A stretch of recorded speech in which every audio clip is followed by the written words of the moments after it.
Alright, hello everyone. Welcome back to Fear and Hunger 2 Termina. Kind of an early stream today, huh? 1 p.m. Which I probably should start streaming early because by the time it's like 5 p.m. I start getting really tired. But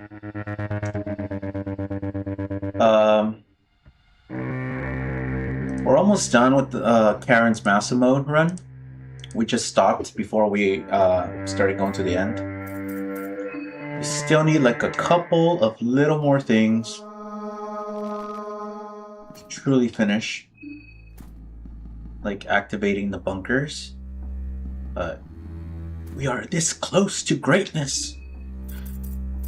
Fortunately, I lost my freaking arm to one of the mob members last run, but you know, it is what it is. Oh well, shit happens. But at least I got the darkness and the virtue, red virtue from the heartless one. So unfortunately, no meat grinder this run, but we do got the second best gear in the game. Oops. Stop that. Alright.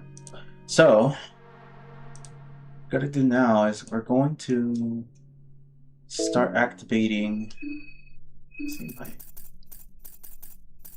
Let's start activating the machines.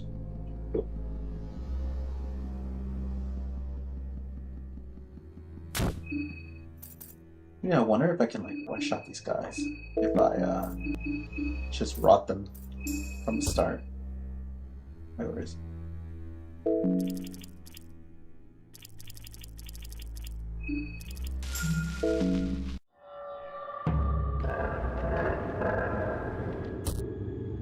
Hey Phelps, welcome to the stream. Hello. Thank you for joining. Oh, I can one-shot him.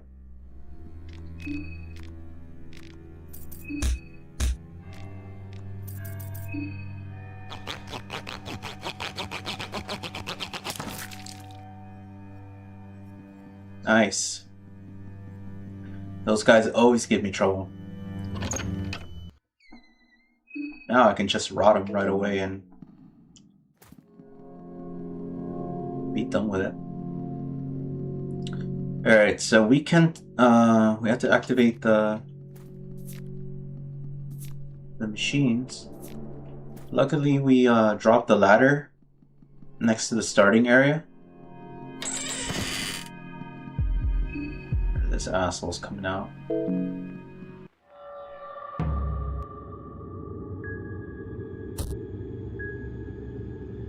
And I don't think rot's worth it though, because it takes a lot of mind out of me. Actually, I should go for Flex Bomb just to blind him real quick.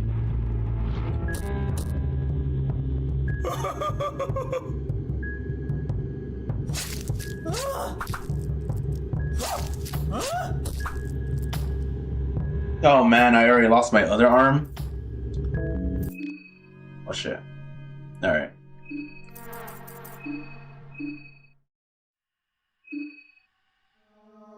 Alright, seems like I need the golem. Yeah.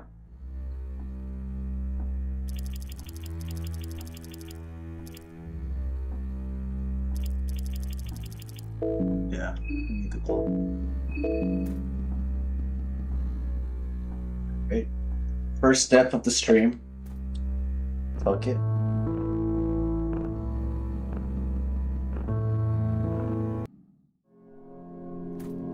So let's go and activate those bunker machines. We already activated one from where Abella is at.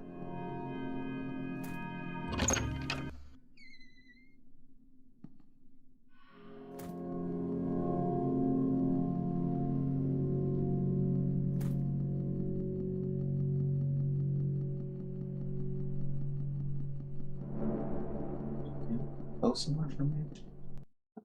Never attempted it. Oh, this goes to the bottom area. Oh, cool. Nice.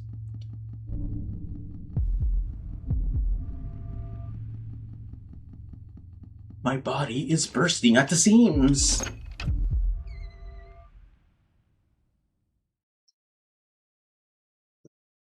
That's actually Moonscorch dialogue, guys. I'm not being weird.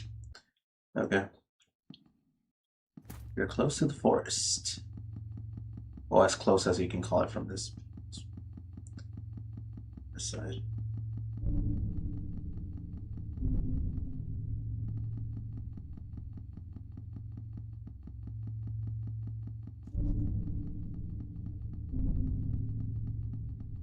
I'm happy to see some of you guys here in the early streams.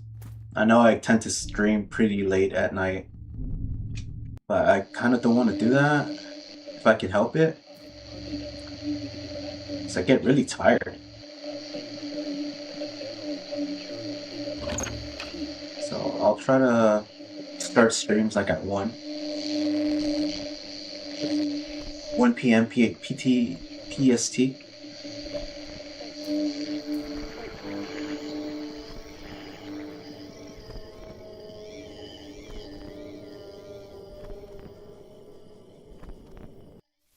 So we're going to over here, and then we're going to head to the tent right away.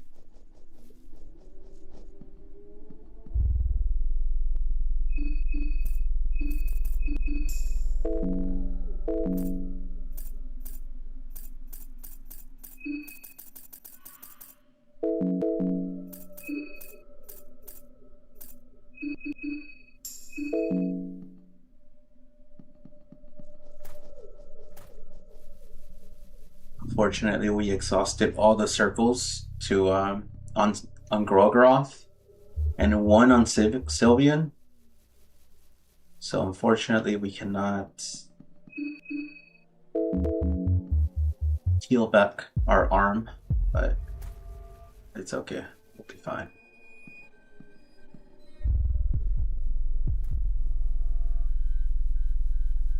Now the tent is up here.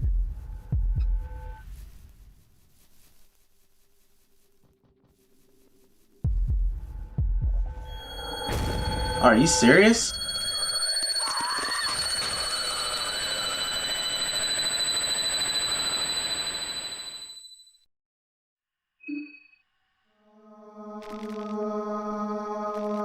Okay, it's gotta be a mission just to get to the other bunker.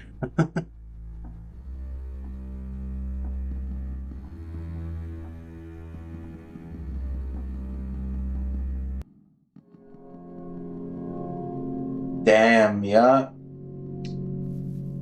Got too greedy. I should have went back to the train and attempted it again.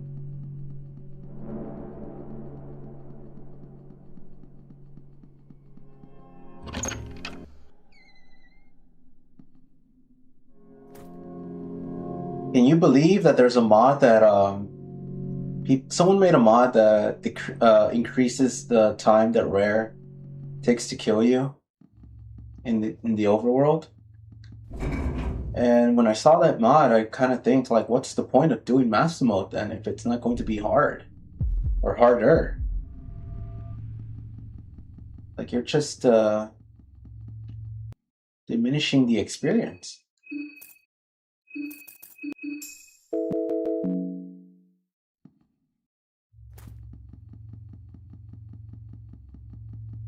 Like sure, a little bit of more time would be useful, but at that point, might as well just play the base difficulty. Drew, how much time is it right now? Well, currently my save time in the game is 3 hours, which I don't know how it says 3 hours when I typically stream around like 6, 7, or 8 hours. Never played Maso before? Well, Maso, it's the most difficulty in Fear and Hunger 2 right now, because basically you cannot be out, as you just saw right now. You cannot be out in the overworld for too long, or else you become a monster. Also, enemies have more HP. Also, every contestant is a monster, so you have to fight them in their monster forms.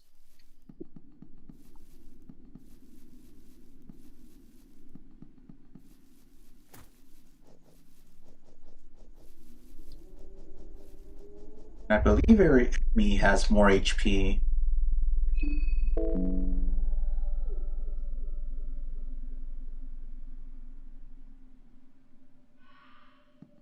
Also, your mind and your hunger drains more easily in the overworld. Okay, so we're instead of being cocky, we're going to go back to the cabin down here to restart the timer, and then we'll go towards the tent up there. Let's see, it's already taken. Oh, who'd you kill already? Well, right now I'm doing the machine god ending, so I don't really need to kill all of the contestants. The only ones that are left alive are Abilla and Pocket Cat. So if I wanted to go for the character ending and face off against Rare, then I would go and kill both of them, but I don't really need to do that for this ending that I'm trying to go for.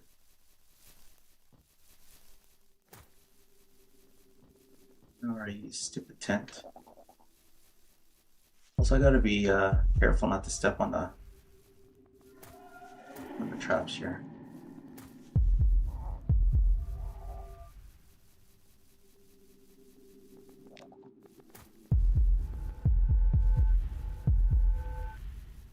We're just gonna.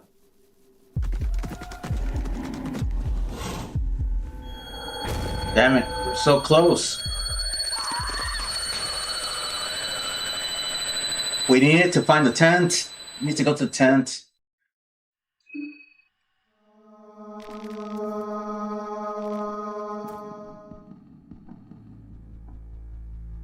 What sucks is like when you kill the contestants with their monsters, some of them you can't cut off their heads, so you lose out on not being able to get as much save books as you can. So that's also pretty bad.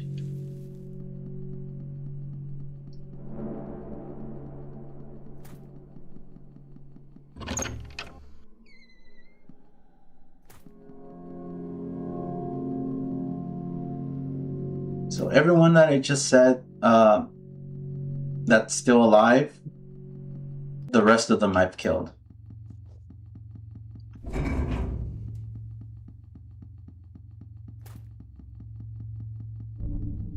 You could trade with Pocket Cat on Maso, yeah. On the museum, yeah, you can.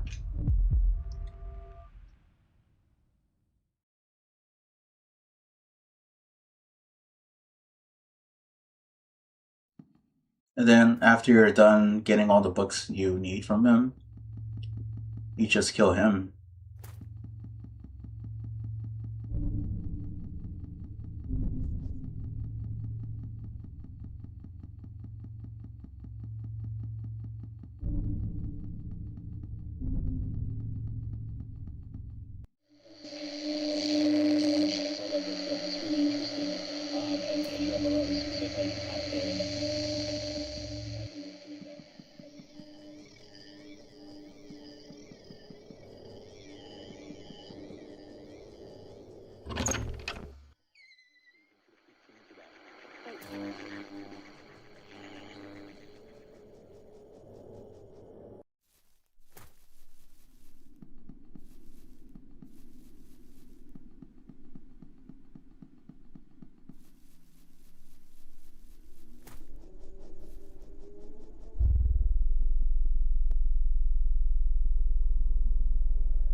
And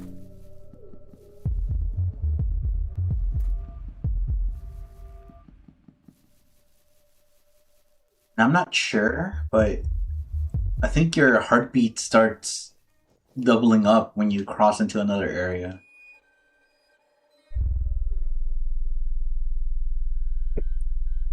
So passing into another area just speeds up your moon scorch form from coming out.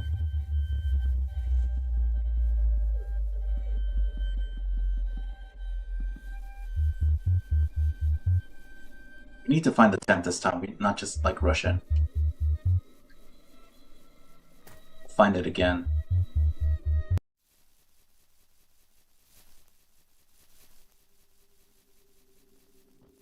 And not fall into the traps.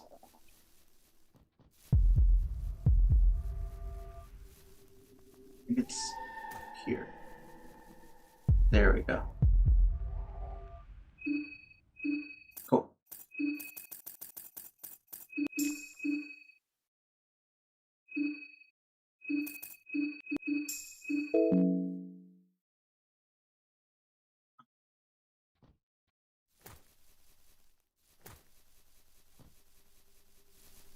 We'll use the frog as a reference point.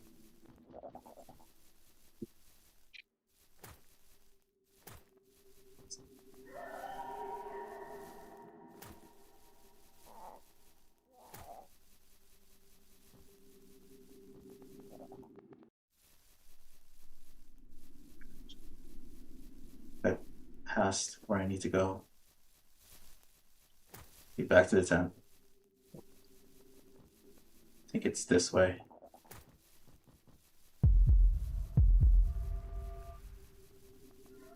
Reference frog, reference frog.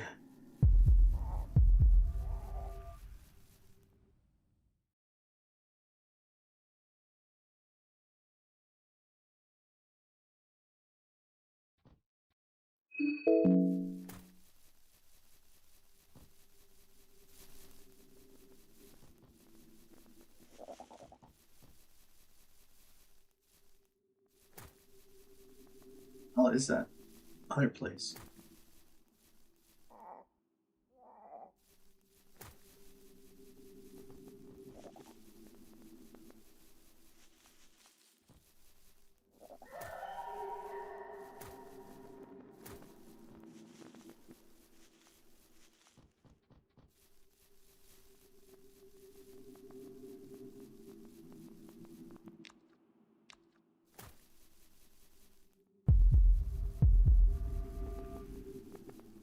Now we just avoid this motherfucker right here. Juke him. Head to the bunker. Over here. Oof.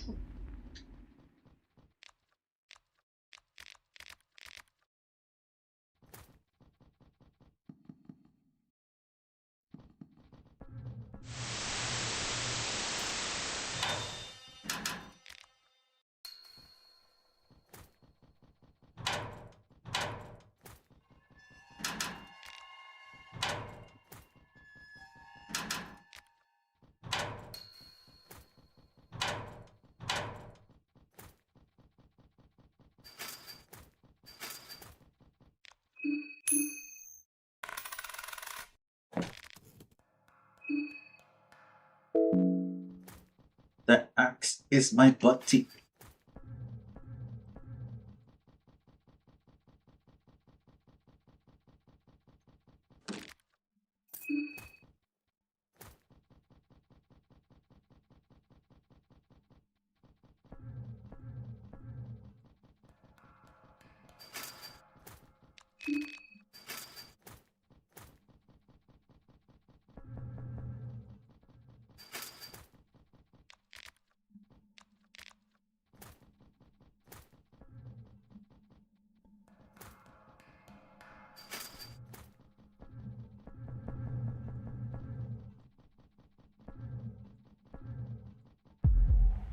Gotta face needles.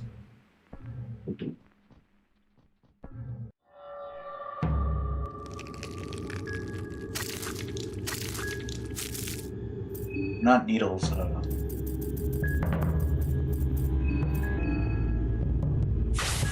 Fucking Dan's wife.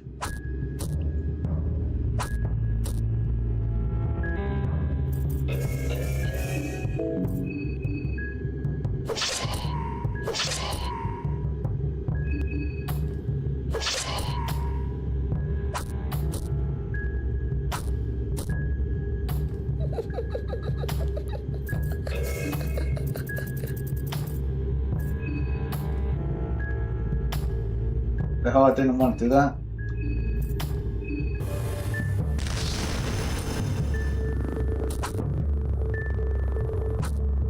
Misclicked.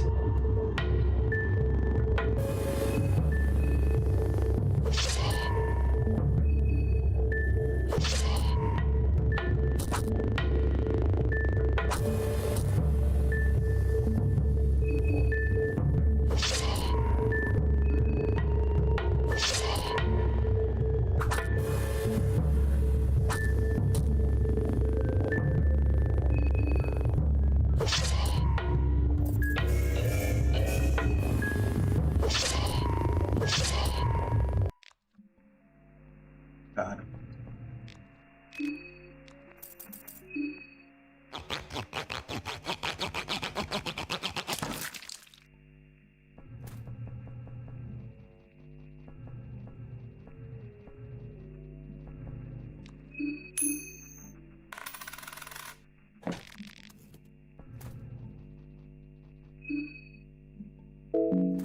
Would be super nice to find another book of enlightenment here.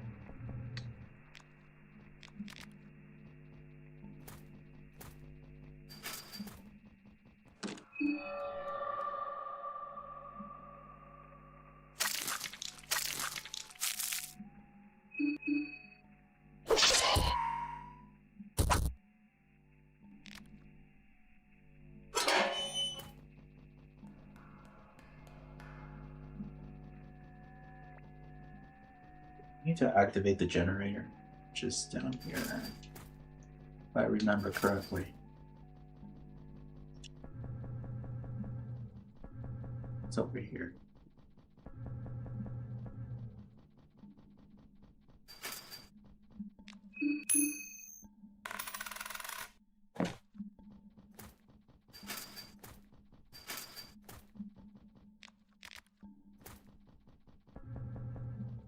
Ignore that.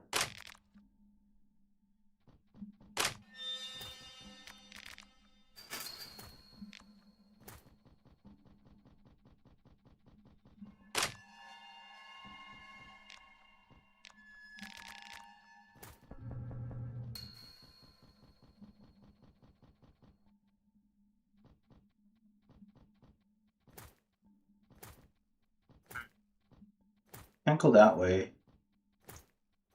Damn things in the way.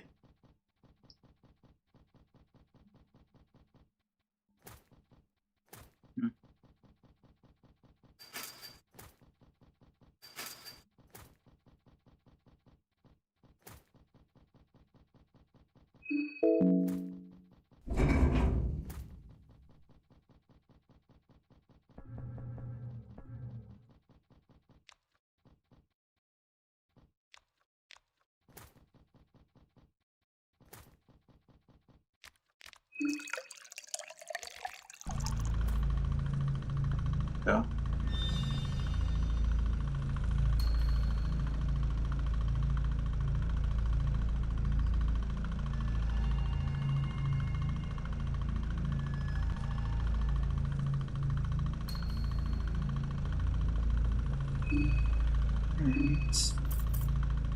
Then like the third machine, I believe it's down where in the museum, if I'm not mistaken. Because I cannot remember the third location being anywhere but that place.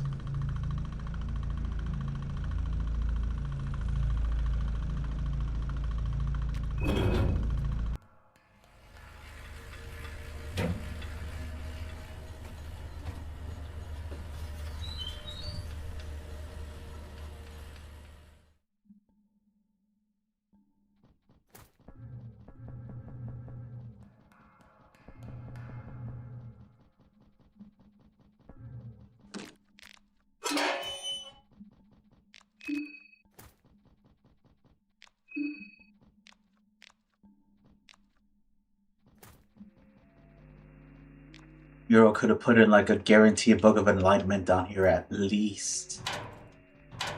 No, help a brother out, man.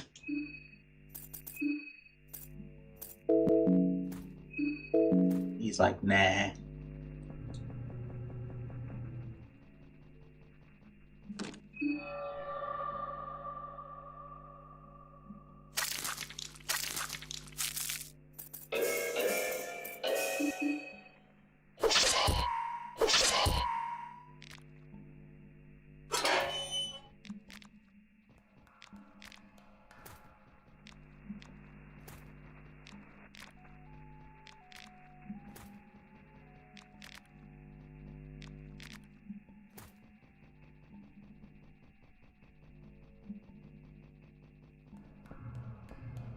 Got it?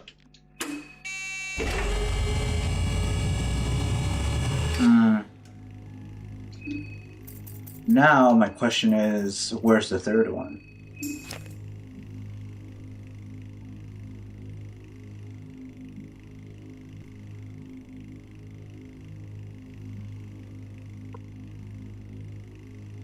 I think the third one is in the museum, from what I remember.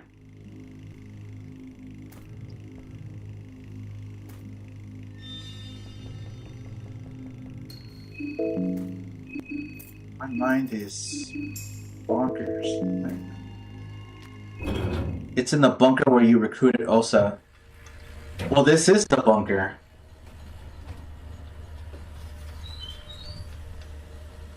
Right? Yeah, this is the bunker where you recruit Osa.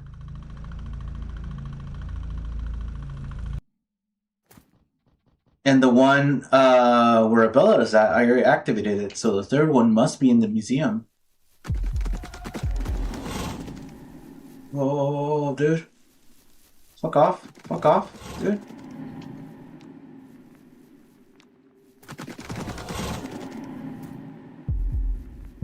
I don't want to fuck with that guy. Okay, now we go back.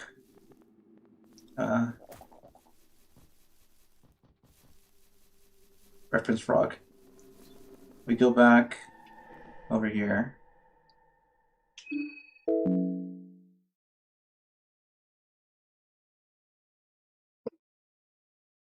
I think we can collect August's head from the area we were in right now, but it's not worth it considering we don't even have enough books anymore to buy any more save books.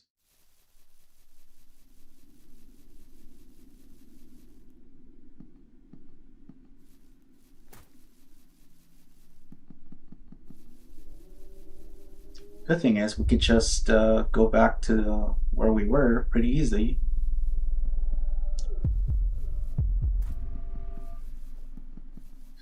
I just hope not to die to either the flame troopers that are down there. What else can kill me awful down there? Flame troopers. That BDSM motherfucker. That can kill me. And yeah, the BDSM motherfucker driving that tank. And then Lagarde, and then obviously the machine gun.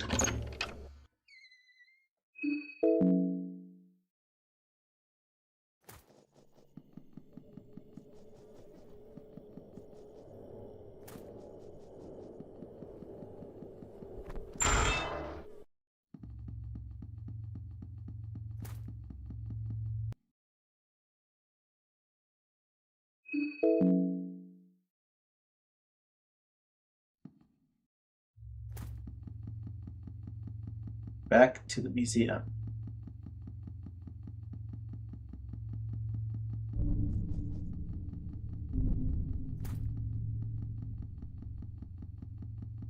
Actually, should go back to the orphanage instead. And gain affinity with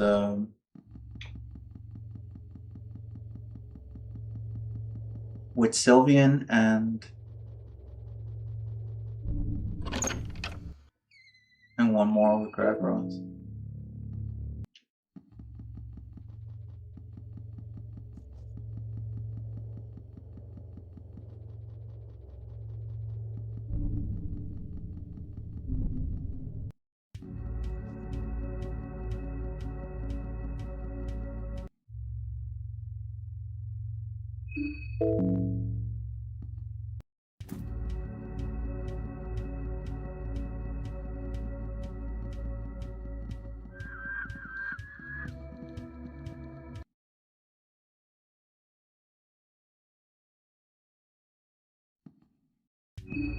No, I don't think I have enough.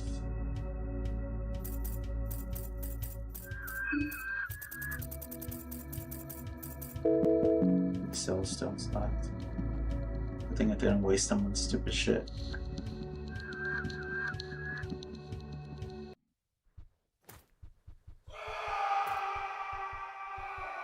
Go back and buy more tobacco as well.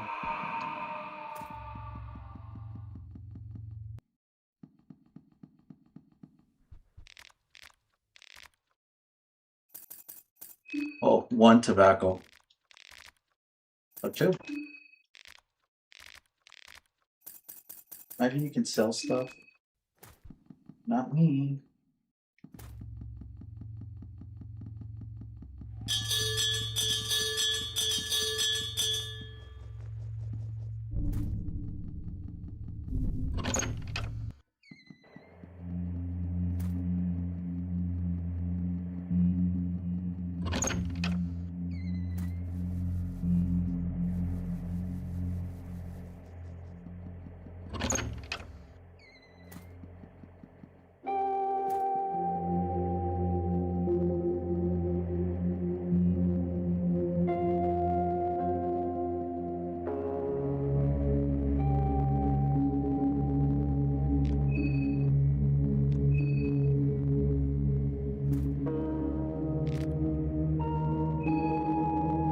Let's sacrifice me, baby.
Okay, kids, close your eyes.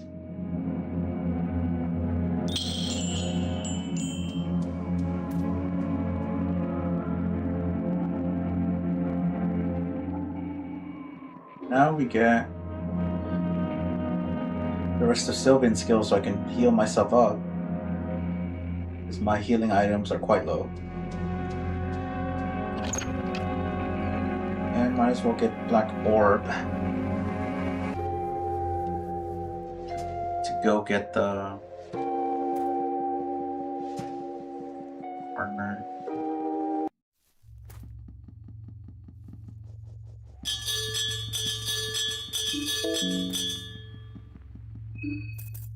I'm thinking, can I take these guys on? They've been a pain in my ass.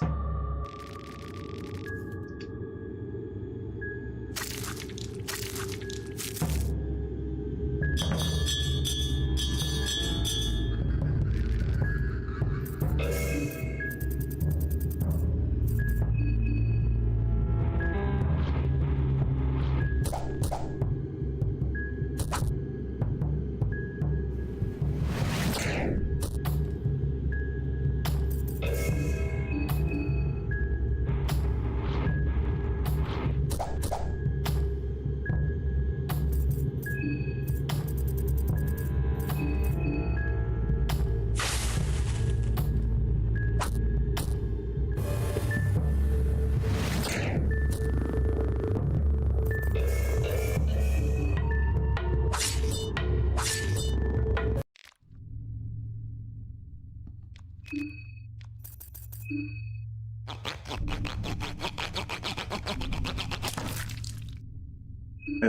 why was I only doing one attack? Ah, you're serious?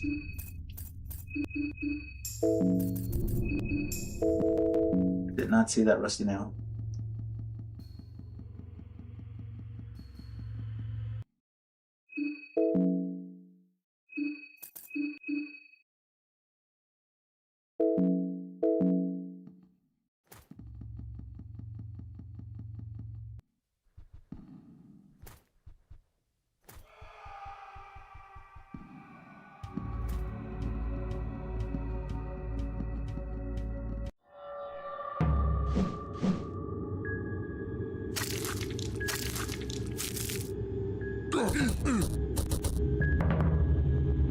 Hate these guys. They can always attack you first.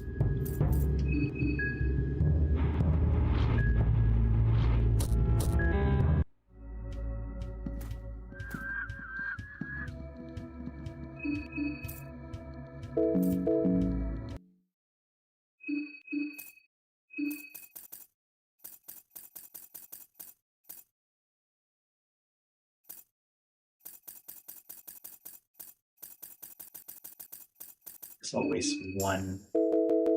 Really need it.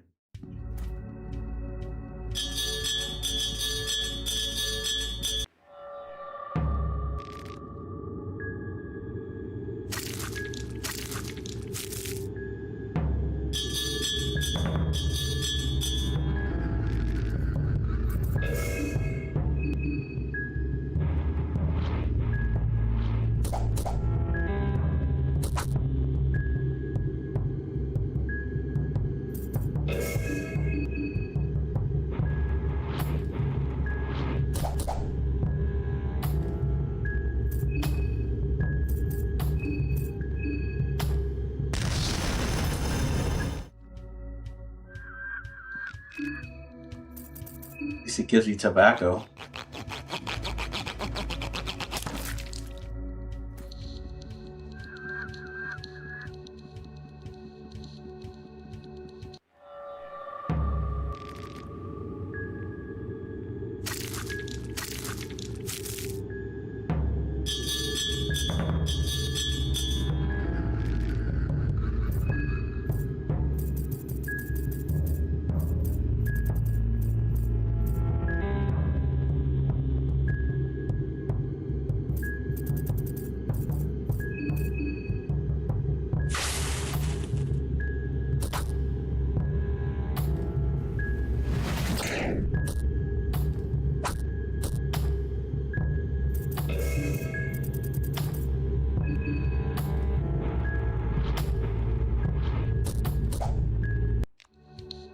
Yeah, double kill.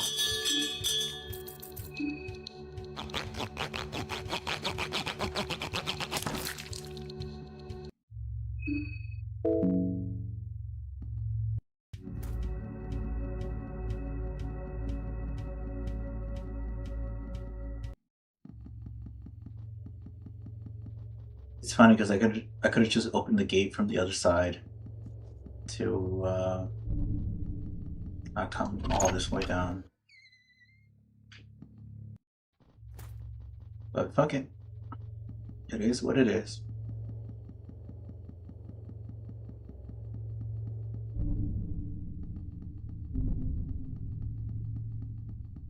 There's stuff in here.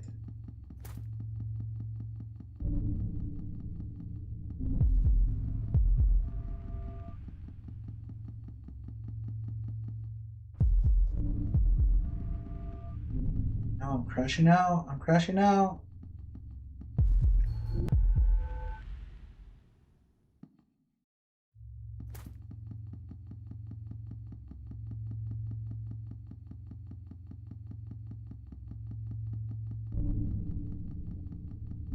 Alright, we need to go to the church to make more soul stones. Go back to the house, and then the museum, and pray to God we can finish everything without saving again. Because if I lose, I have to do this all over again. So, rapping, boys.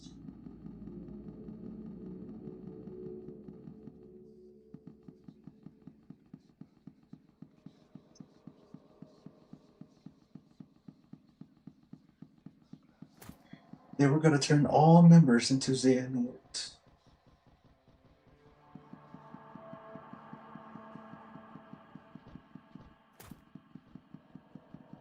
Pray, yep. You gotta pray, man.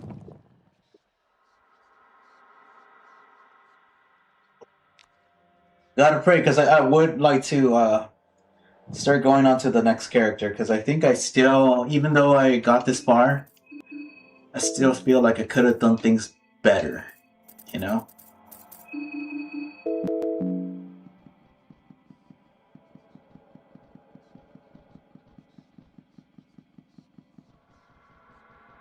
Like, me and my runs, I really do not like getting my limbs cut off, even in the first game. I always try to avoid that.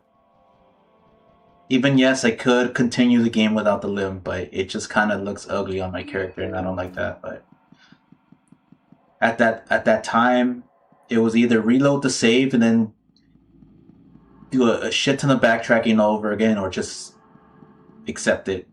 Who are you doing next? I'm going to do a Bella next. Are we doing a Bella next? We're gonna do a Bella on the normal mode, not Maso, because I want to get the Sulfur God ending next. And for that to be achieved, I need to get all the souls of the contestants.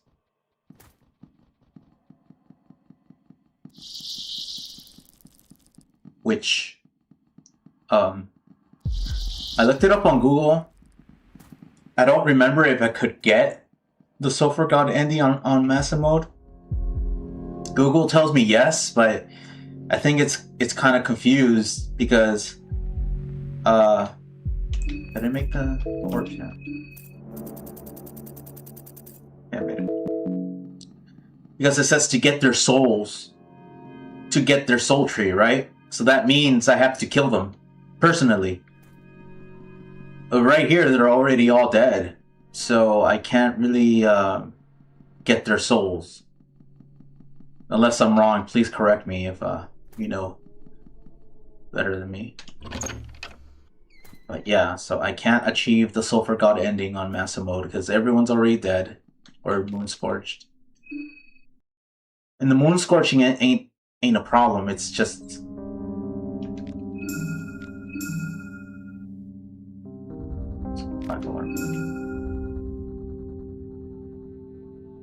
yeah. Yeah, like I was saying, moon scorching ain't the problem. It's just August and Pav. They're already dead, so I can't really get their souls, and they don't have moon scorch.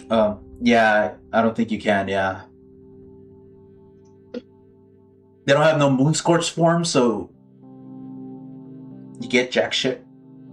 All right, I have 3 gems left.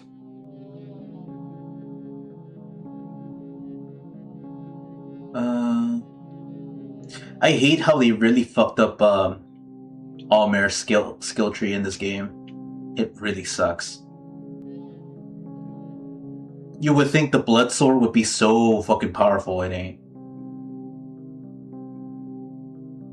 And then rare scales are really expensive, and they're not even worth getting. Even on New Game Plus, I have never used rare skills. I'm surprised I have rare that low.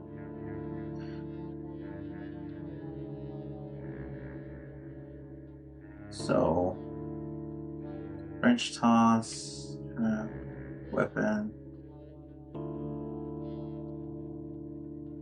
agility 1, attack 1, defense 1. Bury the trouble. Steal, intimidate, killing intent, explosives. So this gives me access to making food that busts me up, which sounds pretty good to me. You know, for endgame. It was worth it. Can I make anything? Mushroom stew plus.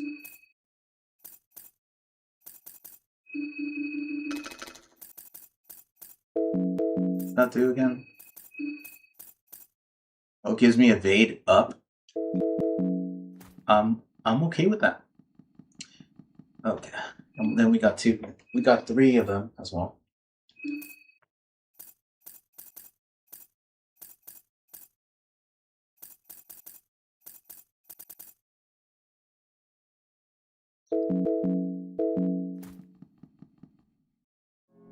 So now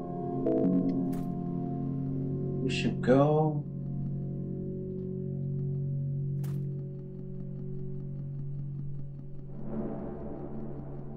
Go heal up our mind. And come back to the museum. Activate the final generator. Finish this run.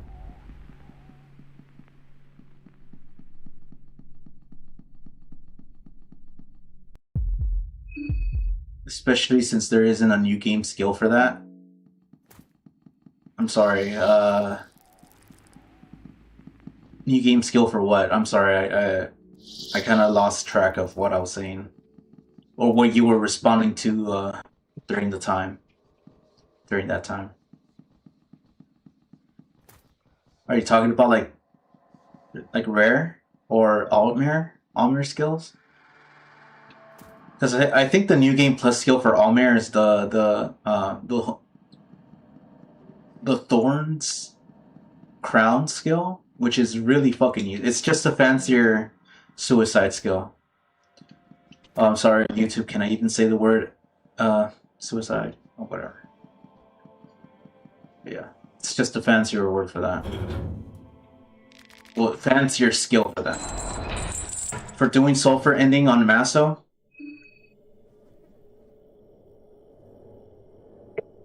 Well, like we concluded, I don't think you can do the sulfur ending on Maso. Hopefully they fix that in the new update that's gonna come God knows when.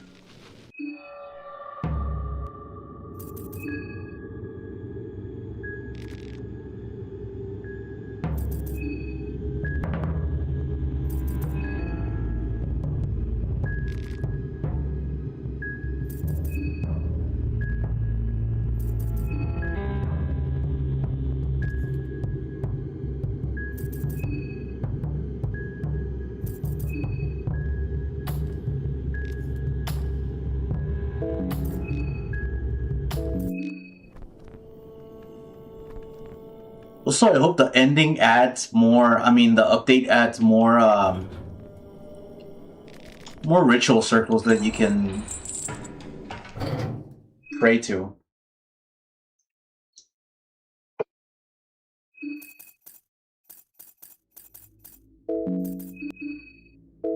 Like, I know we're getting a carnival level, so hopefully there's one right there. Oh, Black Orb.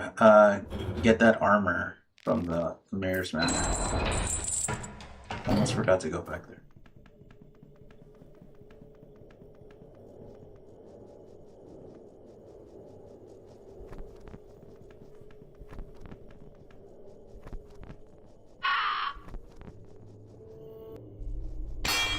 Oh my god.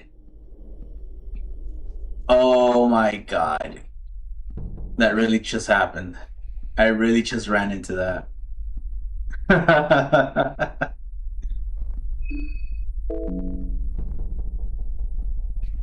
Oh no.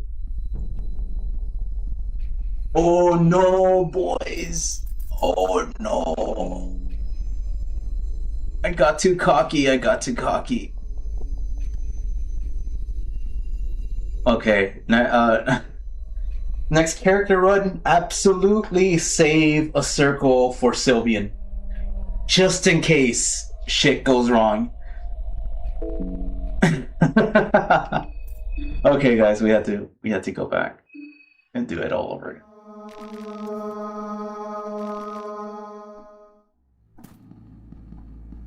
Hunger experience, boys. Hunger experience. And the thing is with this game is that, like, I don't know if it's input lag from the controller, because I'm playing on controller. GG, yeah. Ah, fuck it, man. Whatever. Whatever.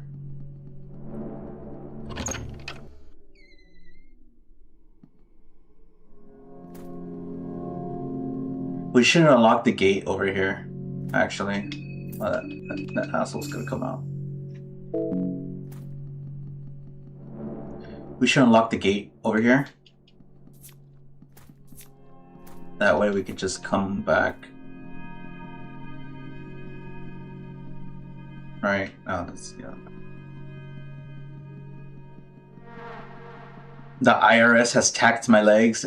Yeah. Pretty much.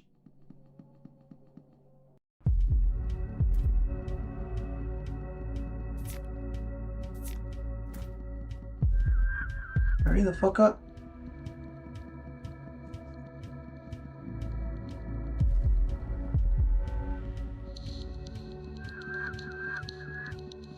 I think we're gonna make this. Yeah, okay.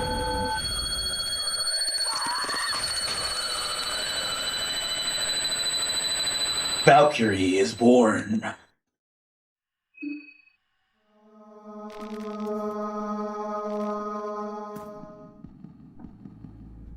Yeah, the IRS came and they were like, "Boy, do you have your taxes yet? Have you done your taxes yet?" No.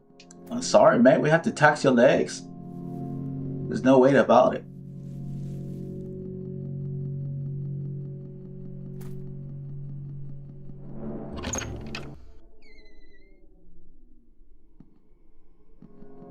So like I was saying before, yeah, the input lag on the controller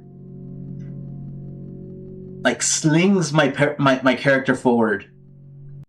I don't know how to describe it. It's just like when I'm walking and I take my hands off the controller or off the button, it just the character keeps moving. And I don't know if that's cope or not. It might be cope, but the character just keeps moving after I take off my after my brain registers, okay, you need to stop. I take my buttons off the I take my thumbs off the controller, off the buttons, and the character continues going. So, like, my mind, like, completely remembered, oh shit, there's a trap right here. And my mind was not fast enough for the fucking input lag. Oh well.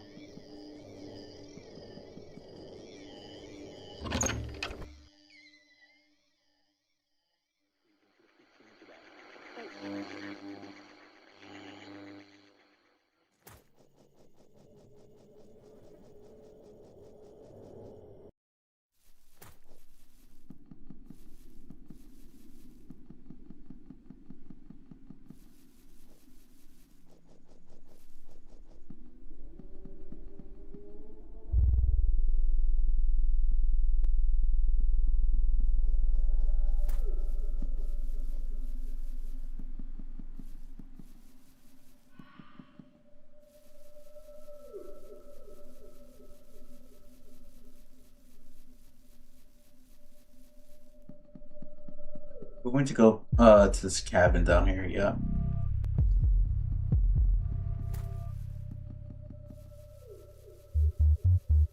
Because I'm afraid I cannot, like, just go to the tent. I don't have that much time. So I have to go down here first, and then go to the tent. and then go to the bunker.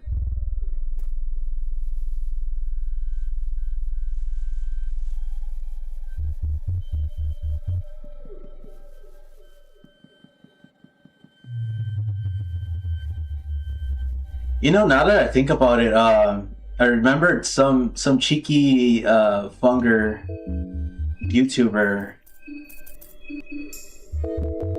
did a whole Olivia run on just her not using her wheelchair, which is kind of fucked up.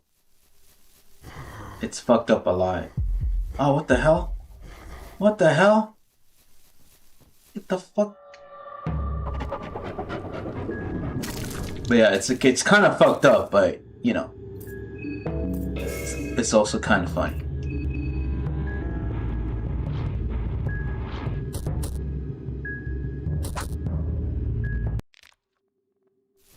Yeah, it was Frappolo. Yeah, that cheeky bastard.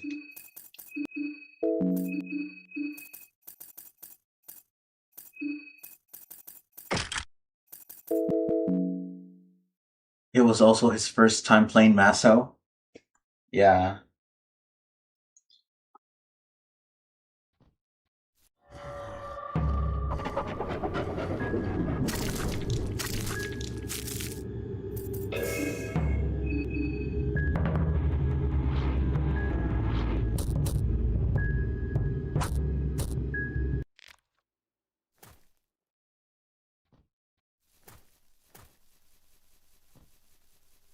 It's the reference frog. There you are.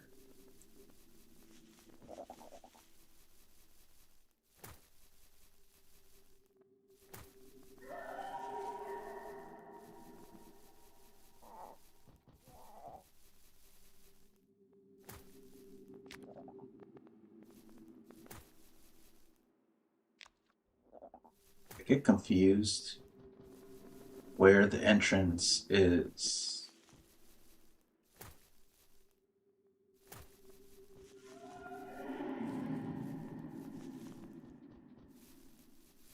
Oh, there it is.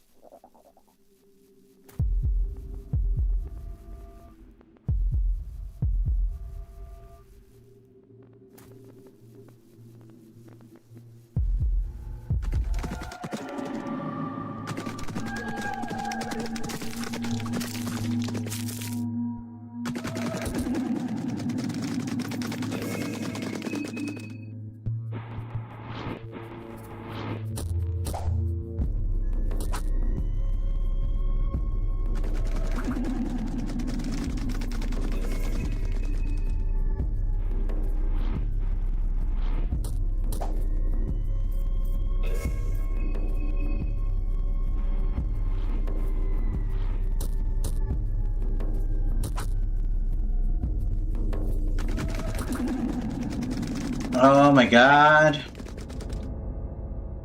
No!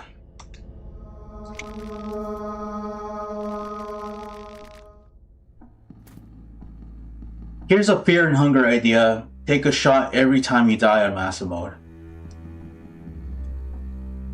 Can you even survive? Can you even keep awake to finish the fucking game doing that? Oh no. And then like the whole heartthrob thing kind of got in the way of my screen. Because I couldn't dodge him in time.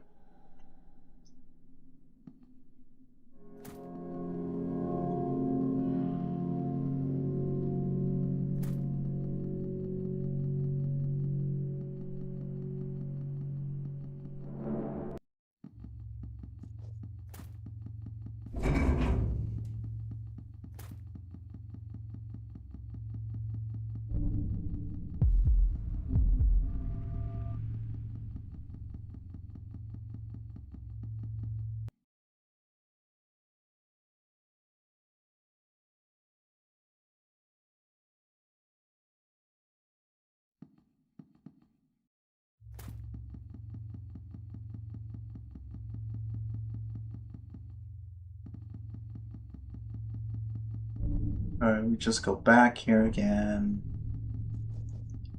This time try to dodge the Minotaur. Speaking about the Minotaur, I do want to find a way to play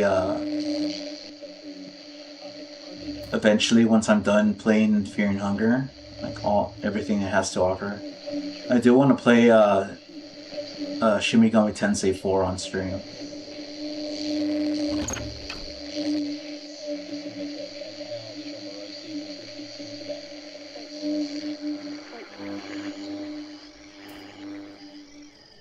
Because I've been meaning to replay that game, and I actually found a physical copy of it. So I had to find a way to stream from my 3DS to the computer.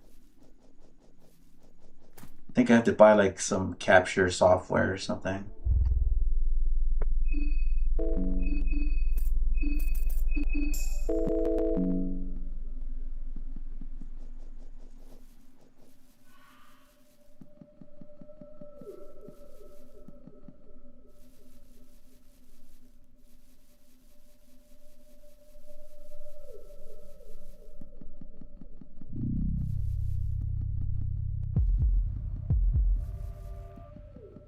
As I've only ever played Persona titles. Oh, that's cool.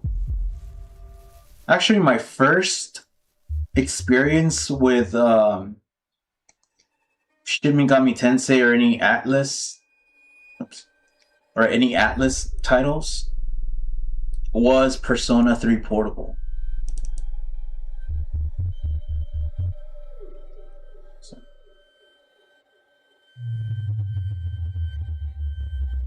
Does it remember what I looked?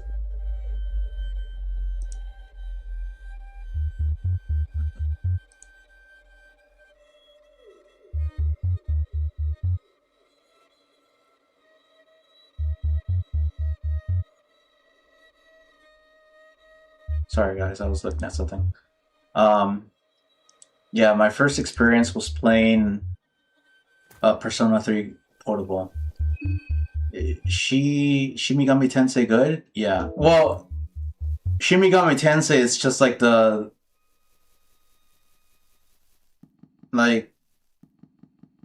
not too sure, correct me if I'm wrong, but they're just like the title of the game. Like how Persona is, right? Persona 3 or 4 or 5. So Shin Megami Tensei are also like titles. Counter the fucking dogs again. Motherfuckers. But Shin Megami Tensei is really good. They're kind of up there also, like, in the difficulty, like Fear and Hunger.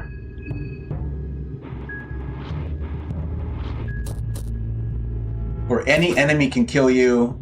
You can also talk to the enemies like you can in this game.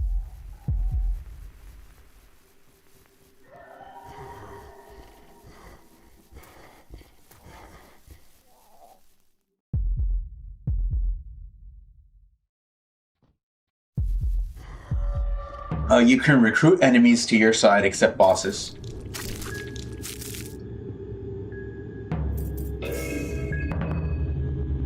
Like, you know how you summon personas? Basically, the personas are actually, they're called demons in Shin Megami Tensei. So you get to fuse demons together to make new ones, and you can also recruit them from the overworld.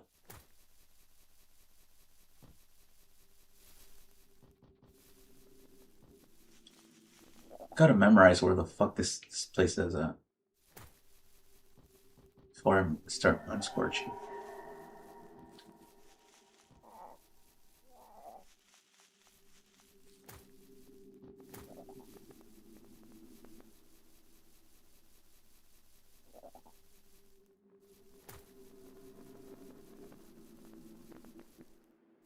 And then a viewer also suggested me try out fuck off. Look outside. Did you see that? He just fucking sprinted at me.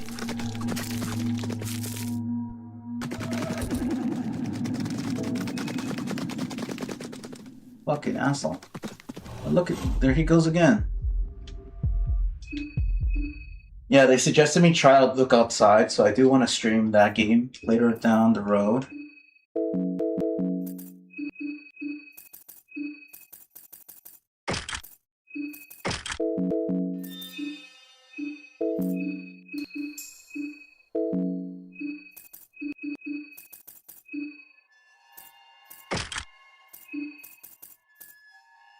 Yeah, I heard about that too.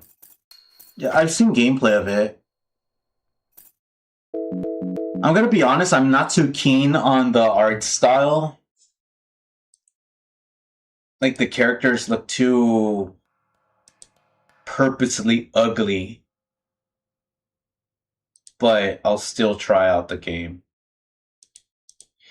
Also, another game. Sorry for the pause. I do want to just say I don't remember the name of it. It's called Hylix. I just found out about that game today. I do want to play that game on stream as well. It has two titles, Hylix and Hylix 2. It looks really trippy. Really trippy. Get that one. Yeah.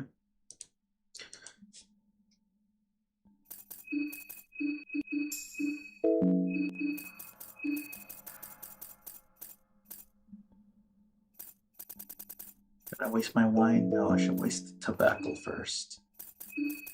In case I want to use it on in battle. That one I was planning to play as well. Hylix?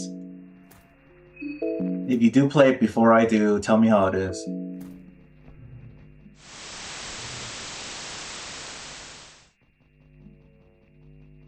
It seems like a really trippy game from the gameplay I've seen of it.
Remember who you are, remember?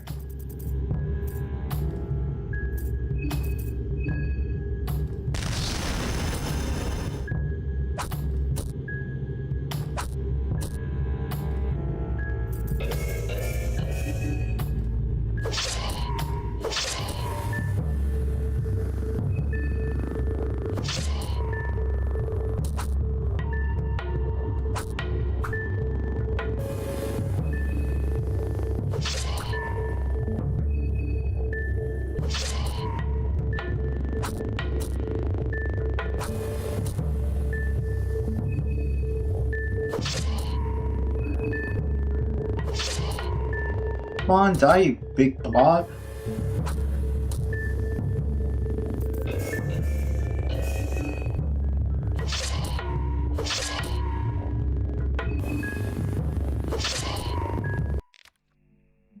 Jeez, finally.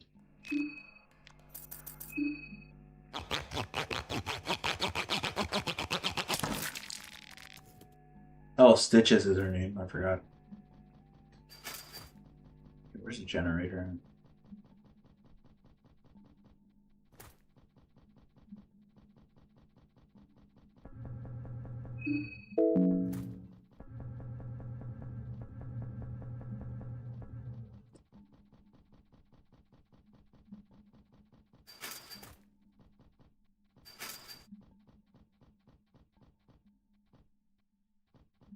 So it's this one.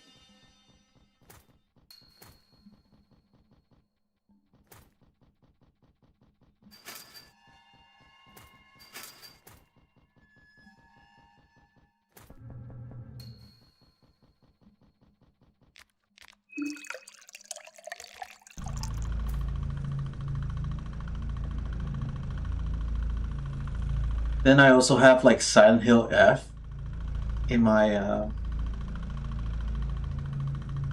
Steam catalog that I haven't gone to it yet.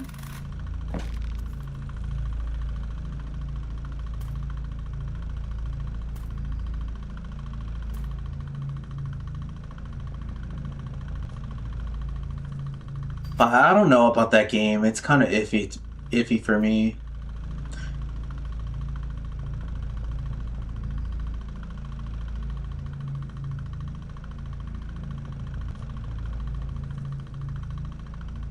Like I played Silent Hill 3, and despite the controls being fucking awful, uh, the story and the experience was really good. But Silent Hill F, I've heard a lot of people be have a diverse opinion about that title. They say it's like it tried to be too much like a Dark Souls action-ish game.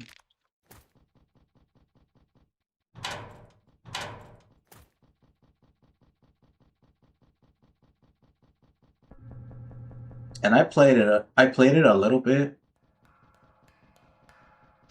and it was like okay.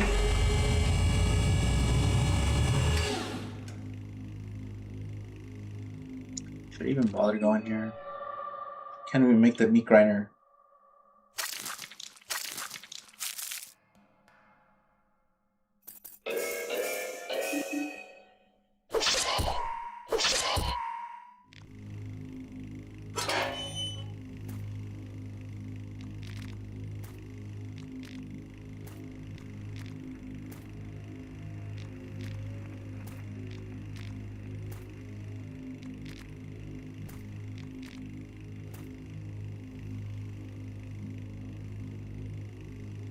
Yeah, we got that out of the way.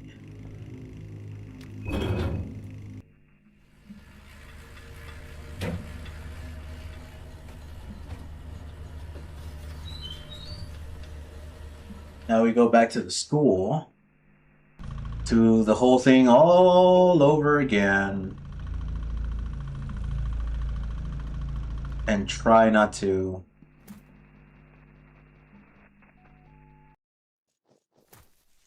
Not to step in the fucking bridge.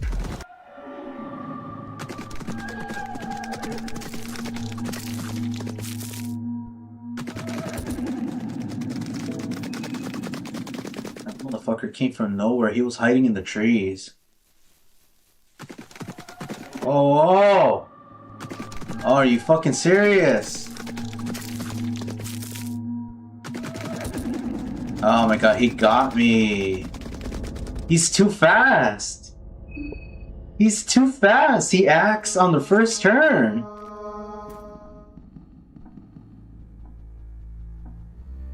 Some motherfucker had to F a horse. Had to F a horse right in the middle of the fucking forest. Blocking my way.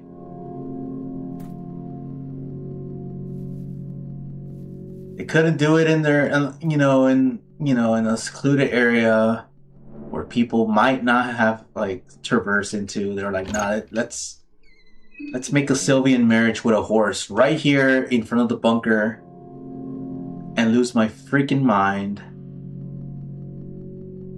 and go first because I have an insane fucking speed and just kill you.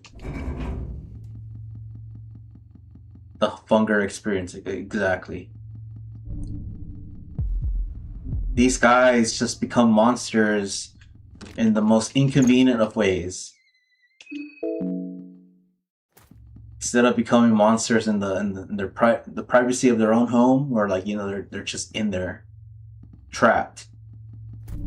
Now that I think about it, people who become zombies in their own homes and they just fucking lock themselves in the basement or some shit, I respect those people, you're going to be an inconvenience for people, so you just accept your fate in your home and just lock the door, and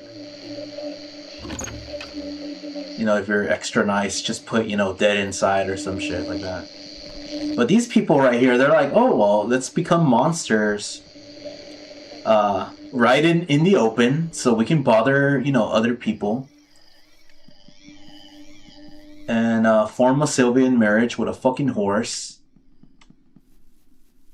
You know, what was the idea behind whoever did that? They're like, oh well, I have no other choice. It's moon scorching or fuck a horse. Which way, Western man?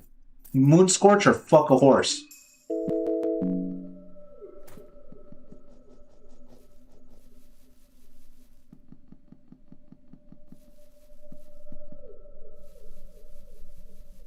Have to go back here again. Da, da, da, da, da. Are you not looking at my I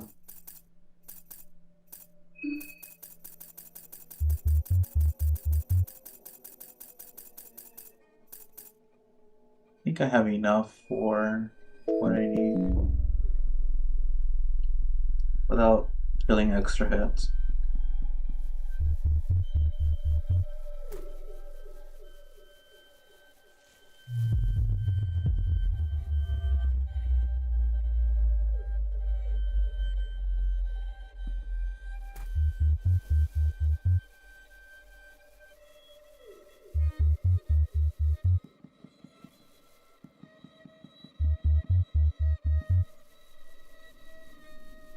Let me get to the tent. Trigger the dogs, because the dogs now randomly appear. Yep, there they are.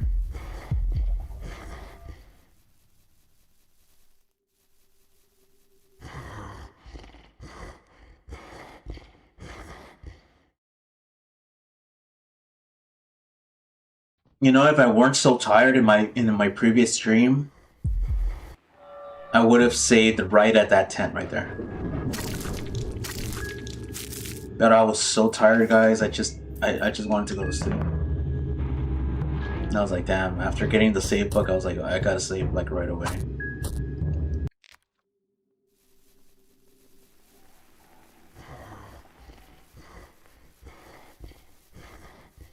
Get me here, huh?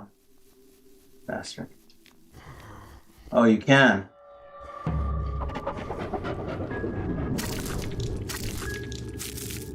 How can these guys even locate you? They don't even have like noses to smell you out. It makes no sense. No sense.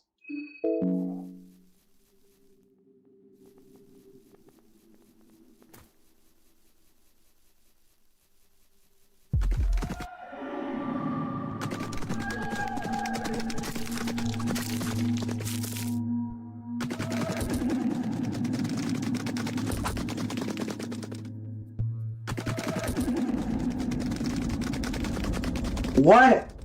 The guy attacked twice. Oh my god.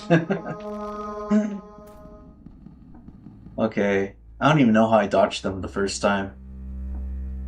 I just saw him coming and it just moved away.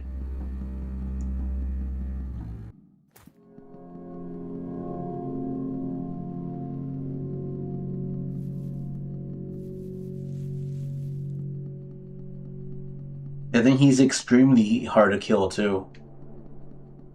Like you saw, like my first time trying to like fight him. Even black smogging him doesn't work. Never fight Sinitar. Well, I'm not trying to. He just runs into me.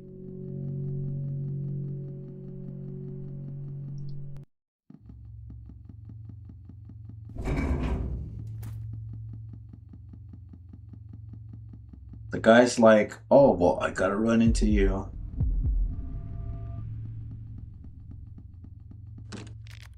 And oh, you're running away from me? I'm going to increase my speed 2 times the amount you can run so I can catch up to you and fight you. Can't.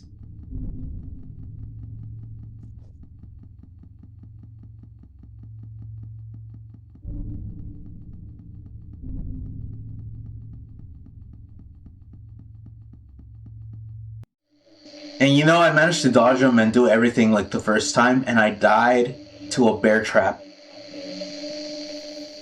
I lost my legs to a bear trap, and I no longer, I didn't have no Sylvian circles to heal myself in.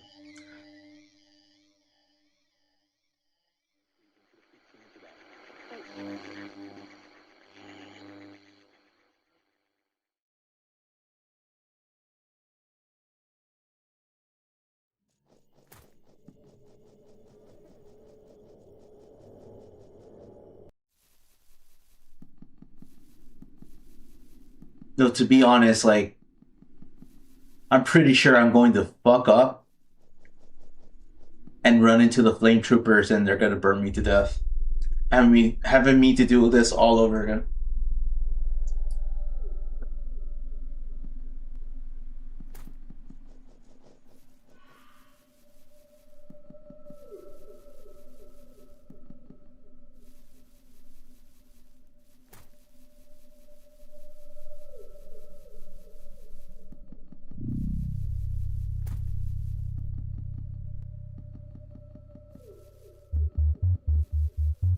So yeah, the people who are now joining in, I'm trying to attempt to do the machine god ending, but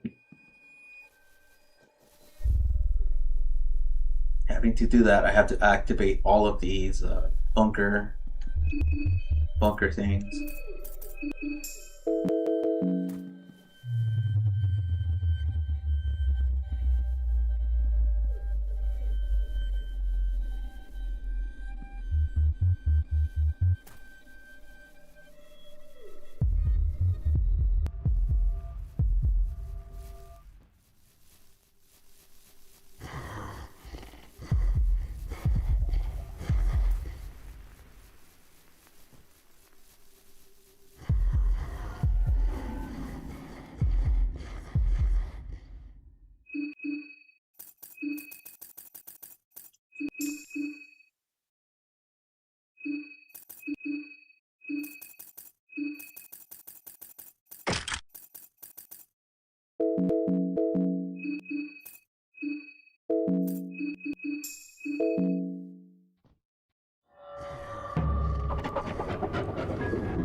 Don't you like encounters right outside of the area that you're exiting?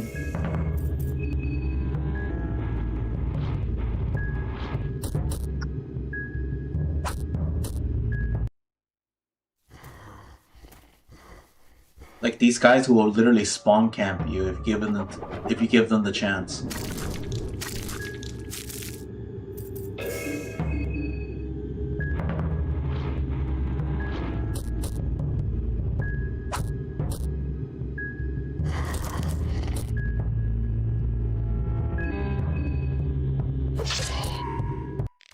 Still managed to bite me, the bastard. Let me see. I think I should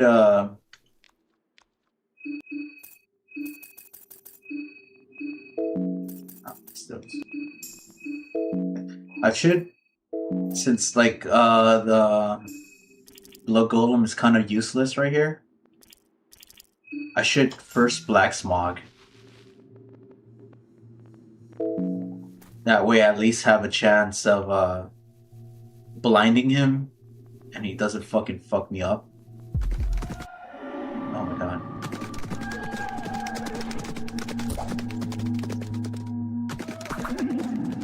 Hey!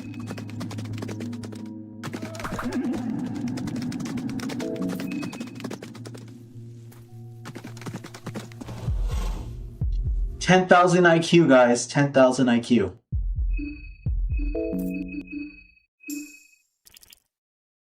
I could just do that. Except for the fucking beginning. Artificial soul. Yeah.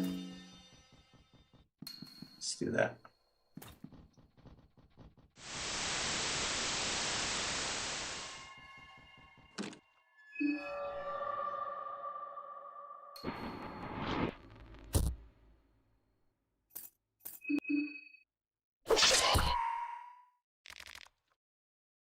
Actually do need the golem for this part right here.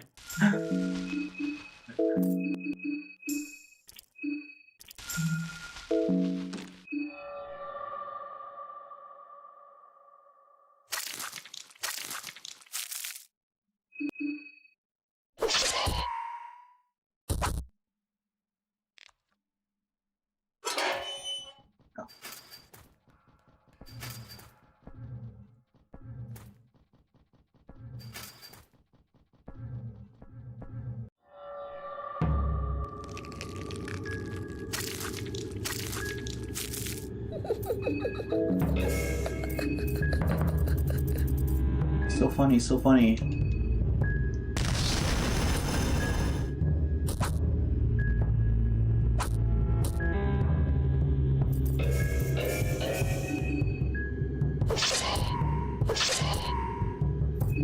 He's laughing at my failure, guys.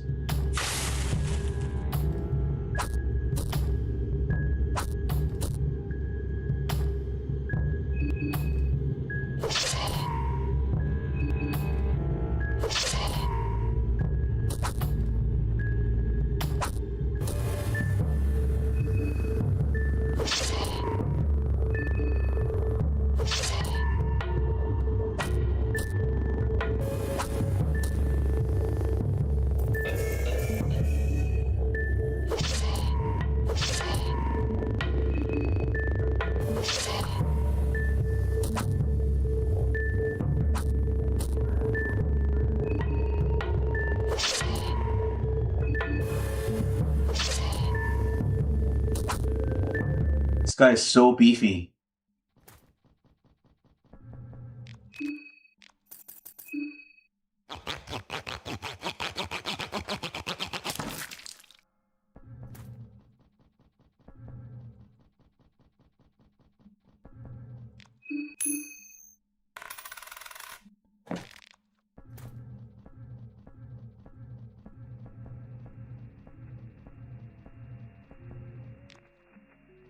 That gasoline. That gasolina.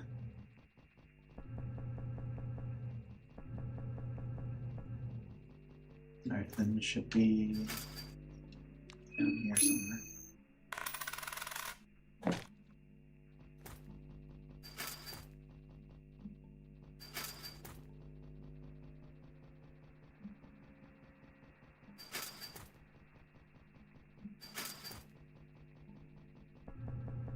I've lost so many times I practically memorized this place already.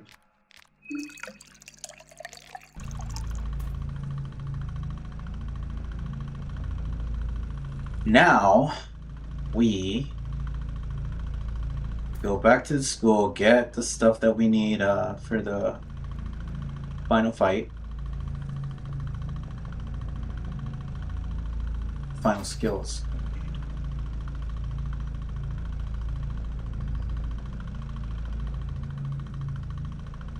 And then, you know what? Fuck the fucking armor from the manor. We're just gonna head back, head to the museum right away.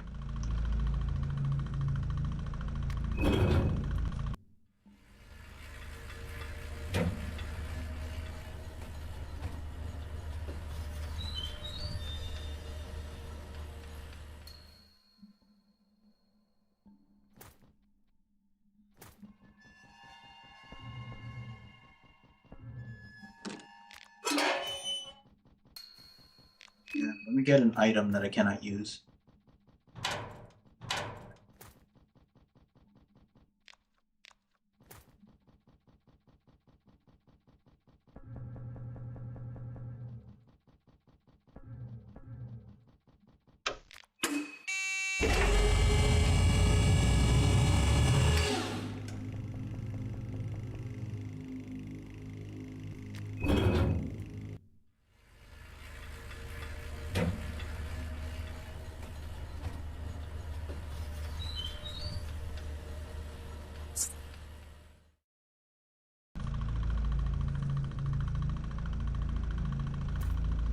Alright, we did that.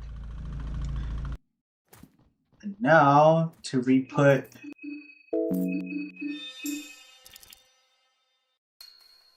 Black Smog. What the blood golem is that? You got a book of enlightenment or something to save on the bunker? Nope. All out of that.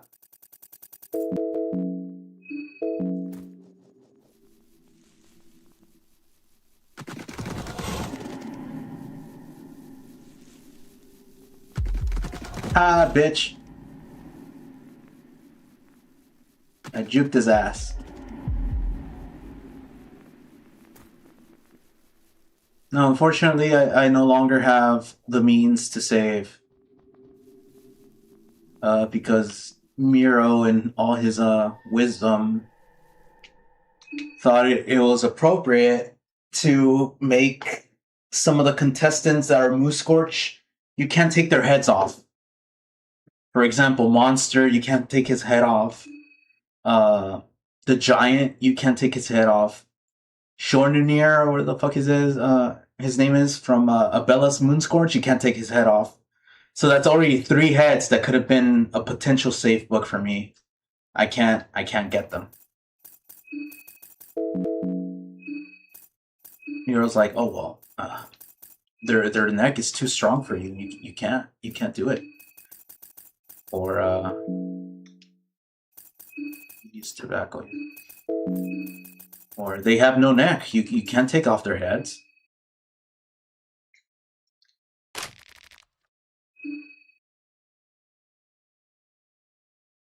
Oh boy, yeah.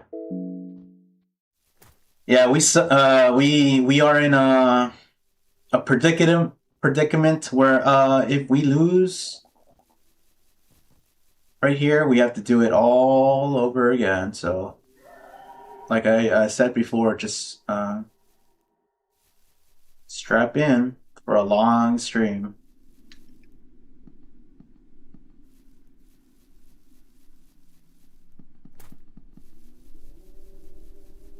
You know, I could save myself the trouble and not even attempt this ending and just go for a Bella's ending against Rare. But I want to go for the machine gun ending this time.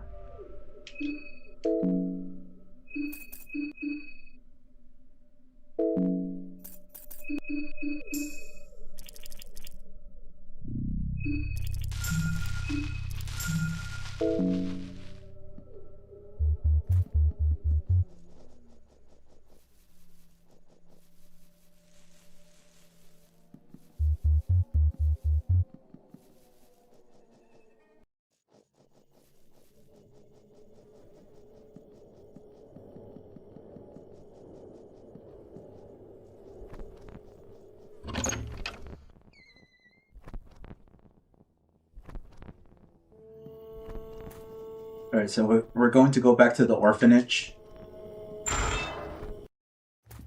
to get the affinity with Grogroth and Sylvian to get their last skills.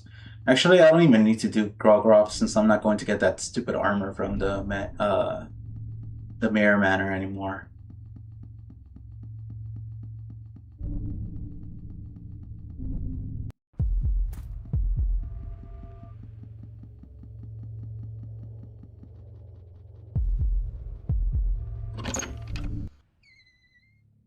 So all we need is affinity with Sylvian to get the last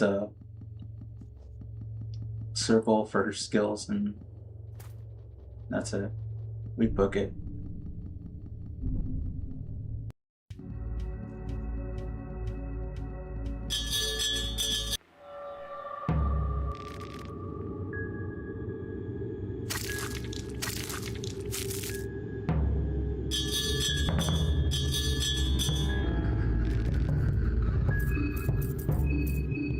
The pheromones to golem.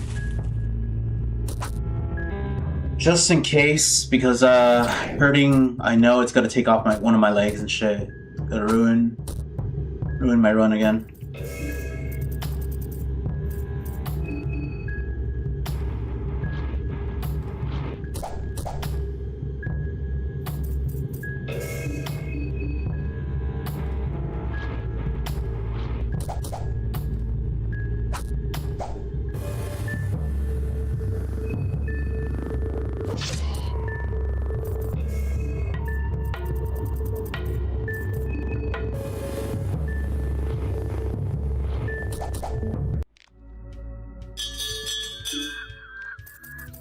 At least he gave me a soul stone.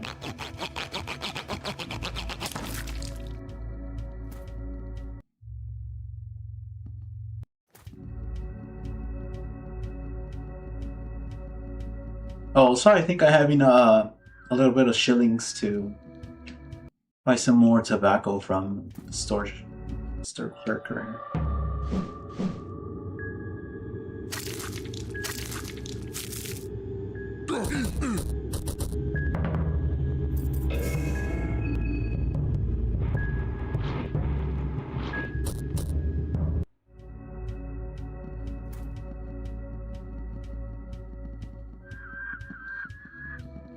I hate enemies who can attack first on the first turn.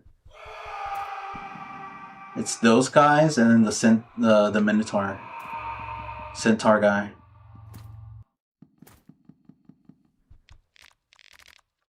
Alright. Well, I can buy one tobacco. Better than nothing.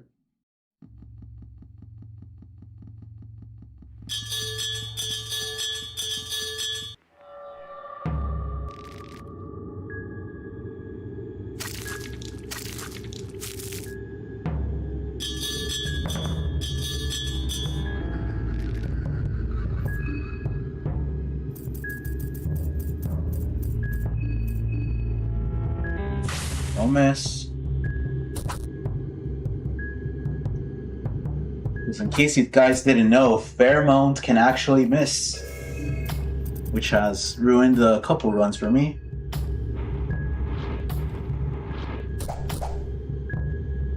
One shot him. Just his torso. There we go. Another soulstone, nice.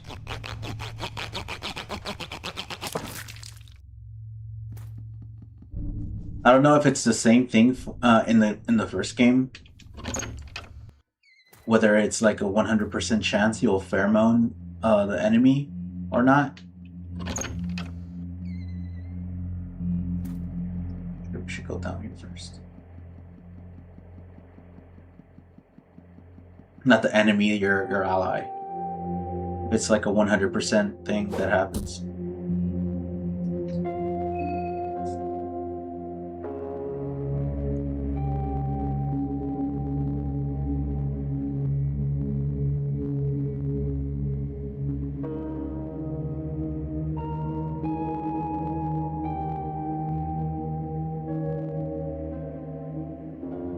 Sorry about that, guys. Had to sneeze. Yeah.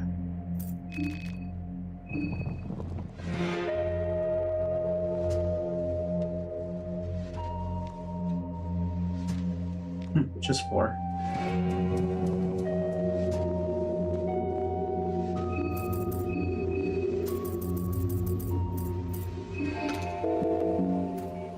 Nice.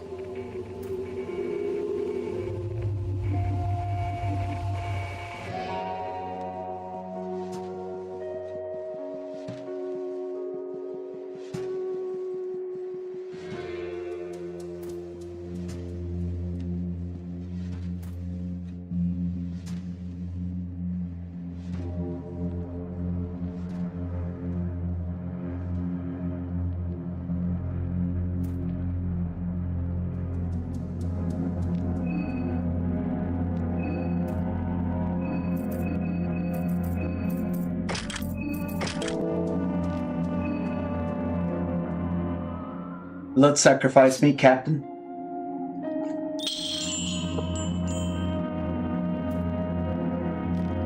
And then close your eyes, guys.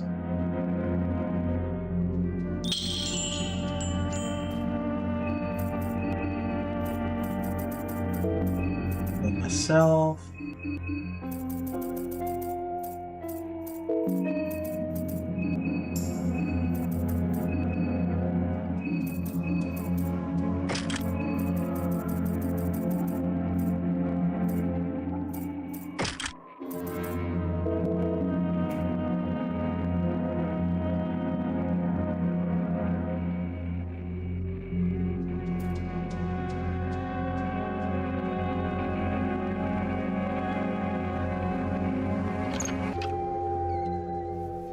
Okay, now we go back to the house, Donovan's house. Get the rest of the skills we need, and then just head to the museum.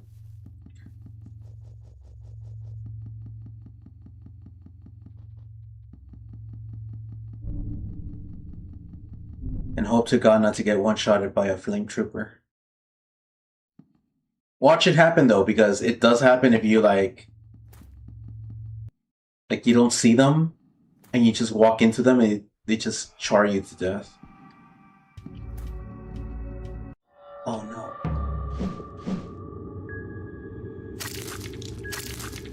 Hit the golem. Or hit me.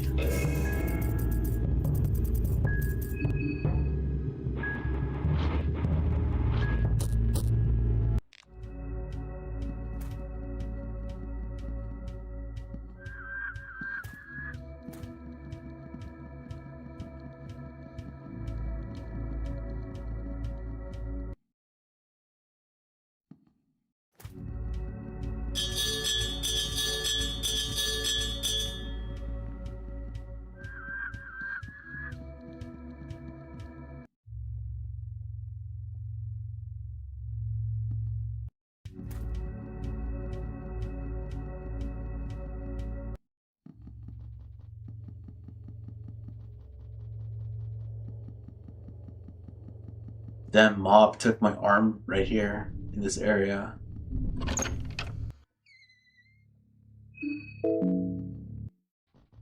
Motherfuckers.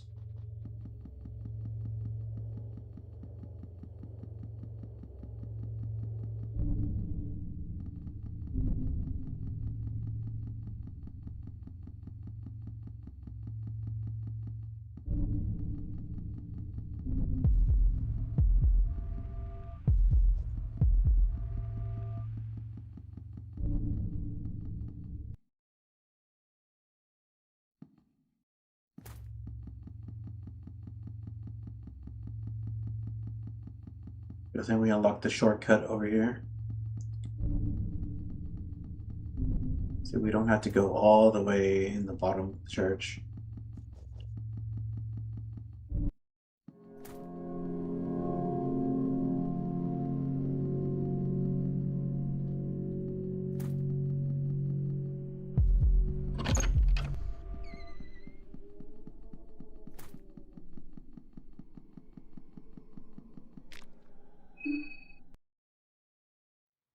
Okay, we get Sylvian skills, black orb,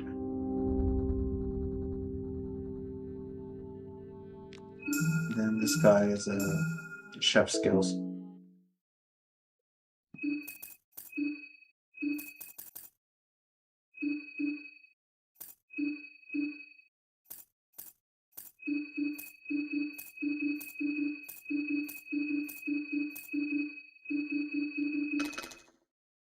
And 8 vegetable pies plus.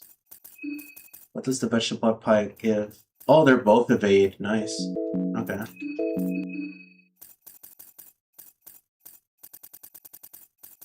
Advanced blue, yes.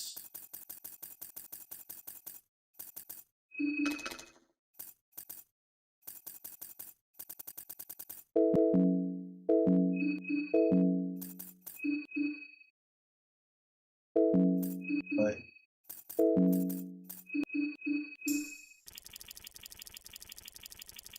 Healing whispers.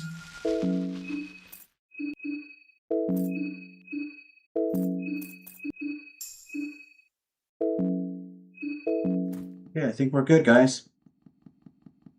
We're good. Hopefully, we do not die. And we can just finish off Maso mode right here with Karin.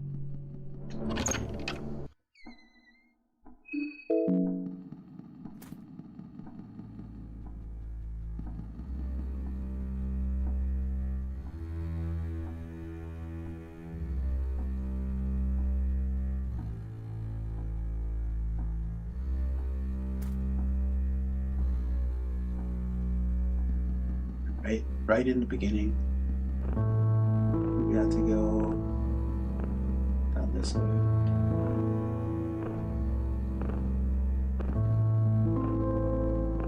Oh, nice! Right away, we get to where we need to be.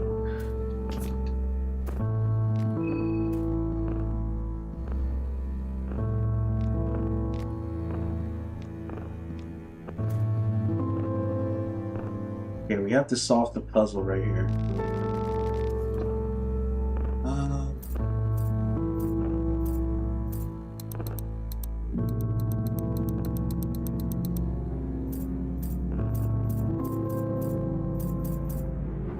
where the other ones can move as well.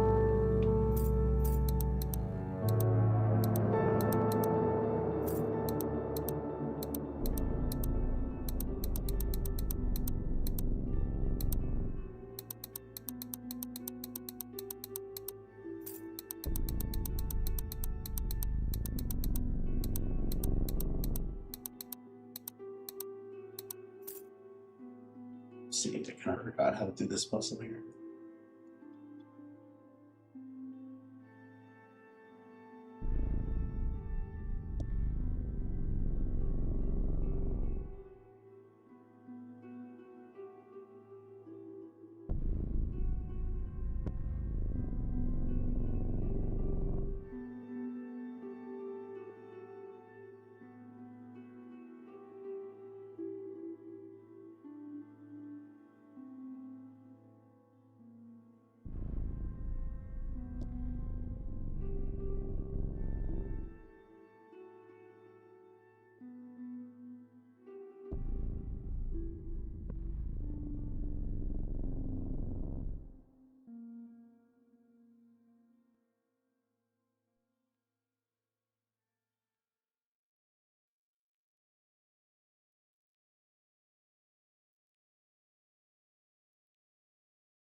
You need to move this other little piece.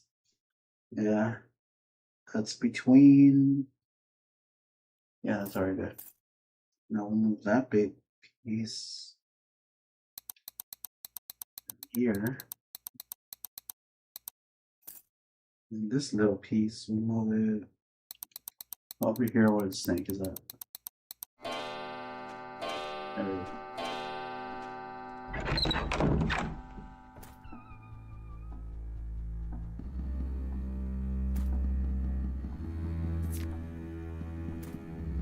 Imagine if the game was nice to give me a safe book right now.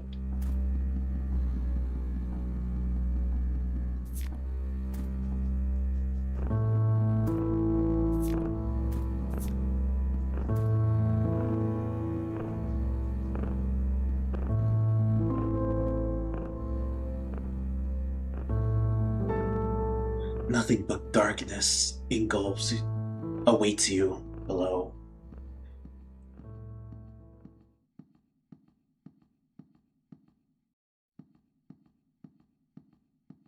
The bunker muffles all the outside sound. It's a one-way trip.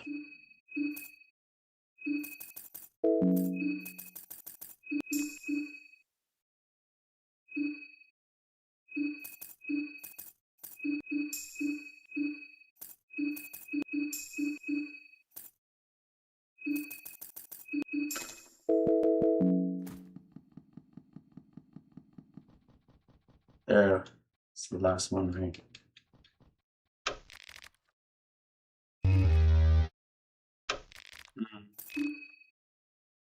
West on, east on, east 2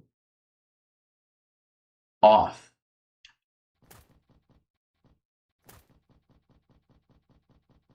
Where's the third one at?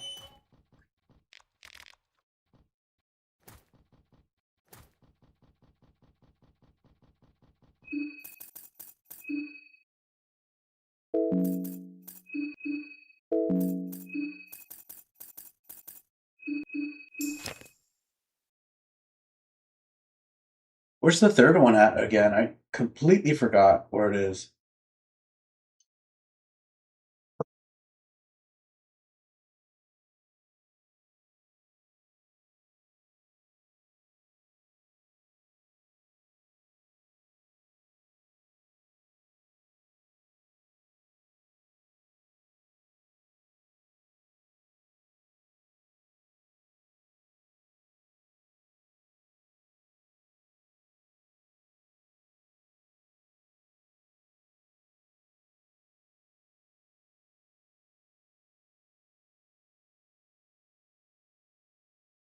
Did you do the other one after Moonless?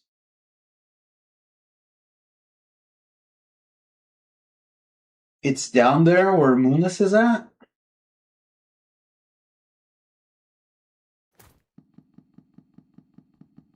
Okay.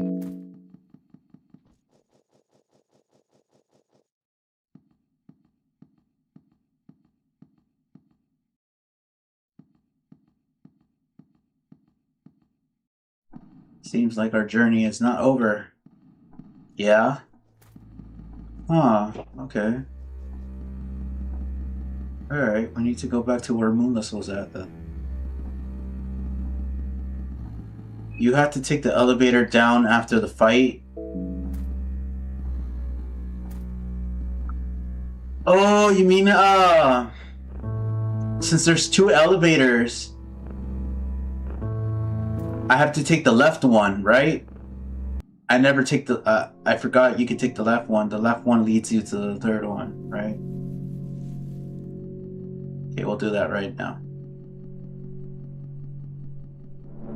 Whoopsie.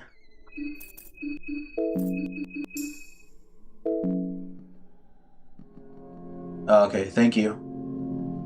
Thank you, Flip.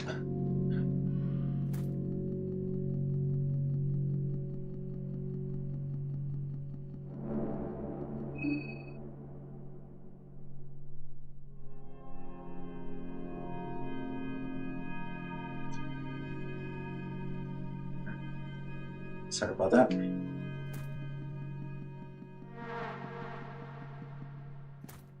The doppelganger of Tanaka's down there?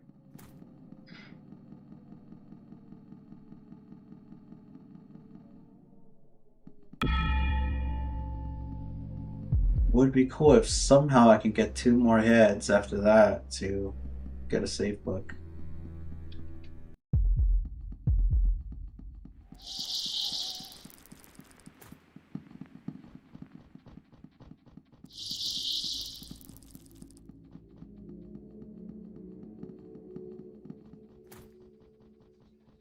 Wait, I just remembered.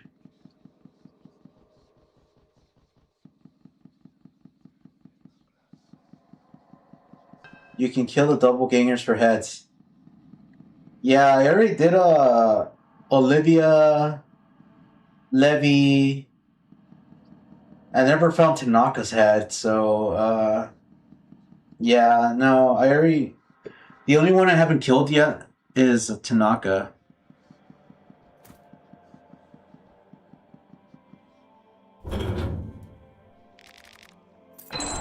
Gotta heal our mind first.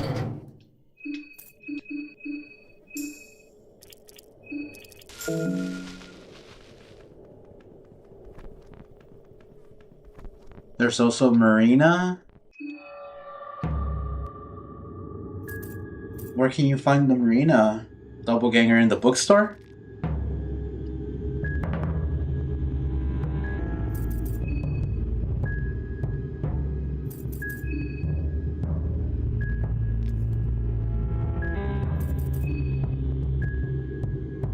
But then also that would leave me with just one left to get, and I cannot.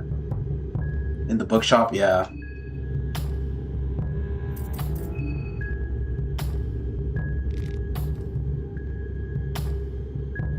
What's up with the streams?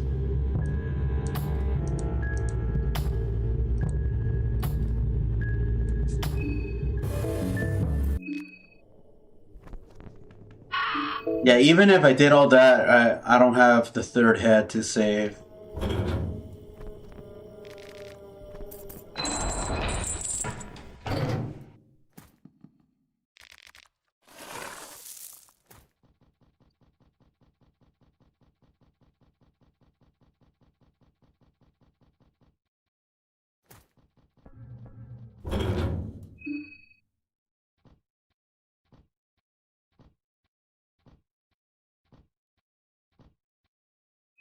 Oh, wait! I can get August's head, right? August's head is in the forest where the Minotaur is at, right?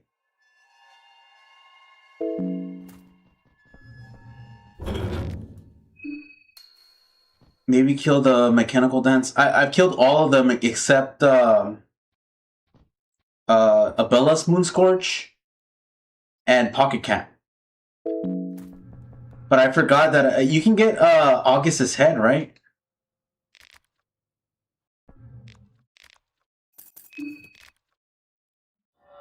I will swallow you whole.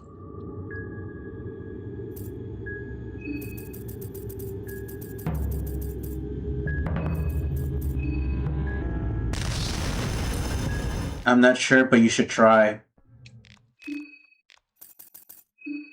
Because he takes his own life in on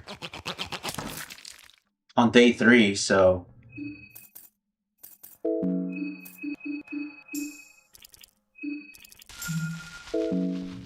here's the third one.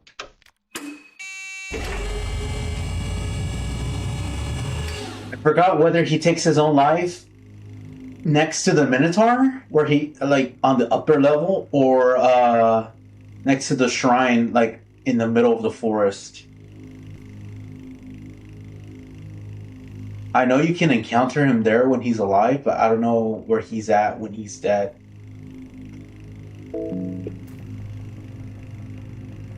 Anything else in here?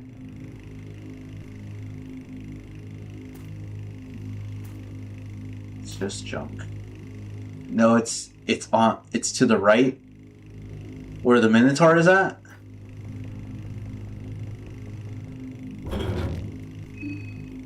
Where the dogs appear from. Oh, okay.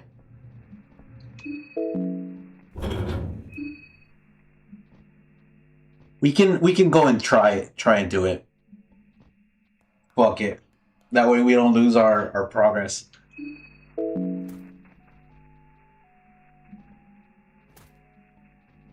No, Minotaur is left. Yeah, but the dogs appear from where you climb the ladder where the shack is at, right? And then you go to the second forest area, and in that middle area, right? That's where you encounter him when he's alive, and he kills something with his arrows, and you can attack him there. But I don't know where he is when he's dead. When he offs himself. Yeah. Okay, well, let's see if we can get Marina first. I haven't gone to the bookshelf, well, to the chair where she's at. So, let's go and do that. Might as well, like I keep saying, might as well backtrack for a few minutes, then backtrack for a lot if we lose. So we'll attempt this. Also, do not step on the freaking bear trap right here.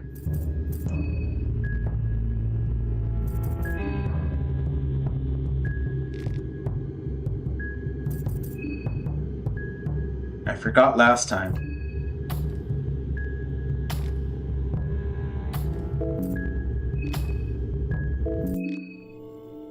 It's funny how she doesn't let you escape, and she does nothing to you.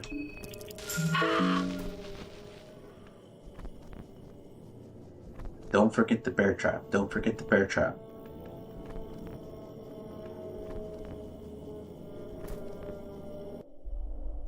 It's right there.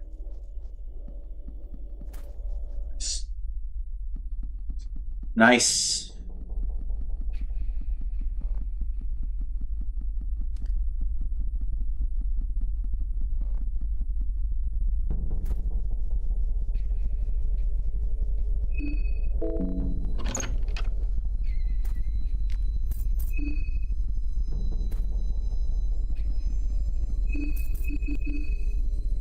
Wait, do I have Black Orb? I do. Might as well. Since we're close to the manor. I mean, yeah, to the mayor's manor. Go get the last piece of equipment we have here.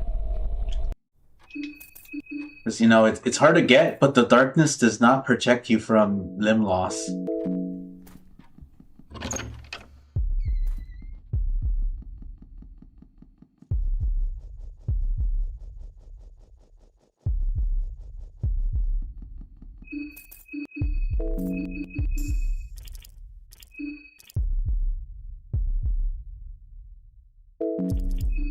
Black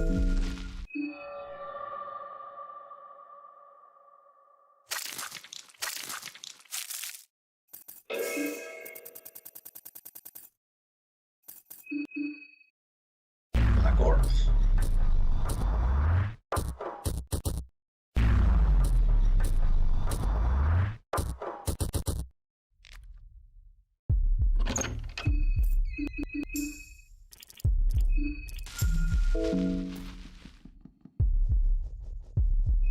Like if Miro was super nice, this could have been a free book of enlightenment, but he's like, nah, you gotta suffer, man. You gotta suffer. You gotta suffer. Got it.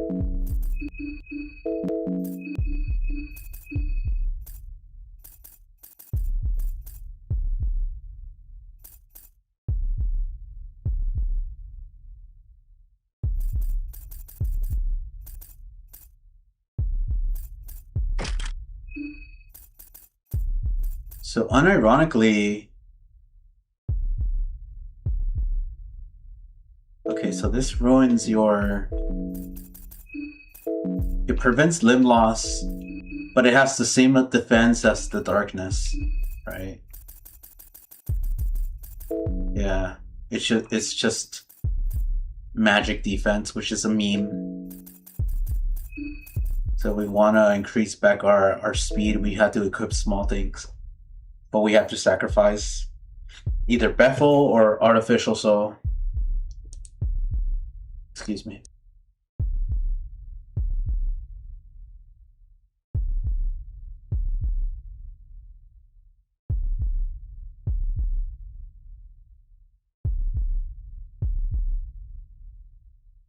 Alright, I'm back. Had to sneeze.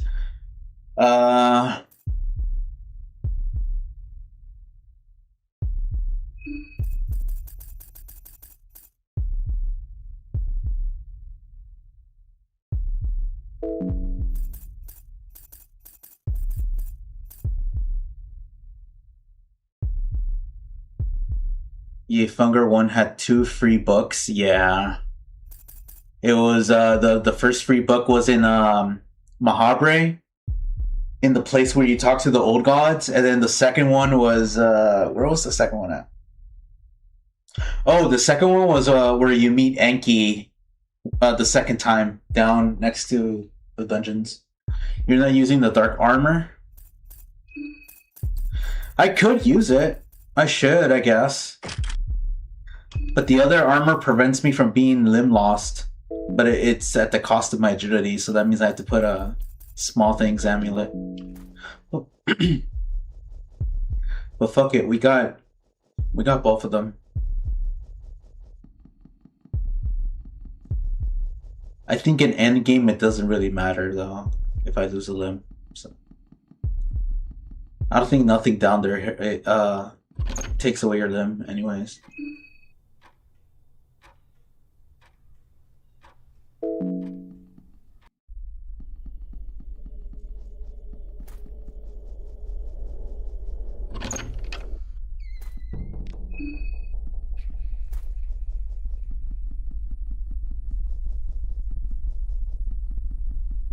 Yeah, this game right here, it does not have a free Book of Enlightenment. It's randomized.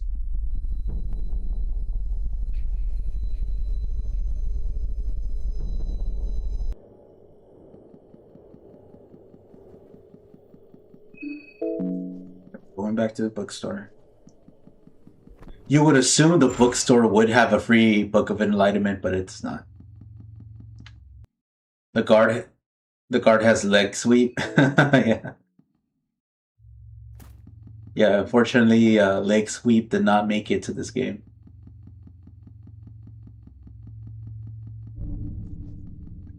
Alright, we're gonna go and see if Marina is in the bookstore.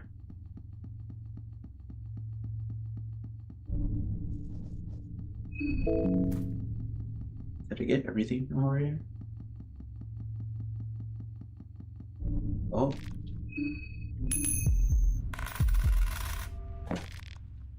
Stallman Snaker Room. Imagine it heals you from limb loss. Like it recovers your limbs, like in the first game. Fortunately, it does not do that. Okay, let's see if she's in here. She's not.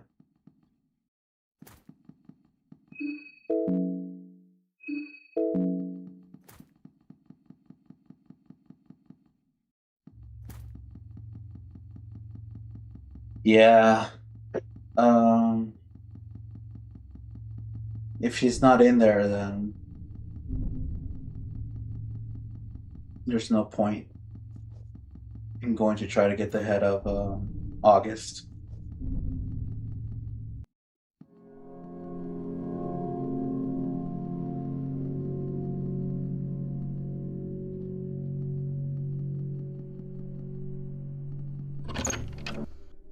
Hey Silver, how's it going?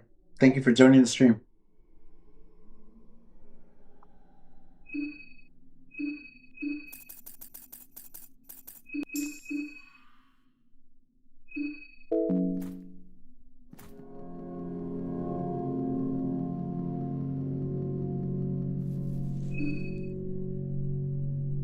But her appearance is tied to having Marina in your party because that's how she spawns there when you're not in massive mode. I see.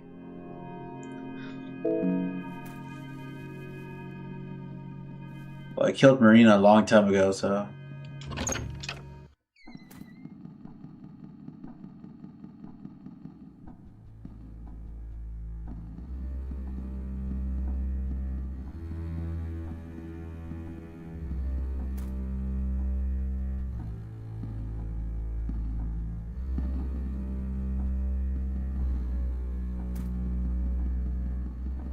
Alright, boys, are you ready for true in-game? True?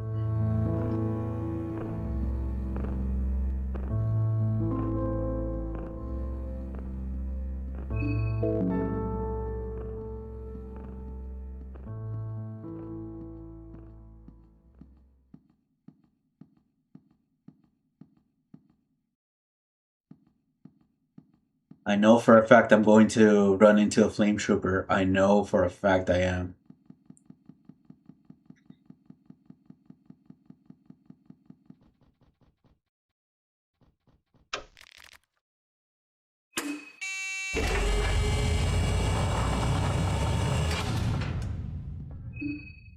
This is the part where I would save if I had a book. Pray for thee, thank you. Oh man.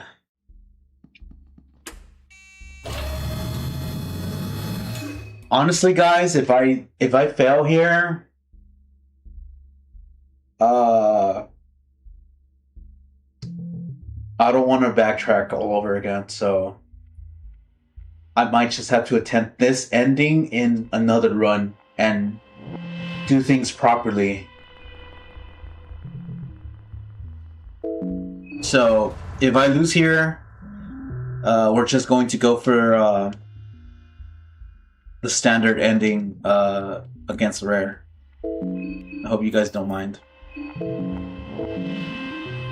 because I do not want to backtrack all over.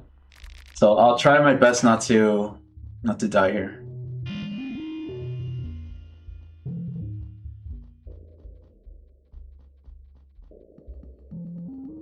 Or if we get lucky and get a buck.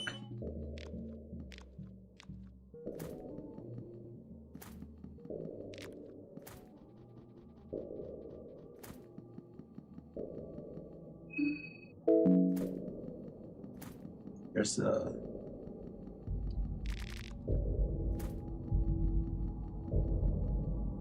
where they made all the fucking cubes.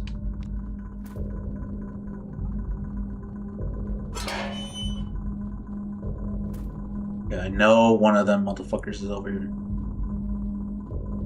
Oh fuck! I told you! I told you! I told you! I told you! I told you! I told you it was gonna happen. I told you it was gonna happen. I told you it was gonna happen. I told you it was gonna happen.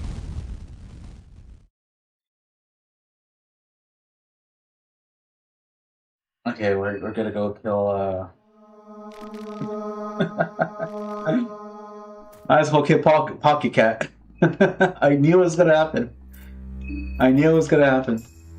No, yeah, no, it's.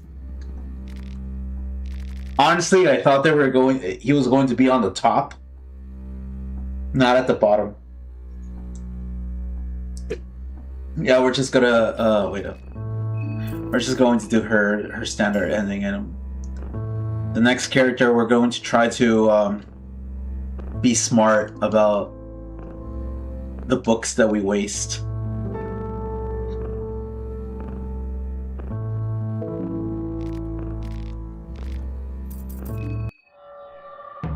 Yeah. Oh, hello there.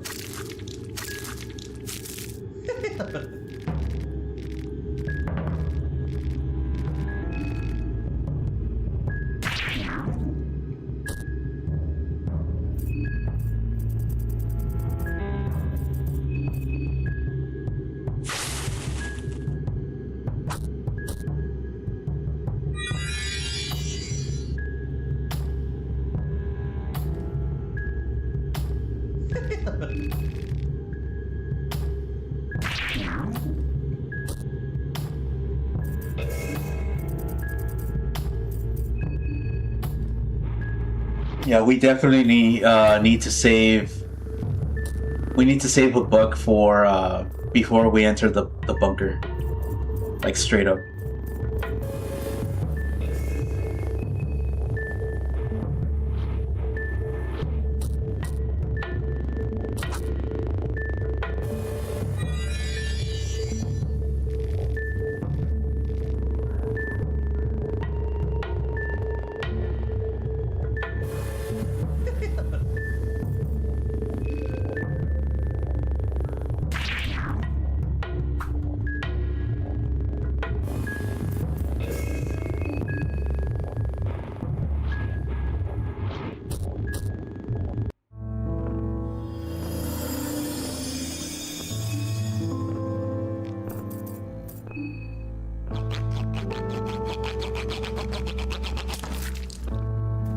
And now we need to go kill Abella.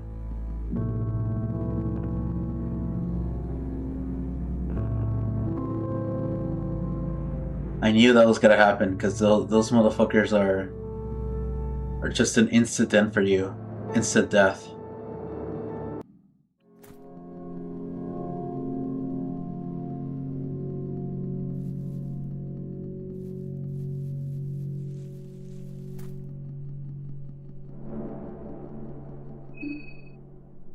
My first time I got lucky and had a book of enlightenment for right before the bunker and right before the tank boss.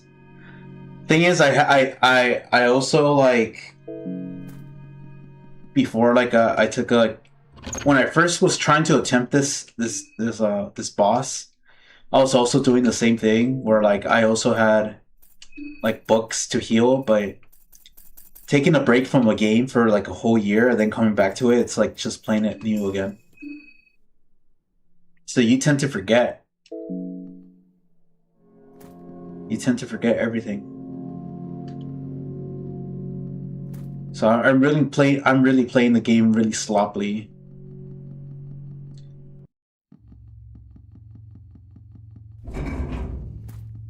And using my saves unwisely.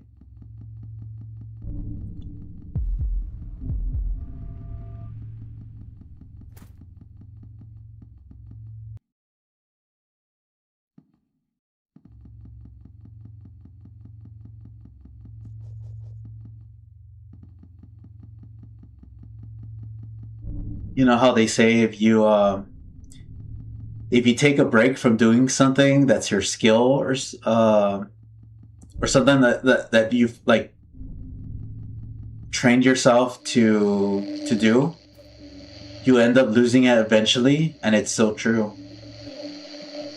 You stop doing it for a time and you just forget how to do it.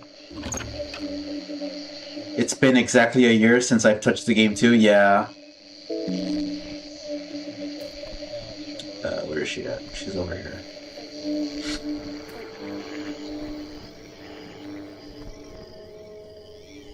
Because when I first played the game, I wasn't streaming it, so I was just trying out the game by myself, and also I didn't really had the mindset to stream until quite recently, actually. So I decided to like just try these games again. And you know what? I can kill a Bella really easily right here with a shotgun. But my fucking arm is cut, so I can't hold a shotgun. Appreciate it.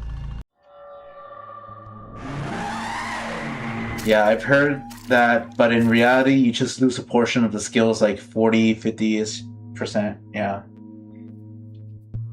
Yeah, you don't lose at all, but you really become sluggish.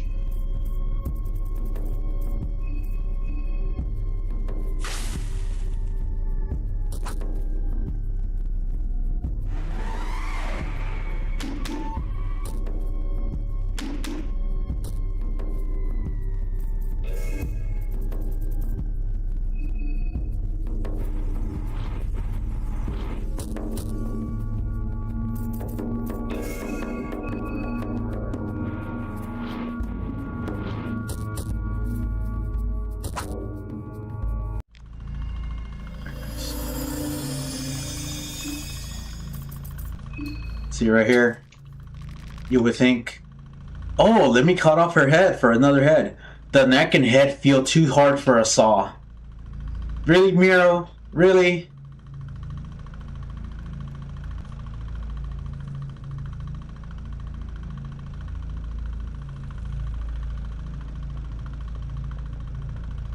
And then there's also like a few ritual circles where like you could have done something there, but they've already been exhausted.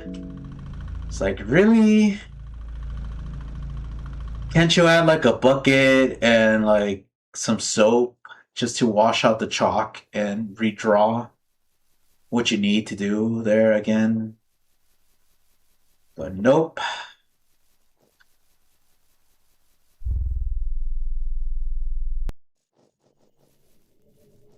Nero's like, nah.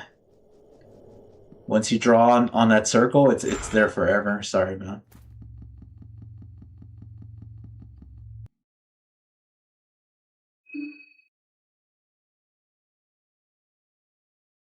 One sec, I'll be right back.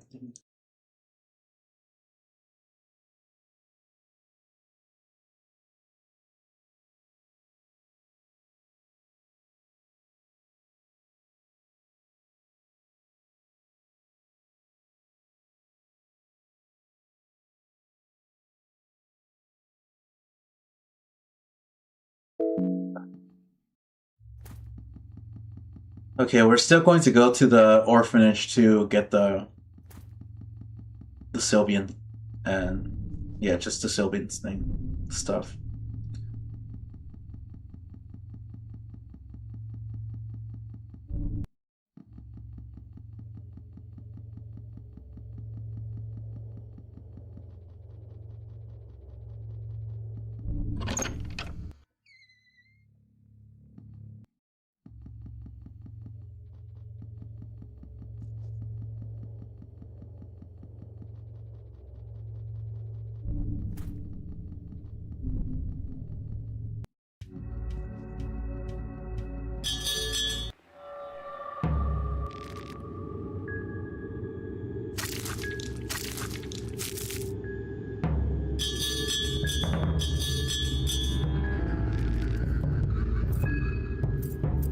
For justice and order!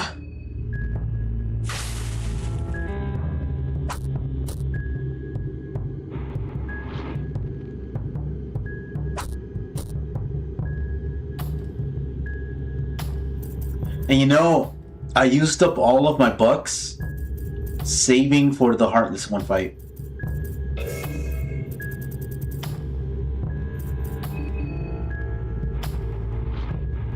Because I used a book before her fight, then I used another book after her fight, which is... I have no confidence in myself to beat her on the first try, even though I know the poison could kill her. But if she targets you first on the first turn, you're dead.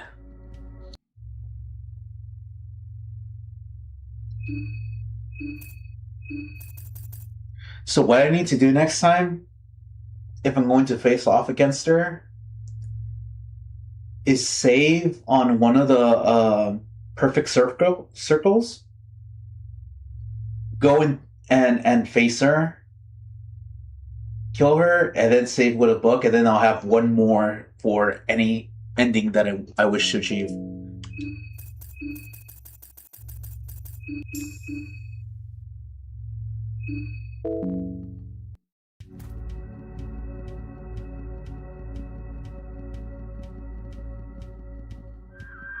Or do everything that I can before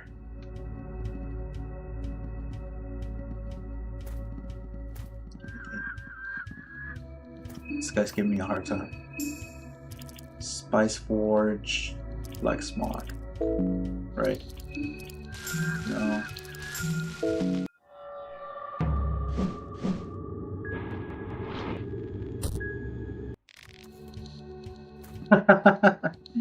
Alright, you can just do that. See, I completely forgot you can do that. Black Smog on the first turn. It's really, really good. Do I have enough? Anything? Nope. I'm poor.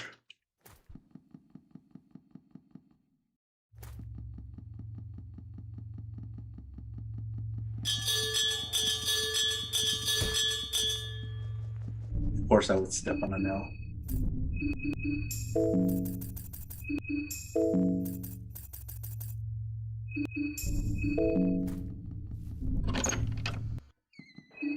Favorite Hunger God?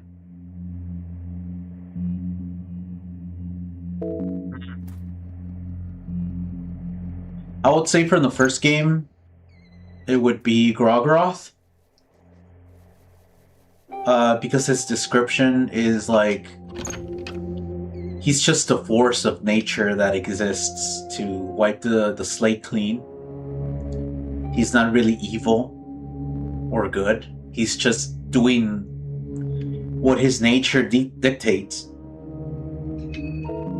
Just like animals, you know how they like kill and stuff?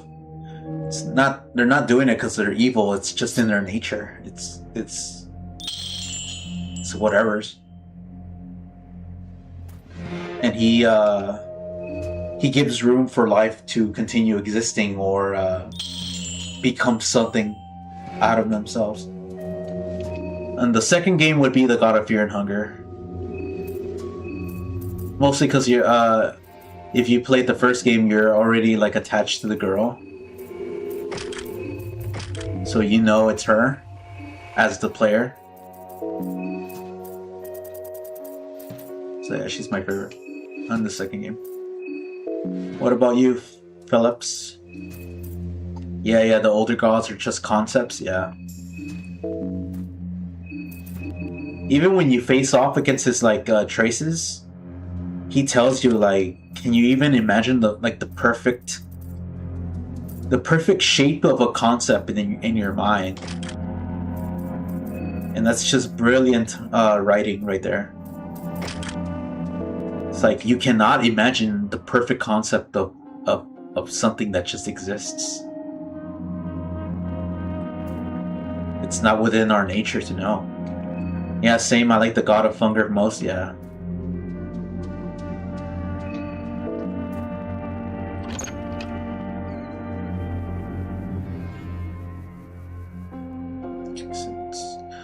Now we did that.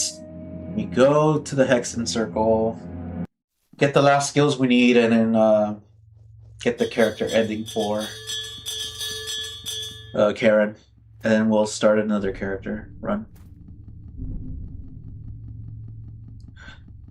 But what I like about doing games that you haven't done in a while is that you get to relearn from the mistakes that you make,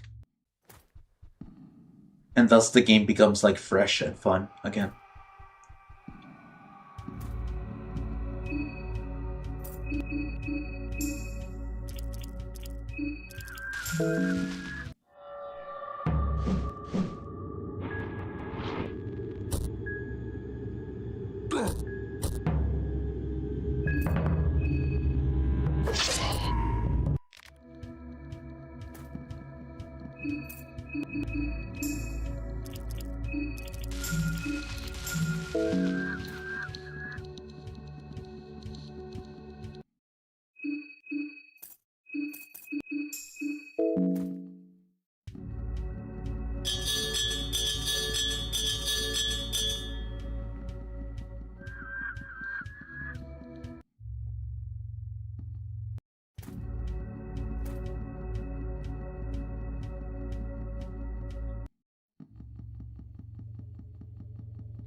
Very simple.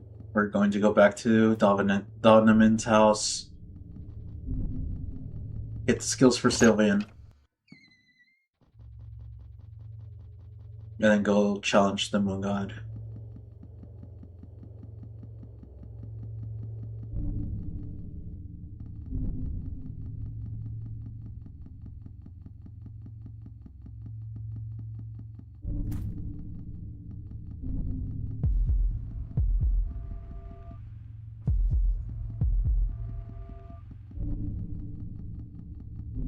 You know, this YouTube ad kind of gave me like an idea what Fear and Hunger 3 might be about.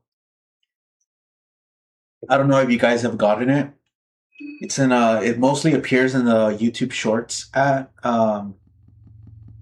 It's an ad that appears in YouTube Shorts, and it basically tells you like how we're all addicted to pleasure of seeing things like stimuli on the brain, and how we're all addicted to it, and like even when like bad things are happening, we treat it as a theater and shit instead of an actual problem. And I was like, man, this is like a good concept for Fear and Hunger 3. If we make the Machine God ending canon, it's like brilliant. Yeah.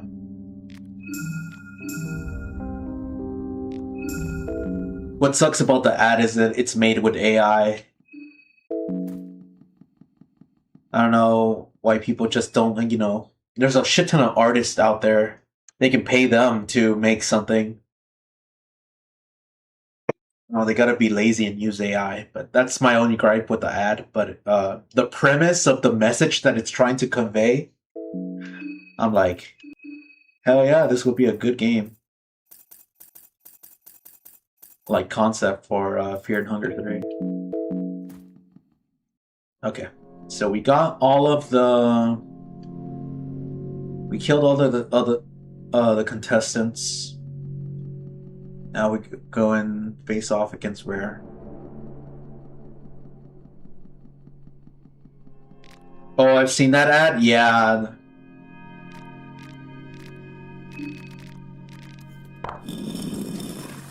It's pretty hardcore. I just wish it was made by like an artist or something, and it didn't have to use AI.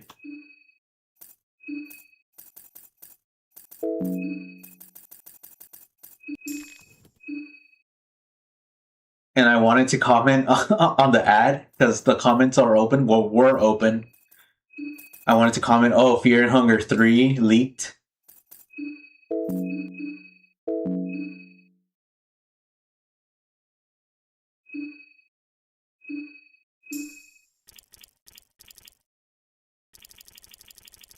Healing Whispers with blue.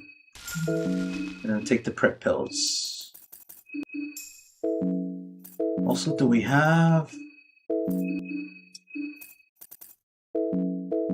Do we have an extra poison to poison Perkel? Oh, we do. Nice. Oh, we do. Nice. Okay. Let's go.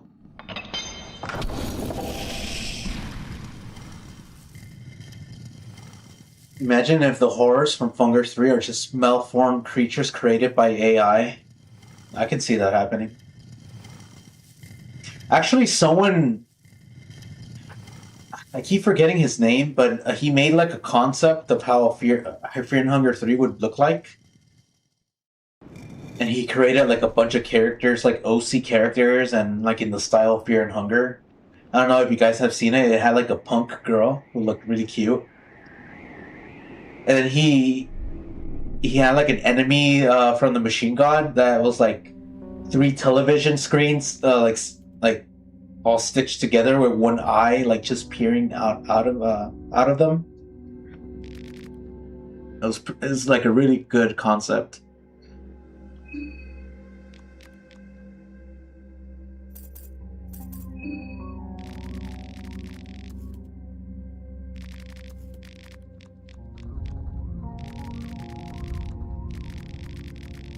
But then the guy was like, "Oh, I can make my own game out of it."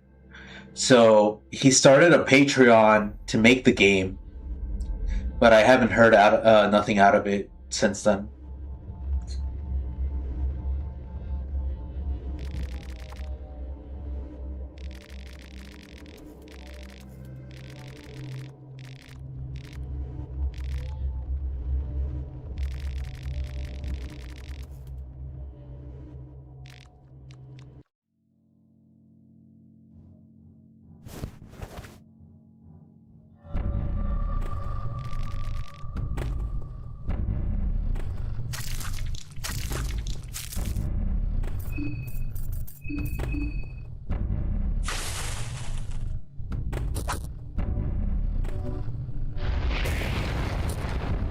Nice to know Funger is already big enough to inspire other. Yeah, there's that, and then there's another Funger game that came out like a year ago. I forgot its name, but there was some streamers, some big streamers like played it.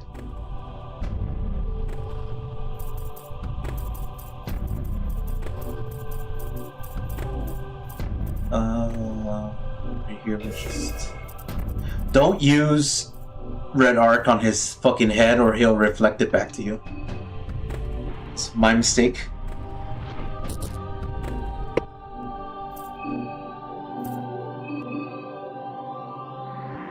Oh, it only costs 8. Nice.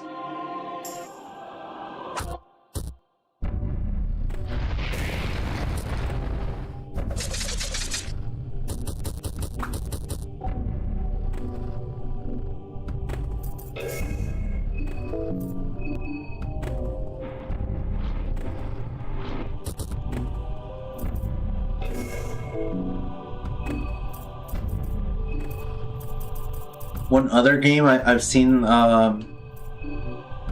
and Hunger YouTubers talk about is Lona RPG.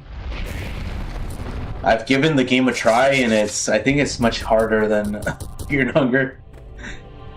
It's really hard. Also, it's really fucking hardcore, so in terms of like the sexual themes of it, like it's really hardcore. So you shouldn't try it out if you can't handle that. Gotta heal this guy.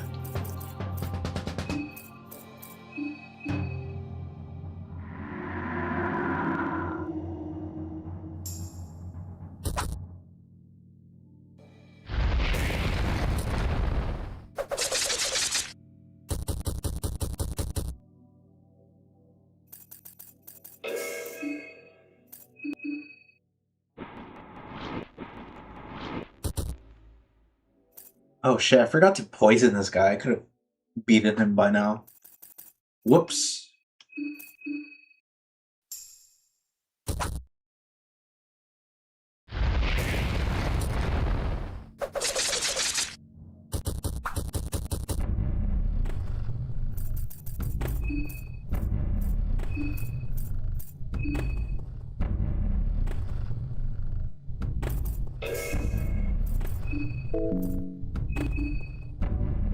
Damn, I heard that game was pretty demonized by the Funger community. Hat and Black Souls. I've never played Black Souls. Alright, there you go. He said. That game is pretty sexual as well.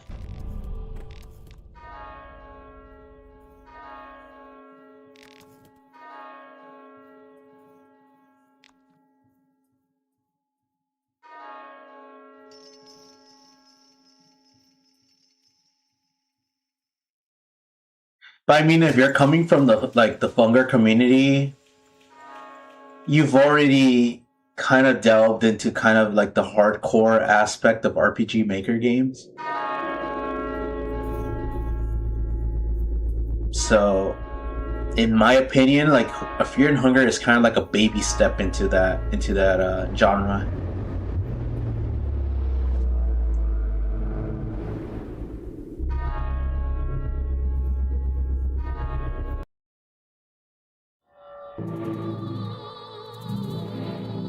It's more similar to Lona than Funger. In fact, I'd say Funger is a lot more safe compared to those. Oh, definitely more safe.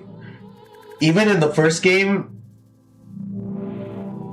everything in the first game that's hard, like kind of hardcore, does not compare to Lona or Black Souls. I haven't played it, but I'd imagine it's up there in terms of sexual content.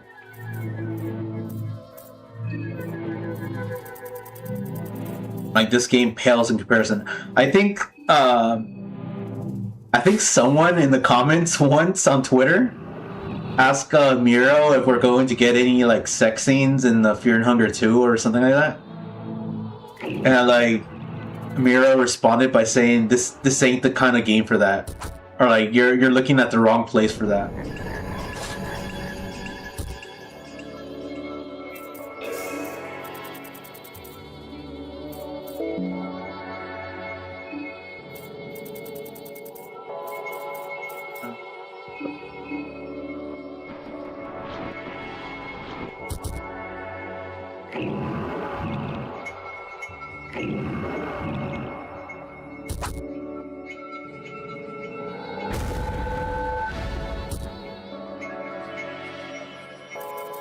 Heal!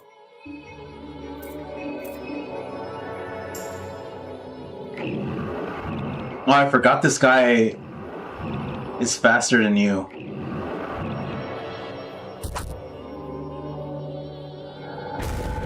Okay, I need to equip. Luckily, he hasn't done his AoE attack. So, we shall equip.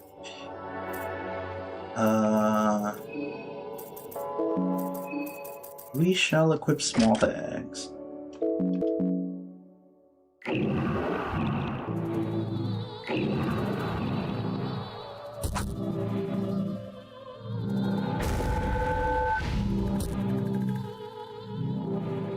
There we go. Now we have an extra turn.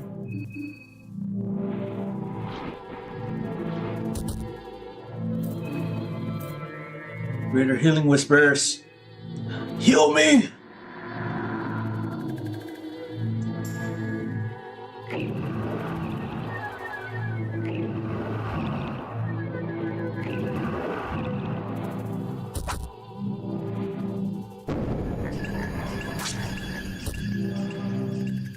I'm getting extremely lucky that Rare is not doing his AoE attack.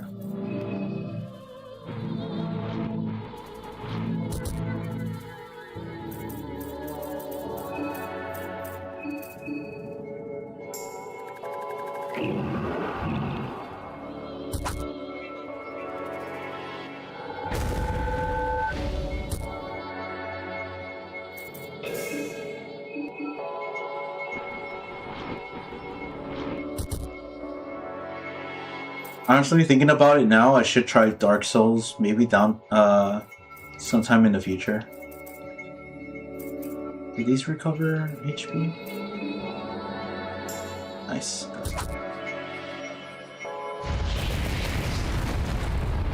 Oh, now he doesn't.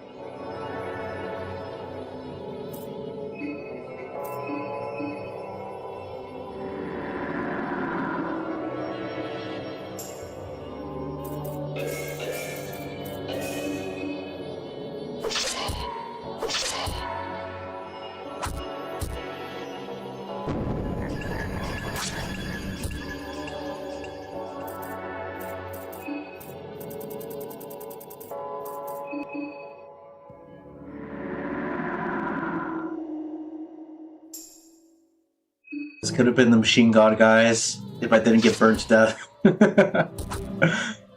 Oh, I'm sorry.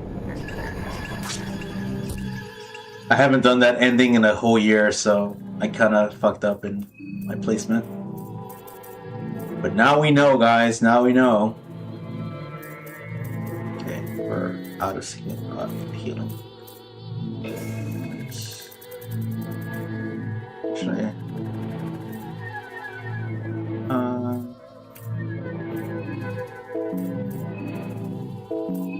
Fuck it, I already wrapped up. Oh, what? You've never played it? The first one is one of my favorite games of all time. Black Souls?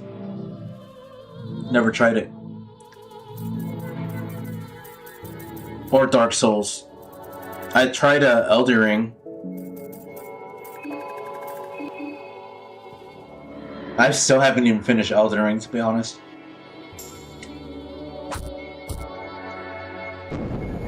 I'm stuck on the battle where you're facing off against those two twin blobs.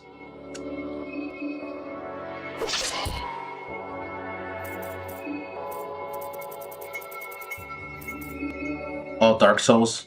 I never tried Dark Souls.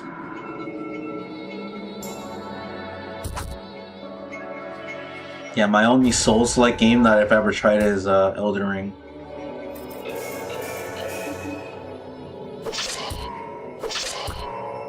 Ooh, critical.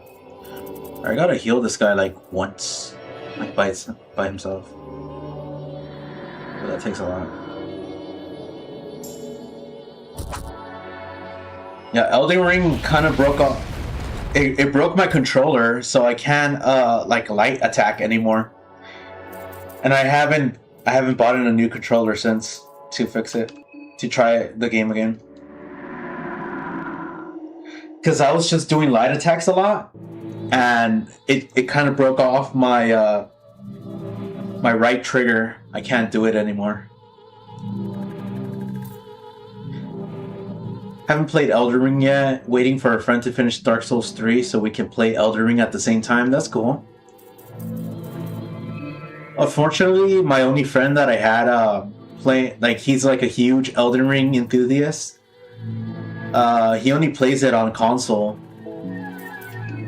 so I've never and since I bought the game on PC, I never had a chance to play it with him.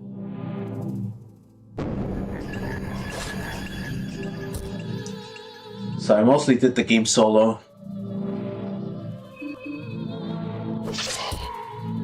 Alright, buddy, you can die any day now.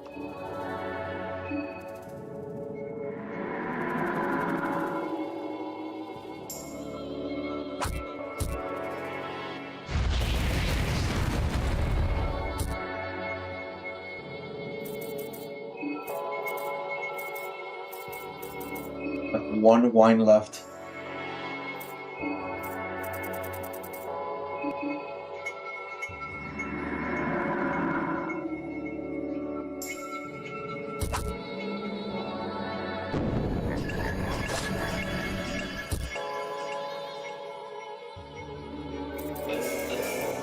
Alright, guys, will he die right here? There you go. He did. She magically regrows her left arm.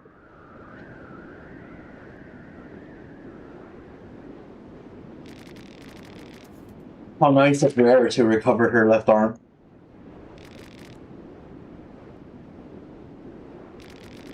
Hell yeah. Yep.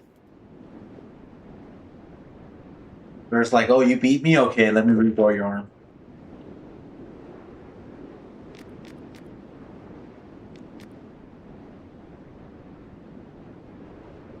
You survived. Only barely.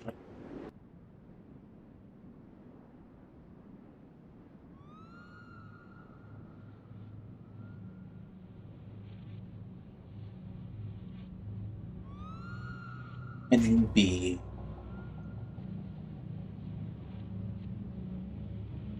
A4.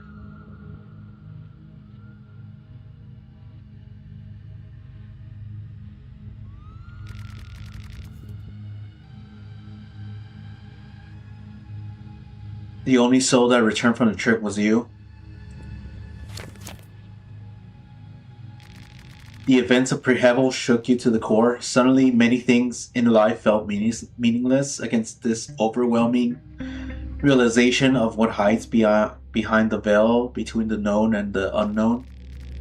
As you returned back to civilization, you understood that your experiences would sound like ramblings of a madman if you've ever tried to put them down on paper. You needed proof before you can open your mouth. You had to witness the rumors about the new gods and Kaiser in real life. You knew they were real. This was half the job already. Now you only need to convince the rest of the world of this forbidden information. This goal helped you get by each day. You needed clear goals to block the dread out of your mind. You started digging like you have always done. Sooner or later, you will get to the root of things. It remains to be seen whether your sanity will withstand the truth or not. Just keep drinking, Abella. Well, not Abella, Karin. Cover that mind.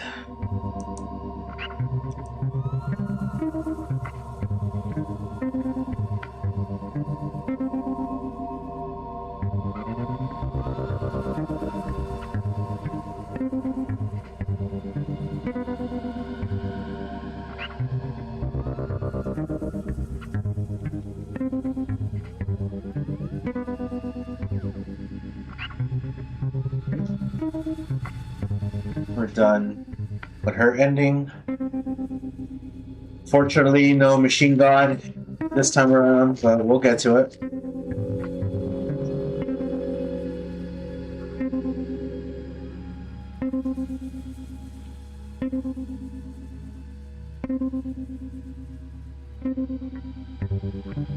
You know, the next character I would, it's instead of Abella, to go for the Sulfur God ending, I think I'm gonna choose Osa this time.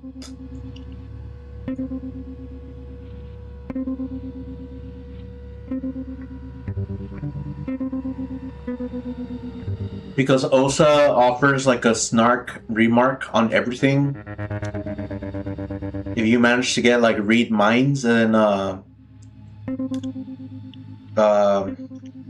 what's his name? Nazarov comments on everything. So you get to hear his side of the story as well. Or like his snarker remarks.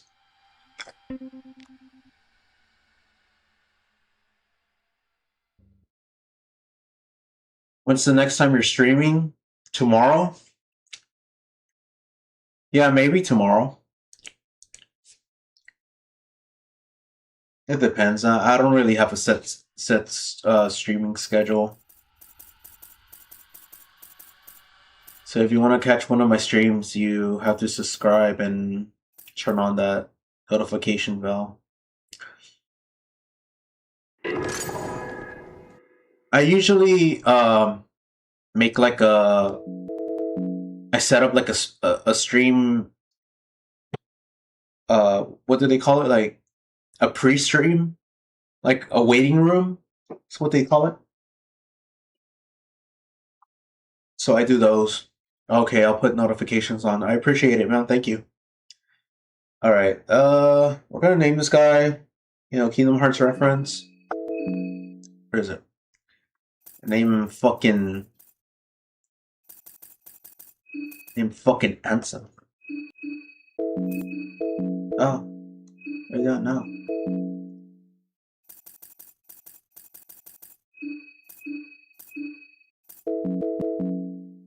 Sting. Oh, there you go. Ansem.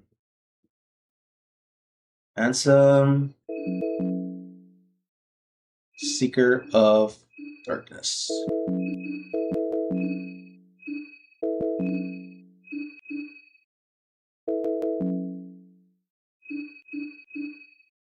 Capitalize it, please. Damn it. Let's do it. Seeker of Darkness. We'll do it Fear and Hunger mode. Hi, Luna. Thank you for joining the stream. Give me a moment, guys. I'm kind of like I have some allergies going on, so I'm gonna sneeze real quick.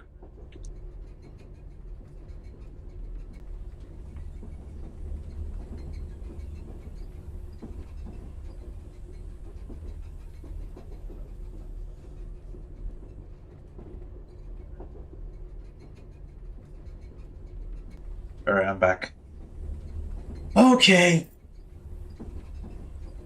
So Osa has like a full text adventure going into the Dungeons of Fear and Hunger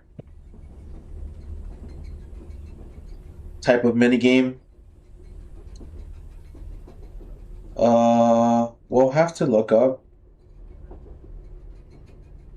what his story gives because I don't remember. What are you doing now? I'm going to attempt to do Osa's Fear and Hunger mode story, but to try to get the Sulfur God ending. So that means I have to kill all of the contestants and get their souls, and then challenge rare.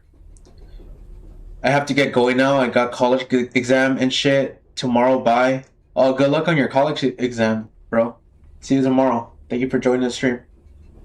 Okay, let me give me a sec.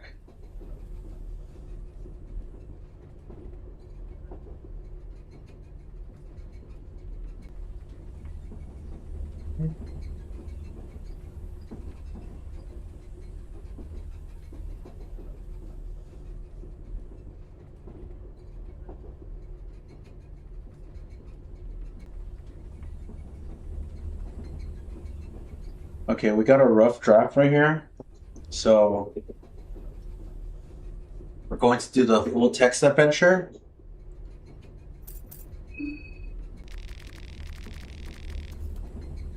The soothing sound of rail tracks, you are not used to such peaceful and tranquil atmosphere.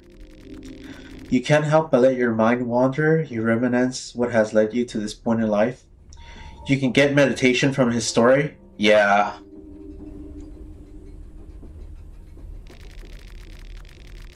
You were born and raised in the raging heats of Abyssodia, the continent with a long history embellished with the chaos and warring factions. Those fools, the people around you, wage wars over ancient disputes and grudges started by long gone ancestors. The thing about tradition, I'm just gonna say this right now. The thing about tradition is, it's just pressure from the dead. To be honest. But that being said, it says right here, but that is how it's always been. The people of Abyssolia held ancestors and their spirits on a godlike pedestal, but it's not like that was any better in the north. In the continent of Europa, those fools worship ancient deities that none of them had ever seen with their own eyes. And they certainly had their disputes as well. A great war after another. What's worse, their disputes didn't stay within their borders. They dragged everyone into their mess. Yeah, I can feel that. They had set their eyes on Abyssodia now because of its strategic position in securing and access to oil and other raw materials from the west.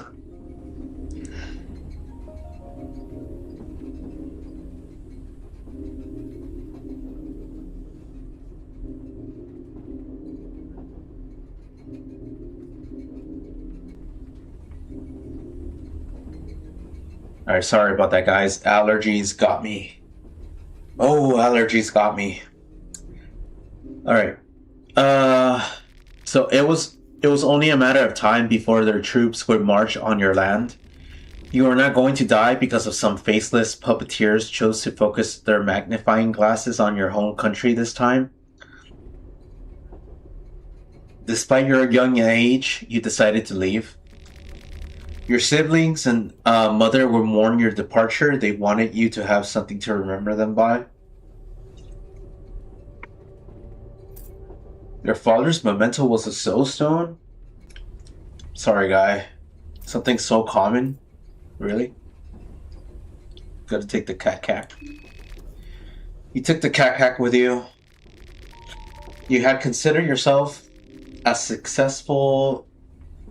You had considered yourself as successfully dead inside, not swayed by emotions. But it took a lot of effort to convince yourself that you wouldn't miss your family. You still obviously had weaknesses to weed out. You and me, buddy. You and me. You headed to the city of the sun, Ammon, to educate yourself on spiritualism and religion. You were no sloth physically, but you always considered your intellect your true forte. And just like that, you were accepted as an apprentice after some preliminary tests. At the same time, news about the Great War closing Abyssinian orders were all they could talk about on the radio. Ammon was far from the borders, and it would probably remain safe for a good while, even after a war broke. You figured you'd still have plenty of time to learn at the temple and leave the country before it was too late.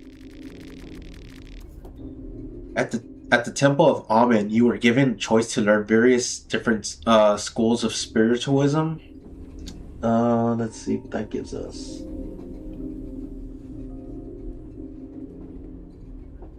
So, learn worship in the Europa, gains affinity with any god. Easter Sanctuaries gives me pyromancy trick spell.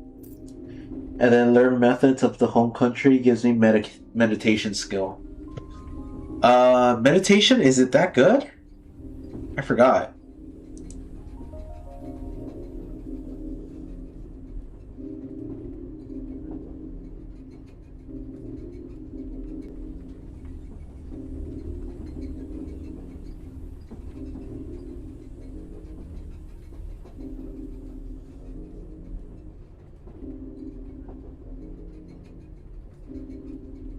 Is it that good? Because uh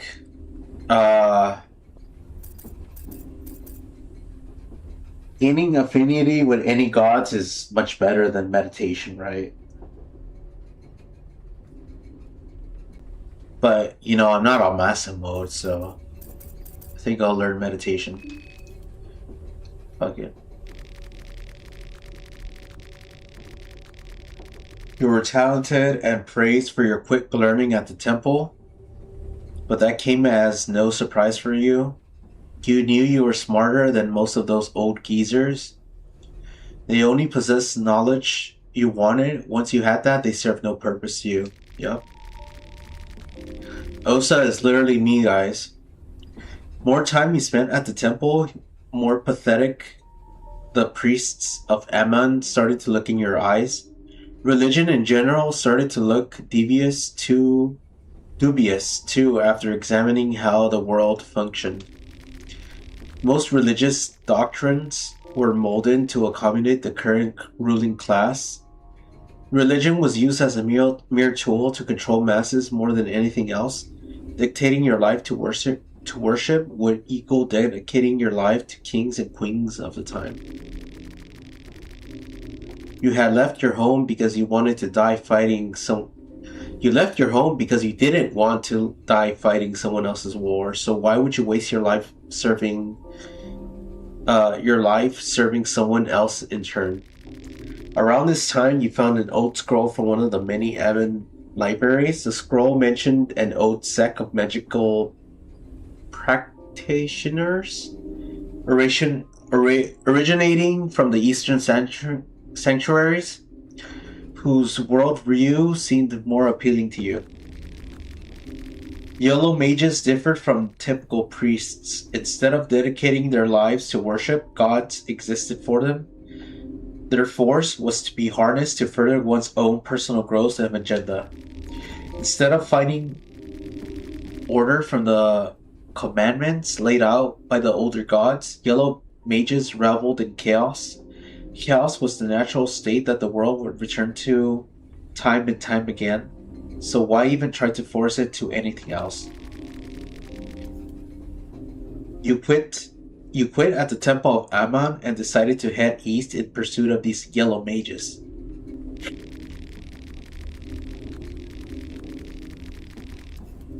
You traveled beyond your home continent, ultimately fighting yourself at the narrow streets of the eastern sanctuaries.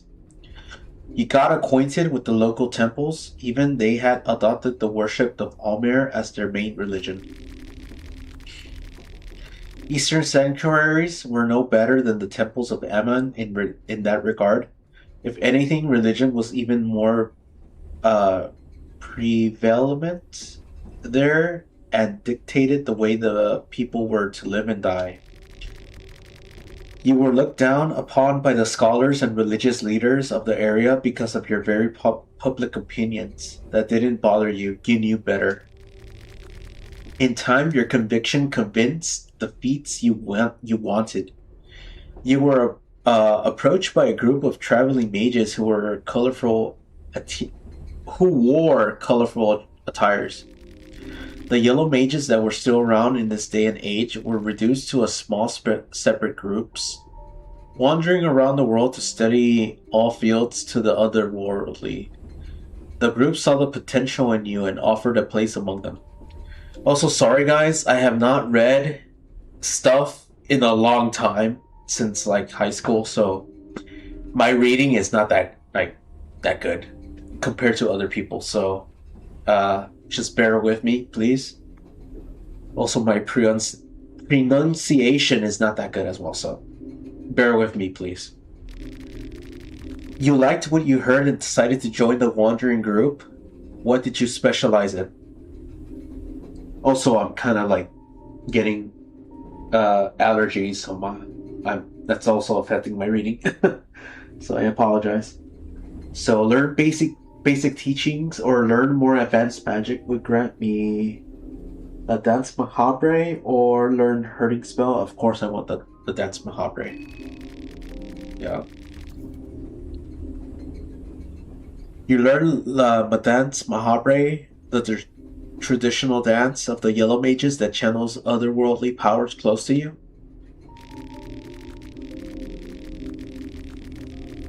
Sec.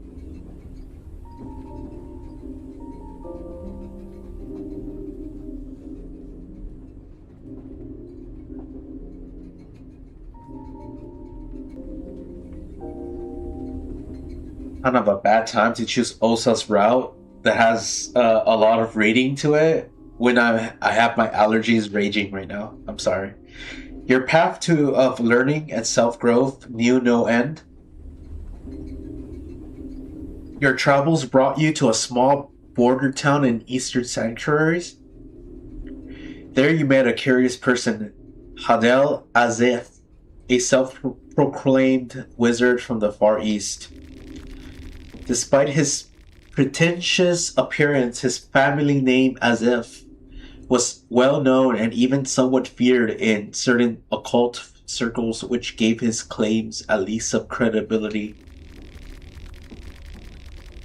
He was gathering a group of adventurers to accompany him on a perilous quest. He had inherited a map from his late grandfather that was supposed to lead him to the infamous dungeons of Fear and Hunger itself. The place used to be a noteworthy location of pilgrimage for many aspiring mages and priests in the distant past. The yellow mages you had spent time with previously told ominous tales about the dungeons as well. Initially, you dismissed Asal's talks only to be haunted by the most brutal nightmares on the following night. Something was calling for you. You had to witness the place yourself.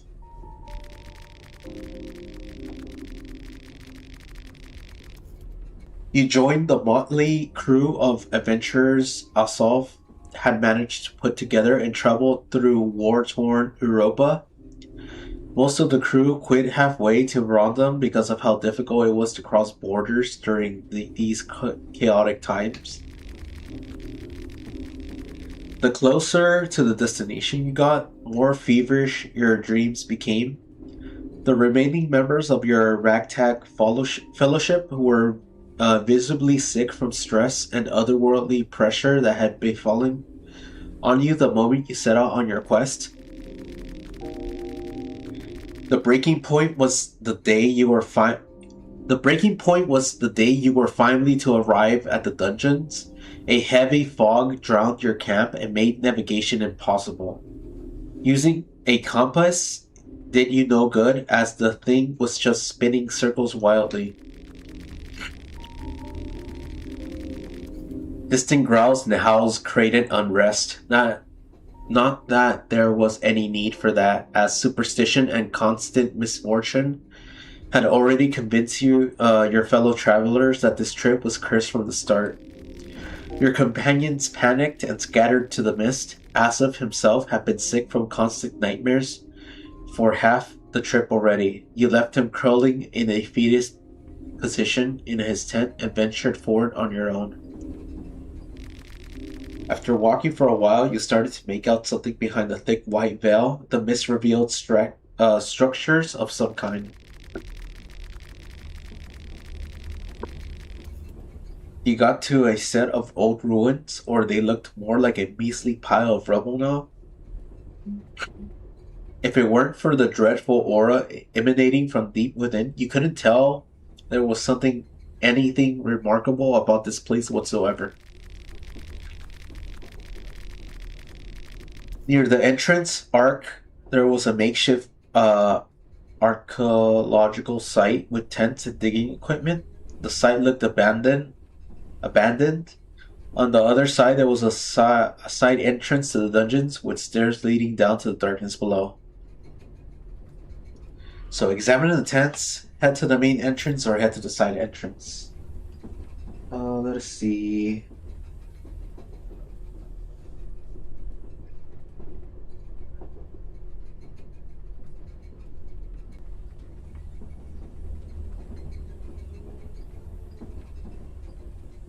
Okay, so there's information on the tents.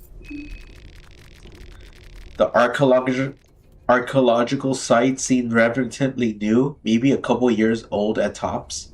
There was no signs of people. Whoever had set it up had long abandoned the place too. All the documents and reports were written in Bremen, so you couldn't tell what exactly these people were looking for.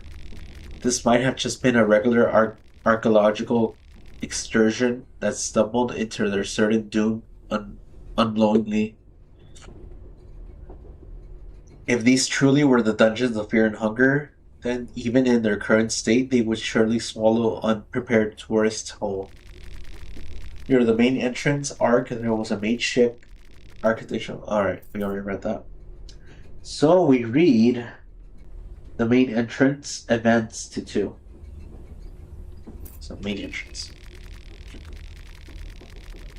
The moment you stepped inside the dungeon walls, you felt immense otherworldly pressure. You understood that the place would drain any normal person to the brink of madness and starvation in a matter of mere hours. You had to be efficient about this. Even if the day was still bright, the darkness seemed to suffocate all light, and you can barely see anything ahead of you. You lit up a torch. You stood at the vestibule of the dungeons. To the left, you saw a doorway leading to what seemed like a kitchen. There was a small room with an old wooden furniture in front of you, and to your right, there was a closed door.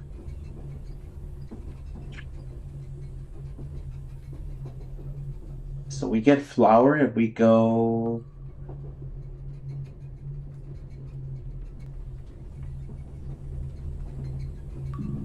So we go to the kitchens. We get flour. And there's nothing in the kitchen, so not even. Check the door, information warning, and then go back outside, dead end. So we check the door.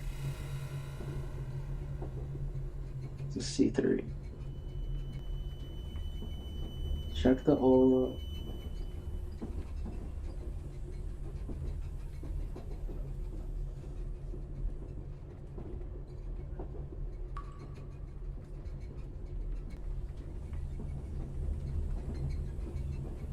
Okay. So, if we check out the room in front of me, there's a small key at the desk, there's a bottle of wine, and there's a chest. So I think I'm going to check the room in front of me.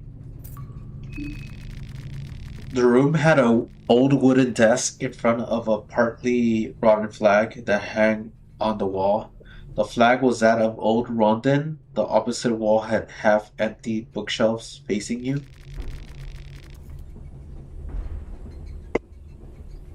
Behind a small pile of rubble, you saw a wooden chest covered in cobwebs and dust. So if I check the desk, I get a small key. If I check the bookcase, I get a bottle of wine.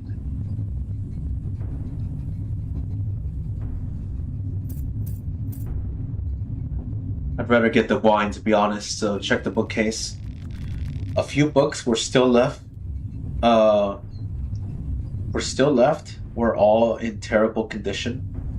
None of them looked interesting, but behind a large encyclopedia of torture, you find an old wine barrel.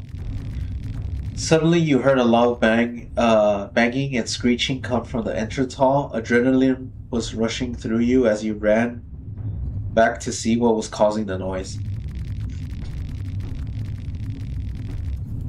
The closed door was jolting from its hinges. Something big was trying to force itself through the door. Whatever it was created inhuman growling sounds between its swinging doors. So if I hide in the kitchen, it's a bad end. If I hide in the room in front of me, okay, where is it?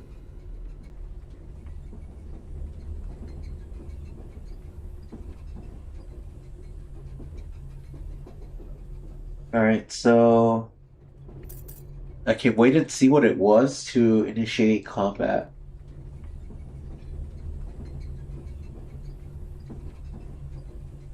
Okay, fuck it.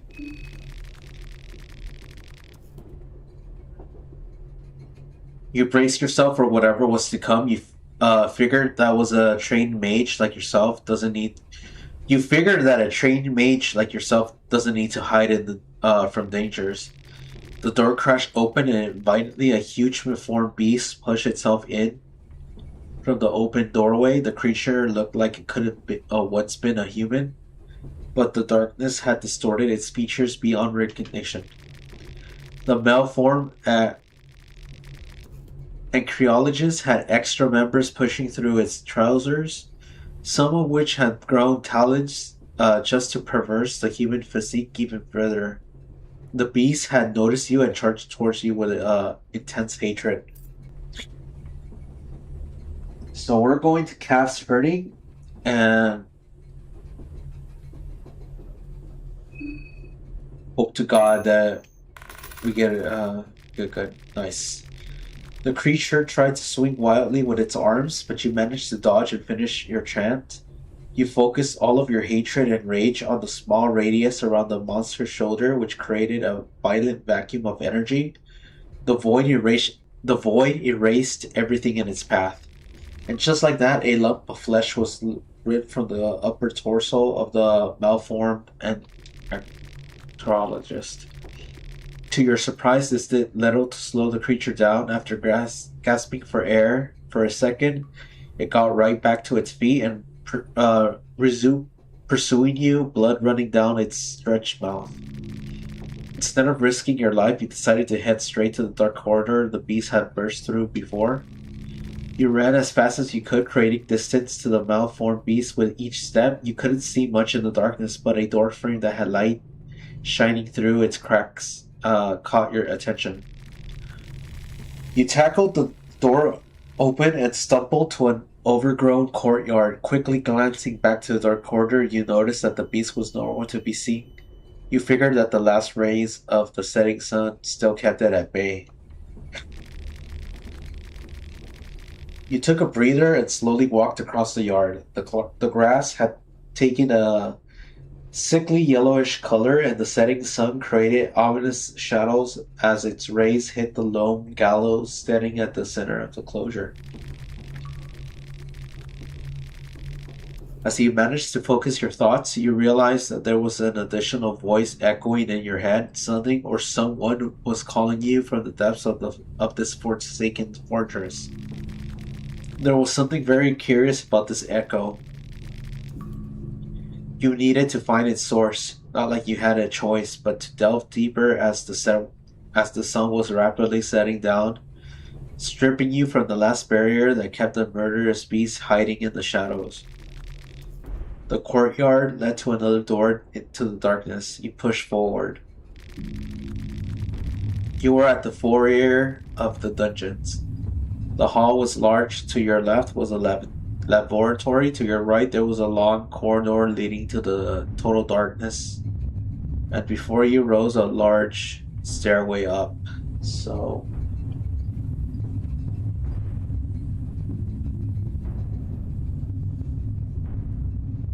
let's see.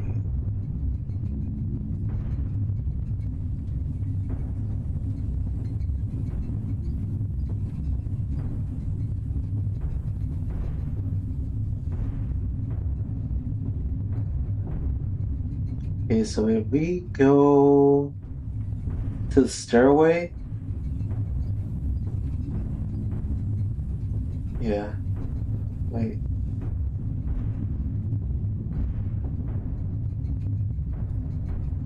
Okay.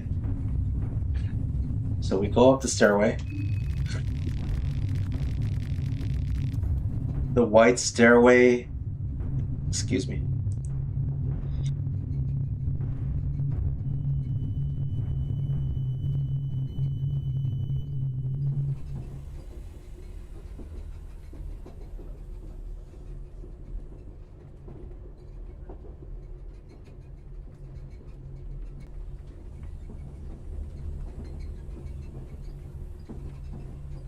And the white stairway led to an old Almir sacrificial altar with a skeleton crucified to it. Next to the altar, there was a side path leading deeper into the fortress.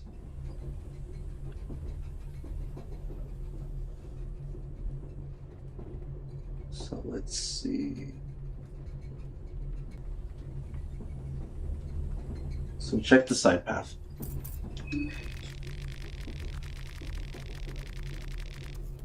The path was a narrow corridor crudely made from a misshapen bricks and stones. It looked like the floor had collapsed at certain points, but you were able to hop over the trench with ease. The large room opened before you. The room stood out with its finer decor, spiral floor tiling its many bookcases covering the walls. The south end corner of the room had a small doorway shrouded in darkness. The northern corner was more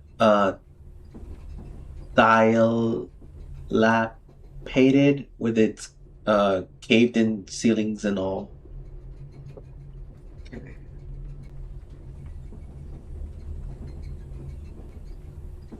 Uh, so where are we at right now?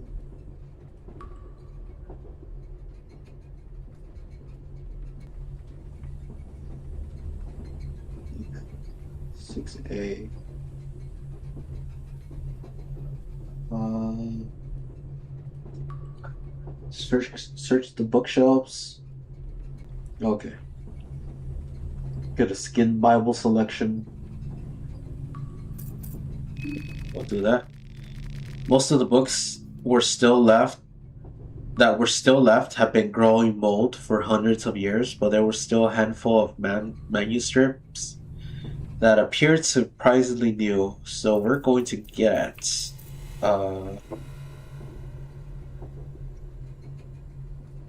Grogoroth for sure.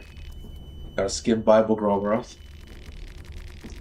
The manuscripts all seem to be part of a bigger complexion, and you would love to have them all with you, but you had a job to do, and you couldn't burden yourself with too much extra luggage. The large room opened up before you. The room stood out with its finer decor. All right, we already read that. Yeah, we already read that.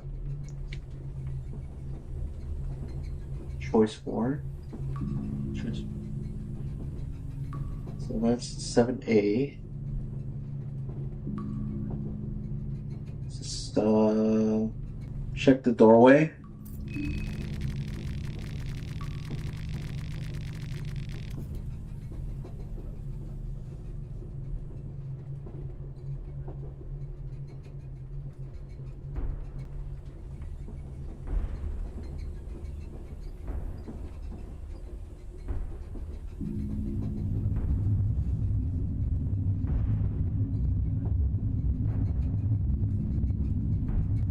Your torch slowly lit up a small room and revealed a wooden desk with drawers, a carpet that was from the Eastern sanctuaries, judging by its patterns, and a partly eaten corpse that seemed to be part of the archaeological expedition.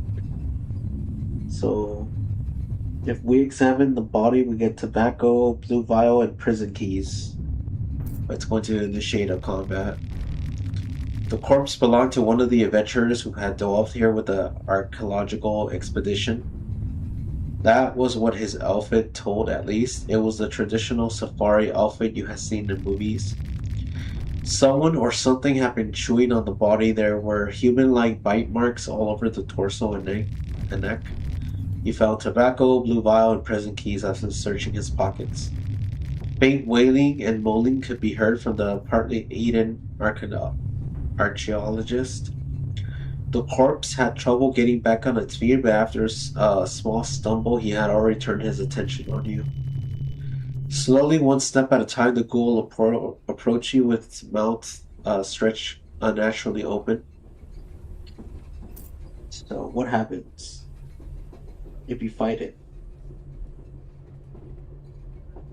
Combat 7B. So, if I attack it with a staff, I lose staff. If I attack it with hurting, return to 4. Ignore it, return to the foyer, return to 4.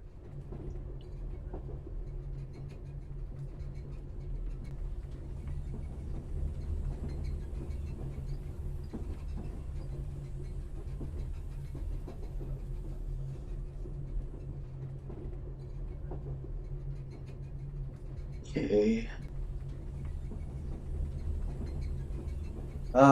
Let me see. I don't want to lose the staff.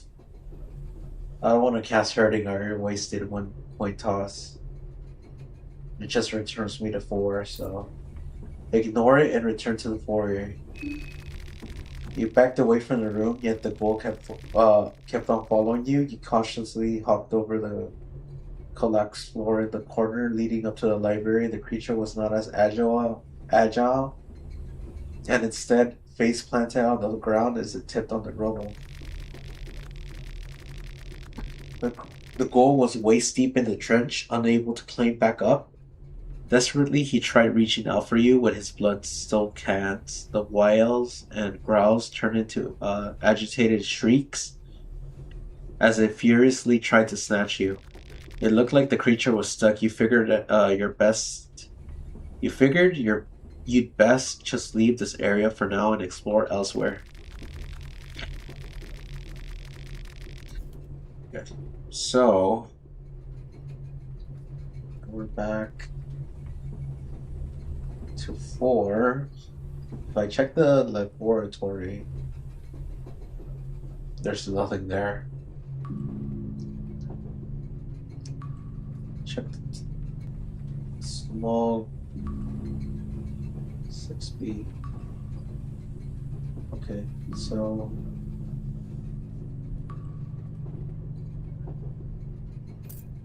Five B.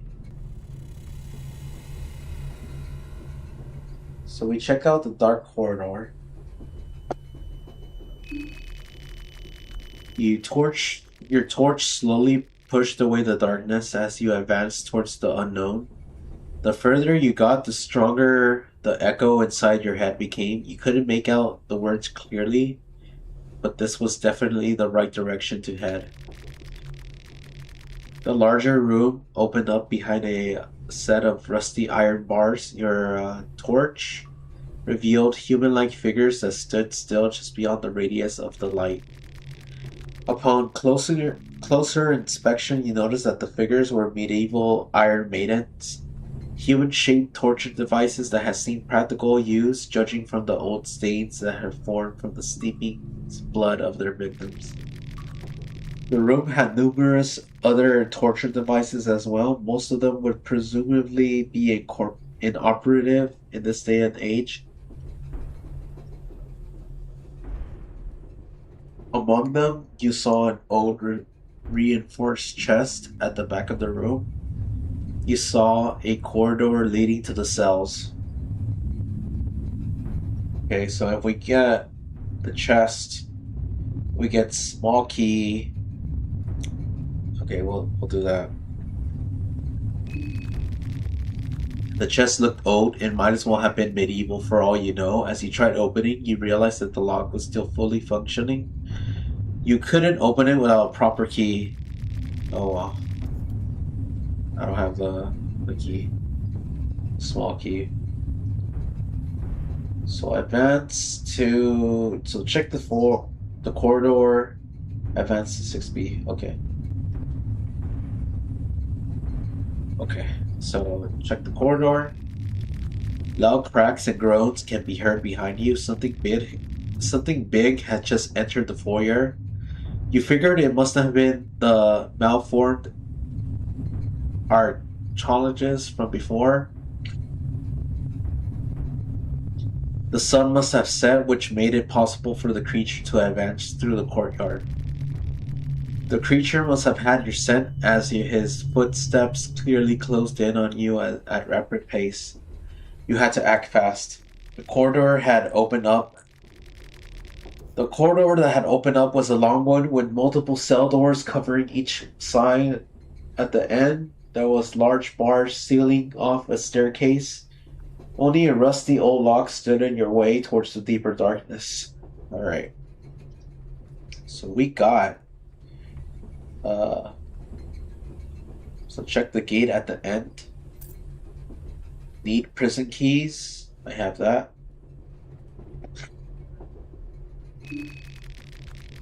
You heard the creature trash the nearby torture chamber. He was right on your heels. You couldn't see him in the darkness, but you could sense his intense hatred homing in on you. The gate was locked with a reinforced lock. You tried to remain cool as you hoped for the prison keys to work. The beast was already charging towards you as you opened up the key and slipped inside only seconds before the malformed monster smashed against the bars. Finally, the creature tried to reach for you while making low grunt noises from his swollen throat. The bars and the gate seemed to hold the beast for now, but you didn't want to stay and find out whether the thing could eventually break in. Instead, you took the stairs deeper to the darkness. The thought crossed your mind. If darkness had twisted these poor souls to become mindless beasts, would the same fate await you if you stayed at the dungeons for too long? Yes. The stairs became sickly from old gore and blood. The deeper you got, the air was stale and had rotten smell to it. The voice inside your head got louder. You still couldn't make sense of any words that was definitely calling for you. Deeper, you had to get deeper. That much was clear. You entered a huge chamber full of partly burnt skeletons and rotting corpses lying about. The ground had a thick layer of dried blood and filth which had accumulated around the chamber walls over the years. Each step you took echoed to dizzying heights. You couldn't see the chamber ceiling. The walls just rose up further to the darkness. There were two staircases in the chamber. One led to the ground level you just escaped, while the other one led to the lower levels. In the middle chamber, there was a rather new-looking wooden contraption. So, let us see what's in here.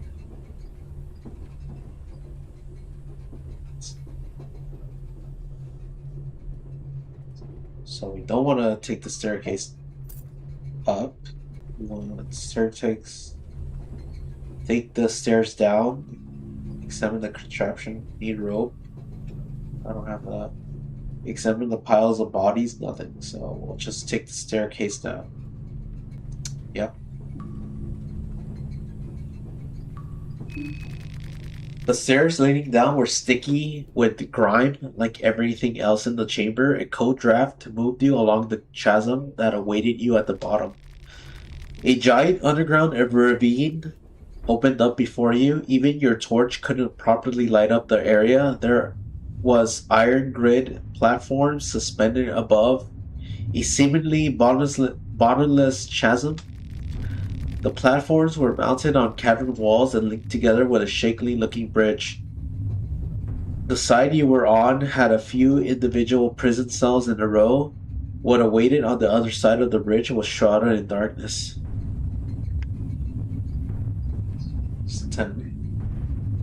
So we don't want to go back to the upper floor. Check the prison cells, gives me nothing. Walk over the bridge. Next to 11. And examine the ravine, gives me nothing, so walk over the bridge. You cautiously walked up to the bridge. Just putting some weight on the thing caused a couple of nuts and bolts fall down to the endless depths.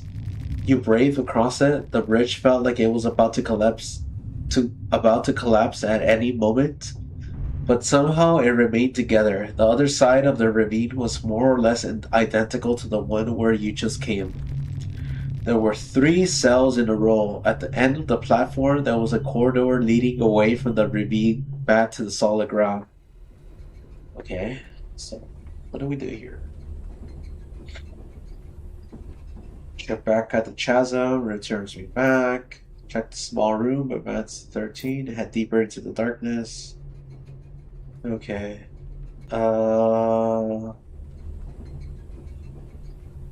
We can check the small room.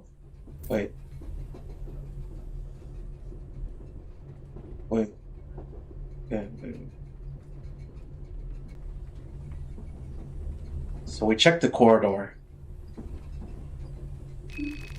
The corridor took you to a small intersection. To your left, there was a doorway to a small room, and to your right, the corridor continued deeper to the darkness. Okay. So, if we check the small room...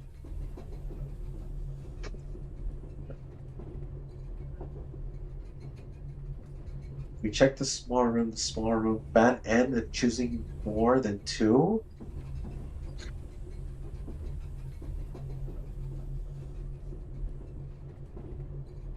So we can check the small room to get a weapon or gain pipe and tobacco. So we're gonna check the small room. The room looked like it once belonged to an army officer. There were numerous weapon racks in a row positioned next to the empty shelf. At the back of the room, there was a wooden desk with an impressive-looking leather recliner behind it. Behind the desk, you noticed a small cast of iron and what seemed like a rusty lever.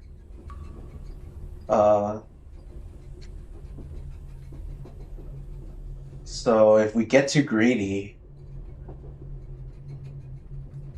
we cannot choose more than 2 times. So we check the weapon rack and the wooden desk and then dip. So there was a few swords and spears left on the rack. It looked like it might have been once. There was a few swords and spears still left on the rack. It looked like there might have once been more, but looters had probably taken everything that looked half decent and valuable. One of the swords was in complete rubbish, and one of spears appeared to be in surprisingly good shape. You couldn't carry both around. You didn't want to overcome yourself after all. So we'll take the officer's sword. You heard distant chains rattled by the chasm. It seemed like a small commotion caused by your exploration reached the ears of someone or something. Okay.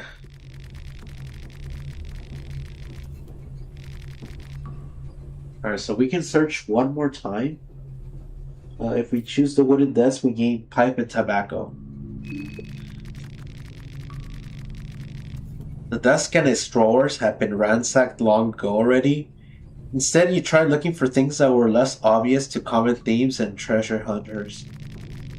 You examined the bottom of the desk and found a hidden trapdoor, a pipe, and full patches of tobacco. Yeah. A loud creak echoed from the ravine. The dungeons were dead silent apart from the small ruckus caused by you going through the officer's room. Whatever still lived in the darkness would hear you loud and clear. The room, okay. So we just dip out of. We just dip. I'll return to the corridor. Yeah. Yeah. Back to 12 and head deeper into the darkness.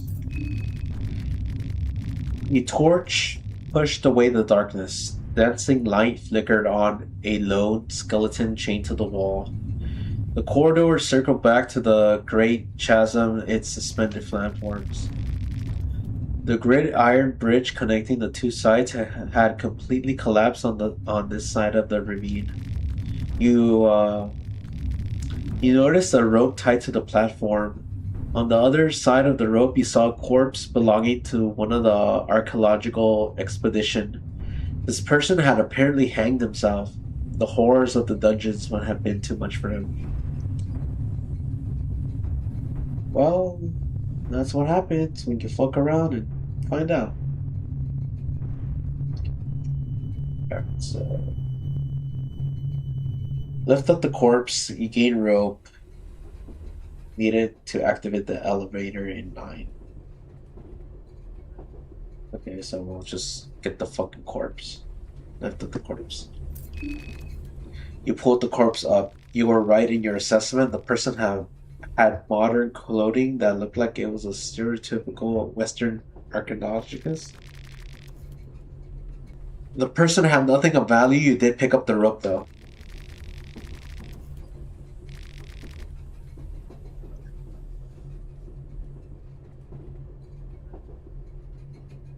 Head back. Match to 15.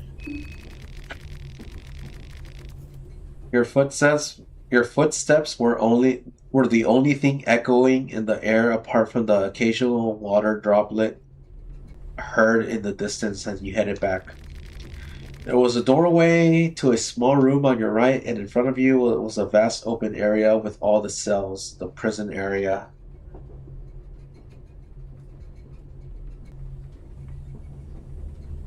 Okay, so if we check out the cells, we enter a combat. We enter a battle. Go into the small door.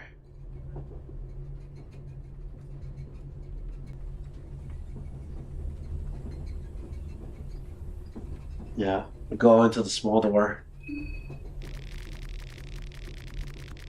Alright, sorry, whoever is joining in right now, I apologize for my poor reading comprehension and also story. It's really long because you're basically on a point and click adventure and shit. So I apologize for my poor reading. So just excuse me for that. All right. So you were standing on a grid iron platform that was suspended above the dark ravine that opened up below you. The bridge that had linked the platform on the other side, I think I already read this, collects entirely with the crow. Okay.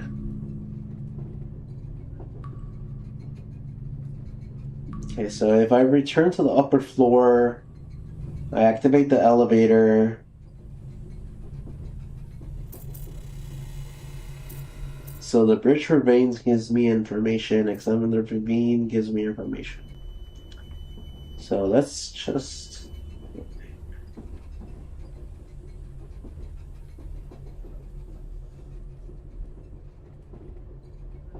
Okay, let's go back to the upper floors to activate the elevator now that we have the rope.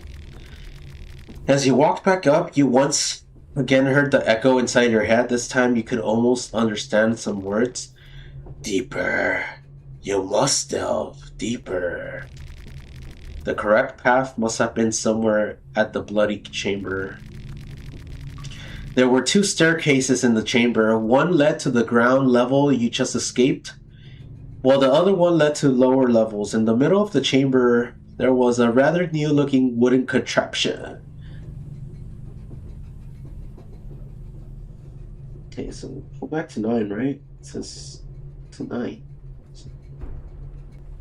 Yeah. Examine the contraption. You didn't notice the gaping hole at the center of the chamber until you got closer. Your torch lit up the surroundings. The wooden contraption had been built around its rigid elevator of sorts, lifting and lowering items and people if necessary. The contraption itself stuck out just by not being stained with blood and filth like everything else. Judging by some of the equipment around, the elevator must have been used by the same archaeologic expedition that has set up the tent outside. You could have used the contraption yourself too if you had some rope with you if you used rope. You tied the rope tightly to the wooden beams and threw the loose end down to the pit. The cold draft could be felt coming from the depths below. You held down. You climbed down the claustrophobic, bloody pit. The pit opened up the area that revealed itself was even more open than the ravine upstairs. There was a huge cavern beneath the fortress ruins. The rope ended up on the top of the crashed wreckage. An iron cage had crashed on the rocky ground from the pit you came from. A closer inspection suggested that it was an elevator of some kind. Needless to say, it wasn't functional anymore. You stood on the solid ground next to the wreckage.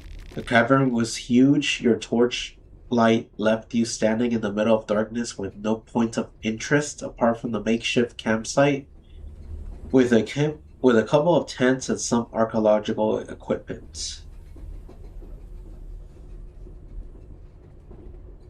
So go to 17. So check the campsites.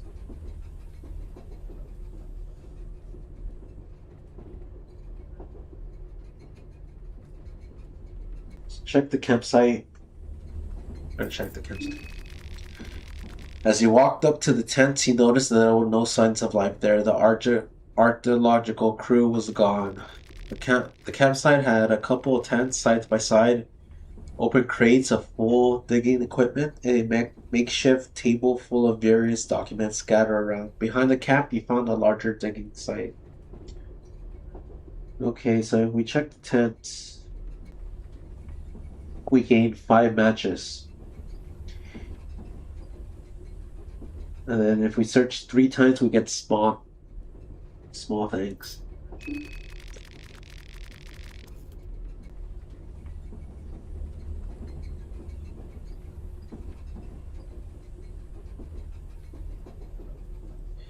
The first tent had sleeping bags and clothing scattered about. Among the useless junk, you managed to find 5 matches. The second tent was mostly the same story, except there was a collection of archaeological findings on the table. After your initial excitement, you noticed, however, that those findings were only a run-of-the-mill artifacts, pieces of broken vases and other trinkets of no use. Among the junk, you picked up ardent lantern. Okay, we check the tents again.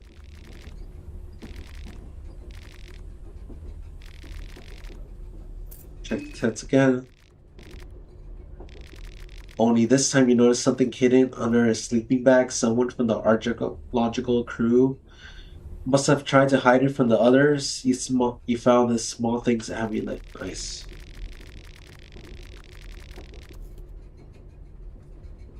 Alright, check the digging site. Alright, excuse me for a little bit. I'm gonna blow my nose.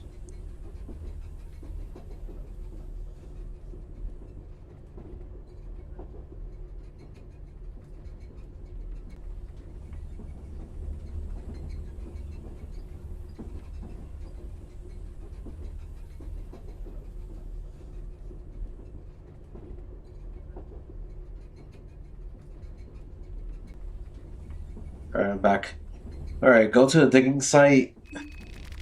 The digging site was bigger than how it initially looked.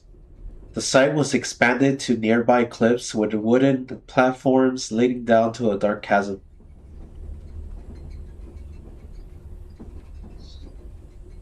Go down the wooden platforms. Resume character history. Okay. So I think that's it, right? Yeah. You descended down the dark depths. The echo inside your head returned once again. Misguided soul, can't you hear my call? The words were clear this time around. Good, finally. The voices became even more clear. The archaeological crew that had been digging deep and revealed something that should have stayed hidden. The ancient structures could clearly be seen protruding from the rocky surface. The structures looked almost like the remains of a city from another time. The wooden platforms took you straight to them, and a ladder was set to lead you inside what looked like a temple or some other place of worship. You climbed in. Most of the temple was depleted by the time, but you could still spot some murals on the walls that depicted rituals and gods not known to this day and age. Even if you had only witnessed glimpses of something larger, the scale of the building had already impressed you. It was unlike anything you have ever seen. Eastern sanctuaries, the city of Aman, Abanosia, they all paled in comparison. The voice inside your head was getting louder. This way, this way, this way, this way, this way, this way. You dug the rubble with your bare hands. You turned over wooden structures and pushed away a stone pillar. And there it was, the source of the voice. A burnt, withered head. A severed head, to be more precise. The head had deep lines running across it. In the place of its eyes were dark and empty sockets. The only hair on the head was the sparse mustache under its big nose. I wasn't expecting a worm like you weaseling its way deep to the dungeons, but I'll take what I can get. All earthworms do, after all, is dig. Your garments, huh? Perhaps, maybe, you do have more than a camel's spunk in place of your brains. You are a yellow mage, are you not? You confirmed the suspicions of this beheaded oddity. Figures.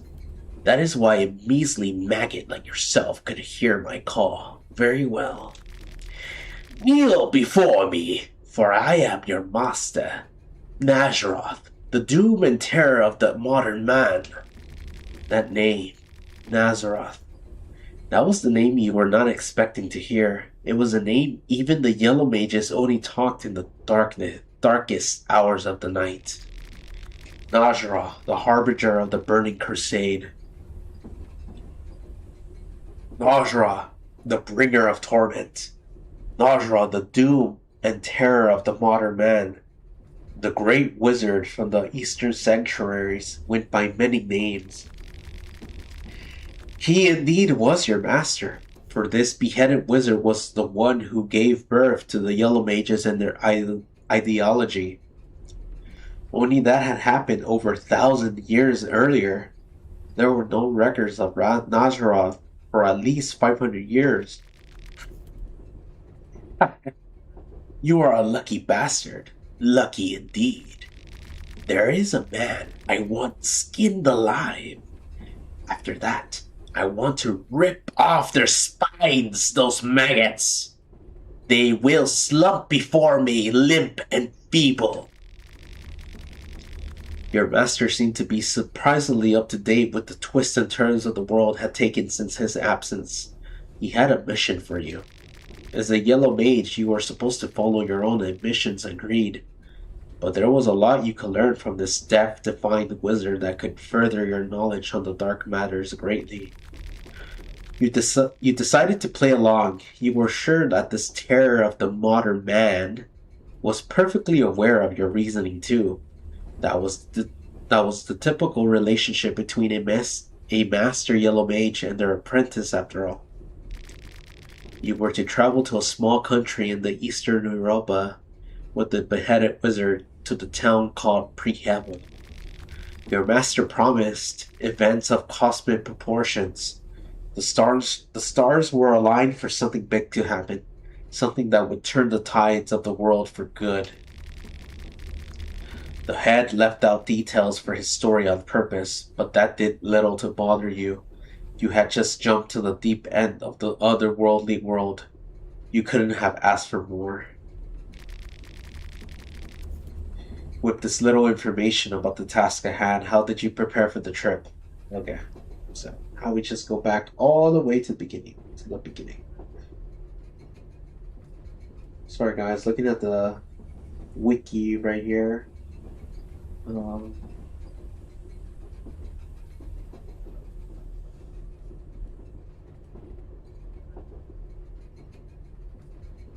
Supplies.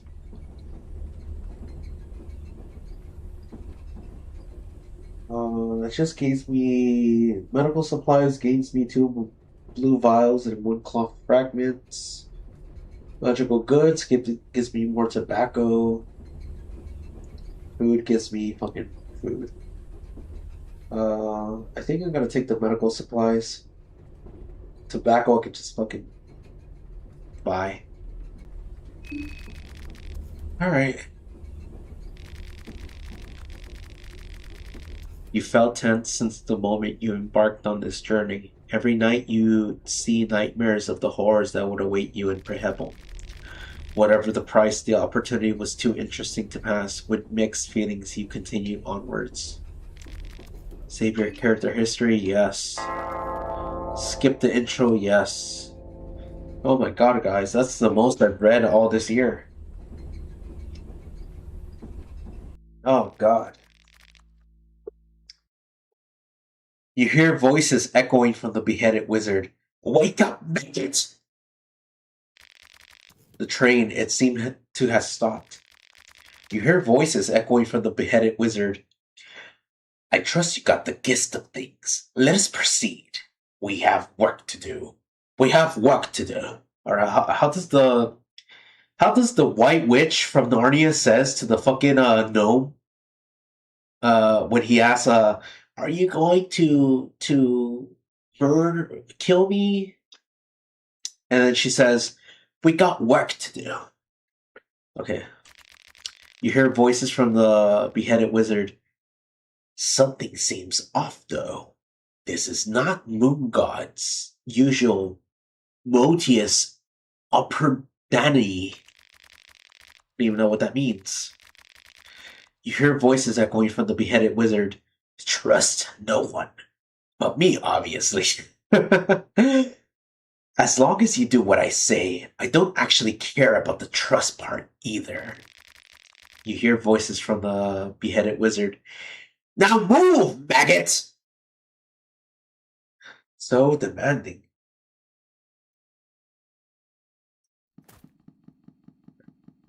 Did we got anything good? Got so much reading. I have not read a lot since high school. Maybe this is a wake-up call, guys. Maybe I need to read more. Tanaka. It's right here. And attack him. So. My guy got the worst fucking phobia. It had to be anything but the phobia that affects any from all the enemies that I'm going to encounter. Oh my god.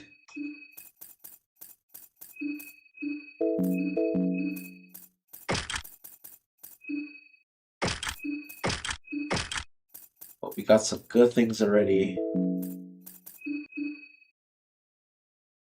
Okay. This meditation doing.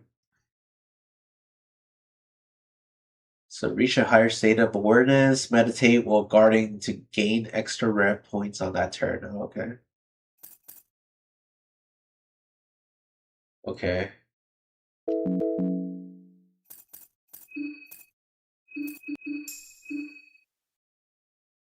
Man, my phobia sucks.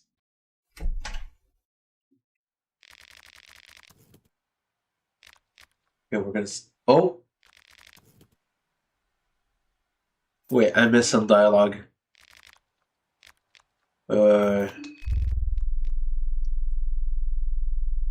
Restart. I missed some dialogue from that Nazareth.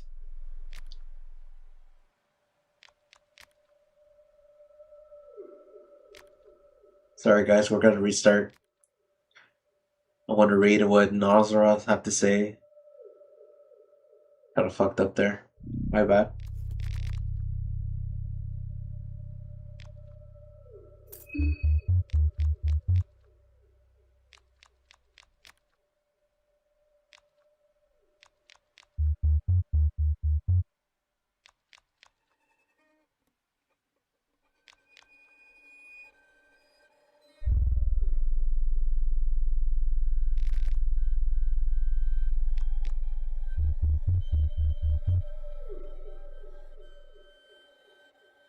My bad, guys.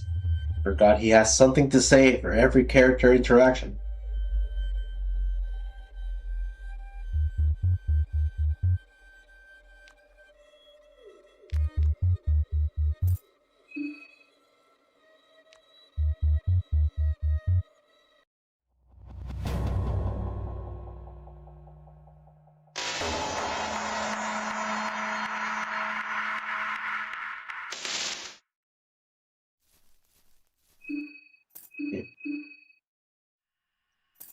Man, that phobia, though, after going through all of that just to gain a shit phobia.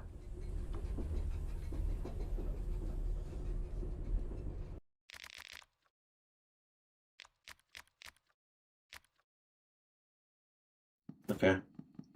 Well, maybe we'll get some good things from the luggage.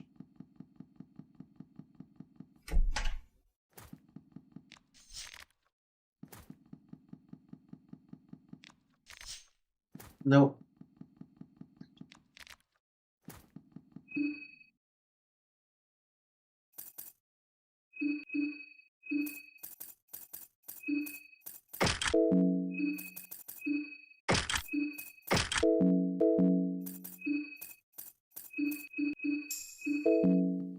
Now we're going to read things.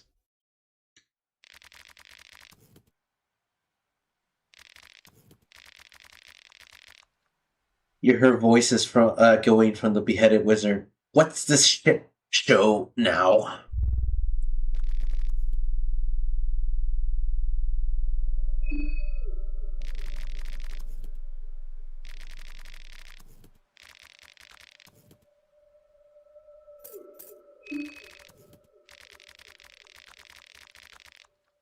Those fools, they have no knowledge of things to come.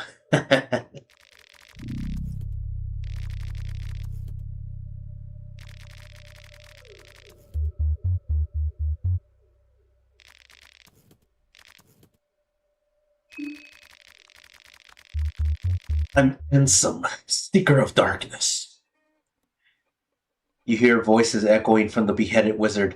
You are their doom and torment, an embodiment of chaos, a pupil to the terror of the modern man.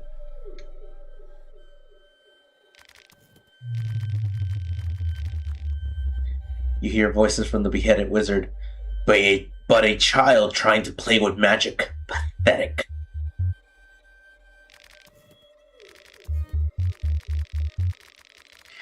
A poor sod, a measly librarian waiting to be devastated. Damn, dude. Keep an eye on this one.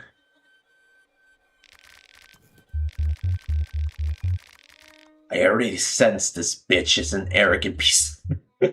I'm sorry, guys. Oh, Nazarov is so fucking. He's so funny. I already sense this bitch is an arrogant piece of filth.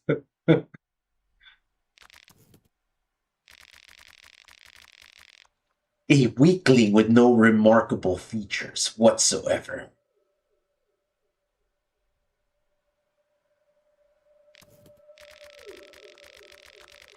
This maggot carries filthy secrets. Dig them up.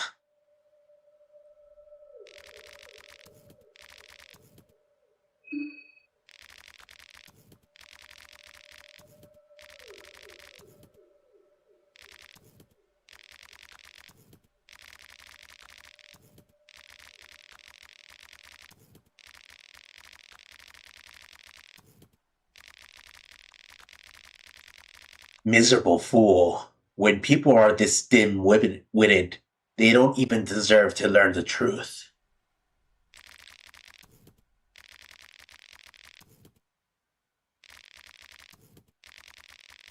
Oh my gosh, she said the line, guys. She's covered wars.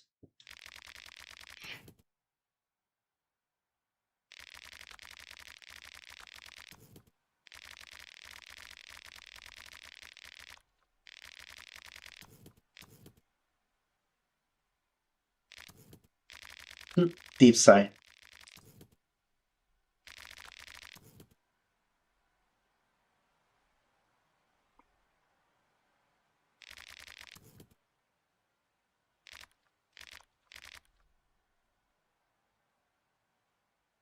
Man, half of the story intro is just reading, man.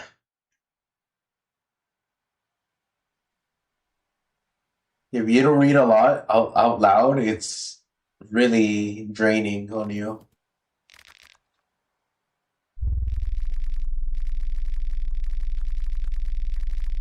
Enough of this nonsense. We need to get going, or start killing. Either is fine by me.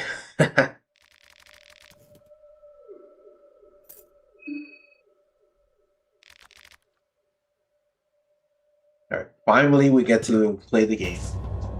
After an hour.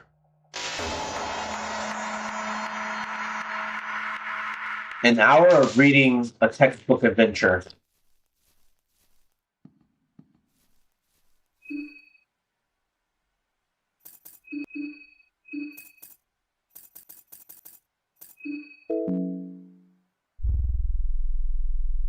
You're back.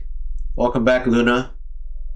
You missed out on all my horrible reading, but I managed to get Small Things Amulet and Kakak from Osa's little text adventure. I also got Meditation and La Dance Mahabre. So we're off to a good start. Now,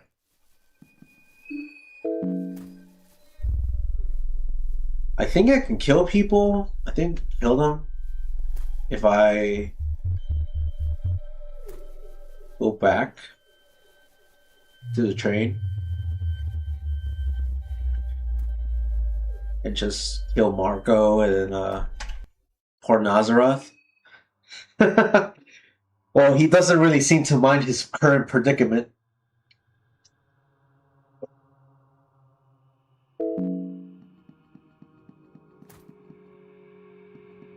Right, we're going to kill Marco right here.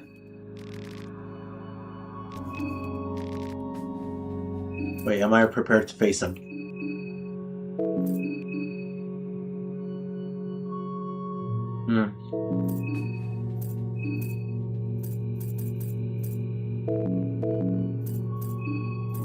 I might just lose here, but if we manage to kill these motherfuckers right here, it's already a good start.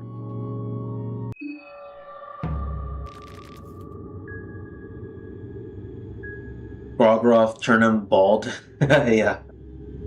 I actually need to do that in Fear&Hunger 1. I haven't done that ending yet with him.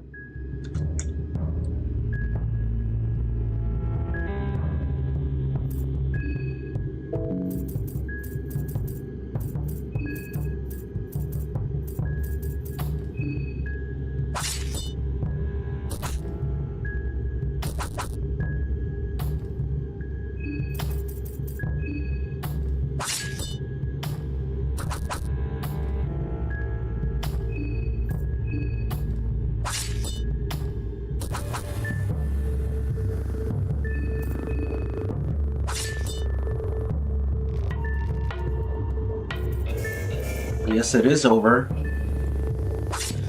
It's Jover for you.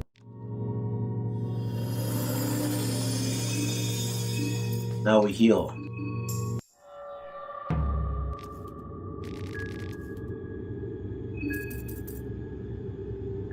I think Marina's gonna give me some trouble.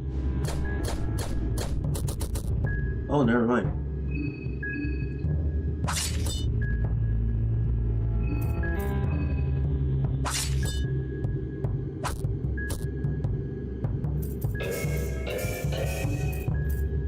I think you should have gone for Samurai. Is Samurai even, like, can you even fight her right here?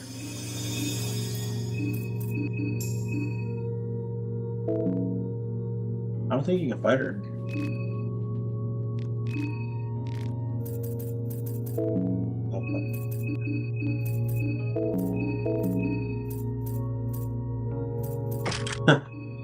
Combat jacket gives me more stuff.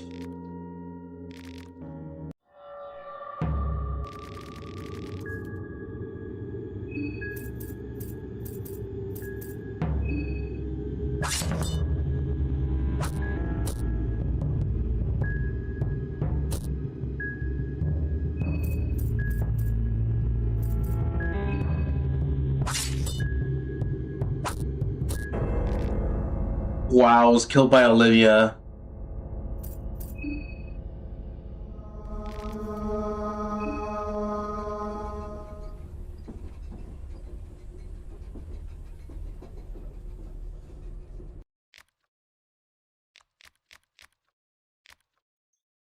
A cutscene will play, and yes, you will go to the bottom of the church. Right now? Like, I don't think you can fight her right now. From the train? I know she appears out of the back of the train.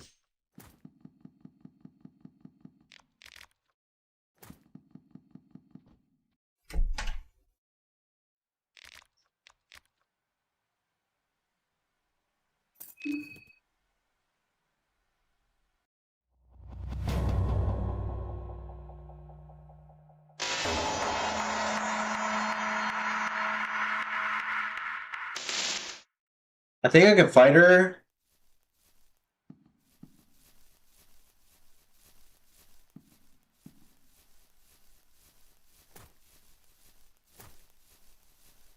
I can fight Olivia. I mean, Saint-Marie if I get to the church. On day one.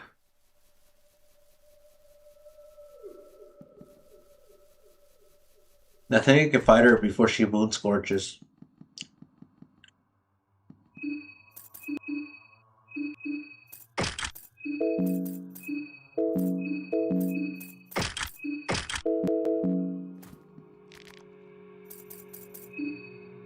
Let's have Marco.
Oops, I didn't mean to do that.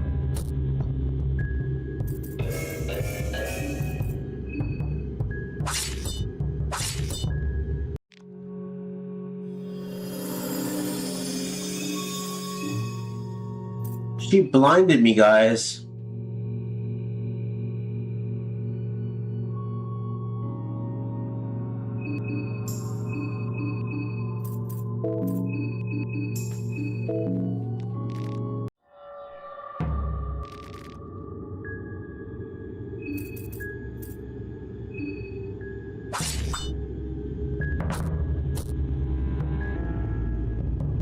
You can find her at the bottom of the church. It's the same spot as the one you take her to the train.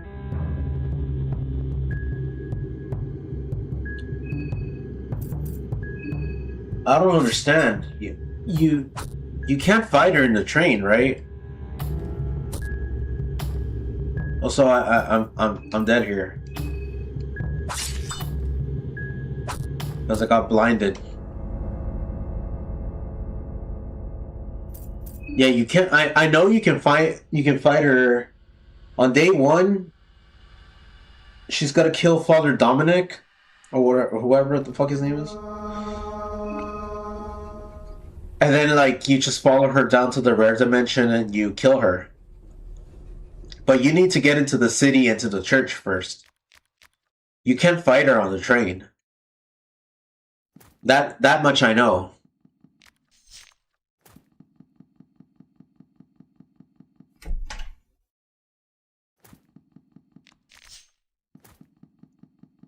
Little herb, nice.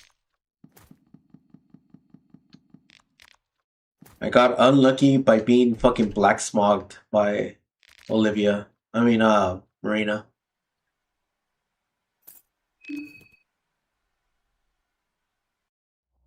Yes, that's the problem.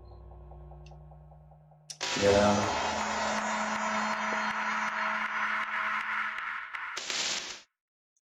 No, it's okay. We'll definitely get to Samurai on the first day. Right now we're trying to go for the Silver God ending with Osa, so we need to kill almost everyone on the first day. Especially those that you don't really encounter in the open world. So we need to kill Caligula. I think if you get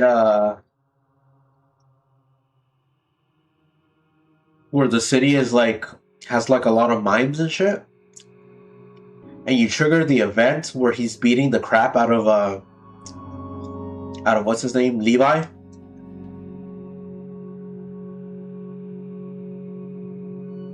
You kill Caligula and then kill Levi, and there you go. All that on day one.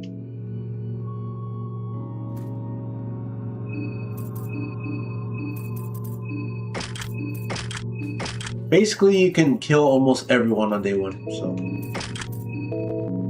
But right now, I'm just trying to kill these motherfuckers, but they're giving me a hard time.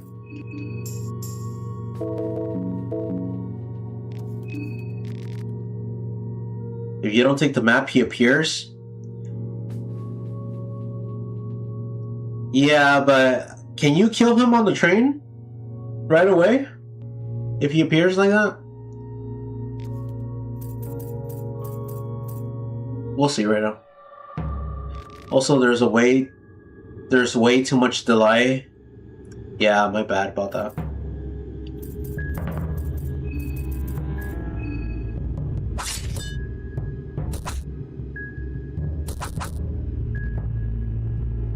You don't know.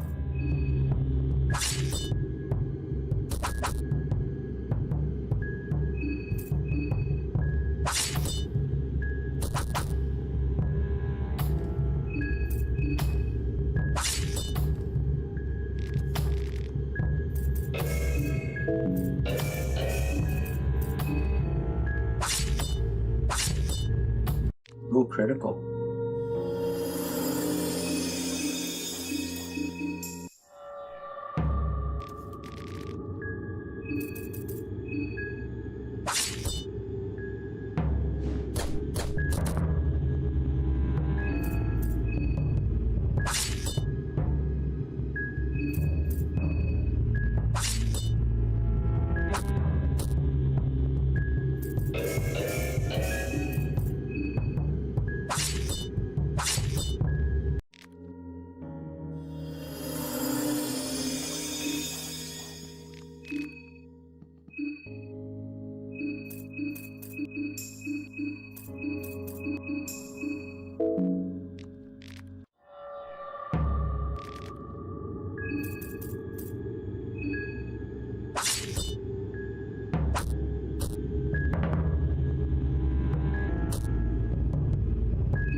What's the status? Well, I don't know what the fuck that means.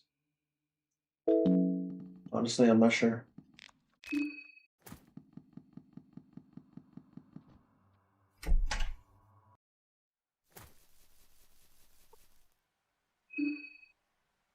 Alright. Whatever, I'm gonna sneeze.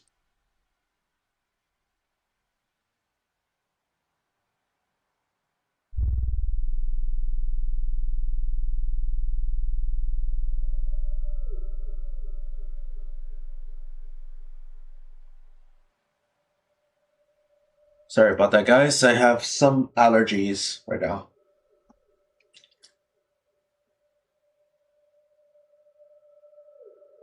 Yeah, I don't know what the status means.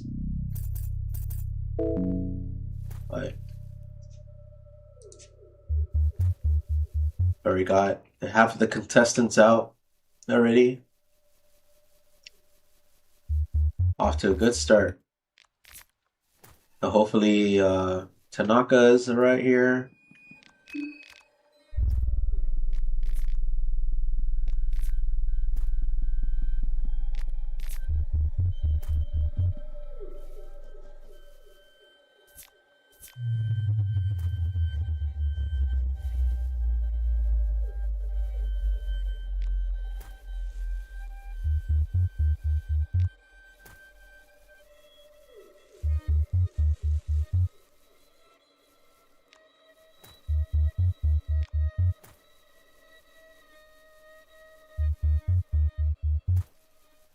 Feels good walking around the overworld and not having to worry about getting moon scorched.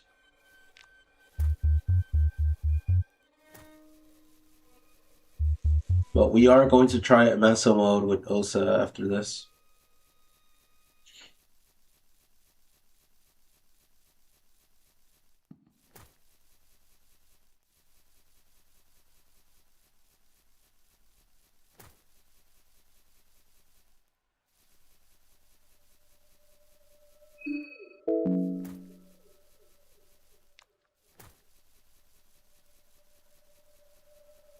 I'm just trying out Fear and Hunger mode, just for Nazra's snarky remarks. They're pretty funny to me.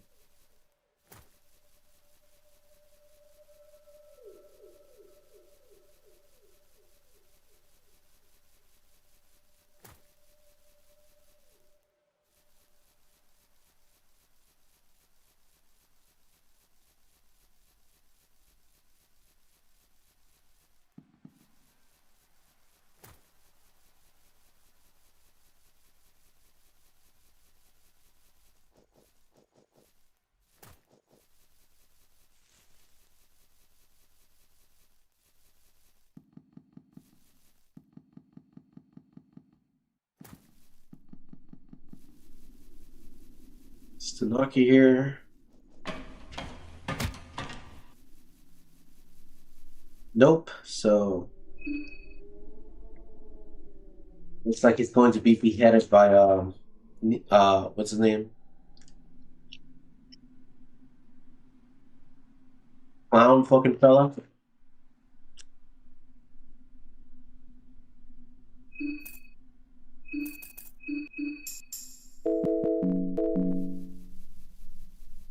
Needles.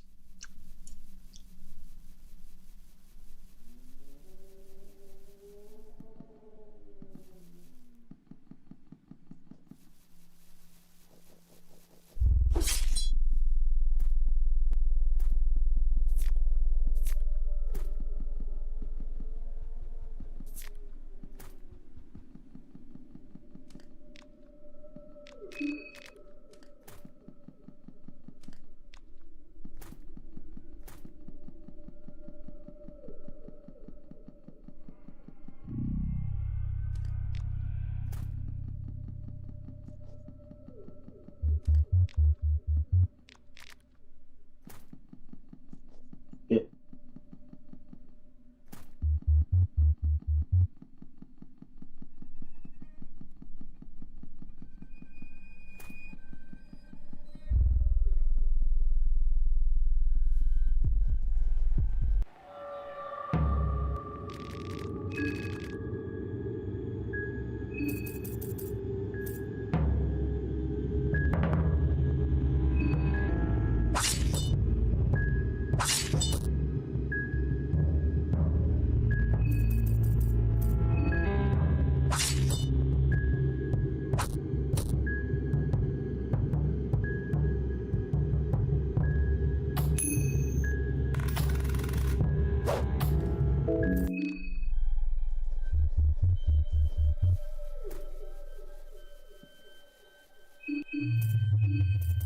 Where you lost an arm.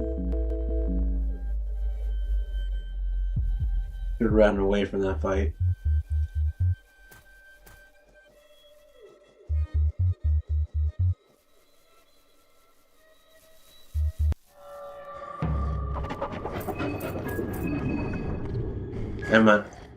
And I'm at 25% health.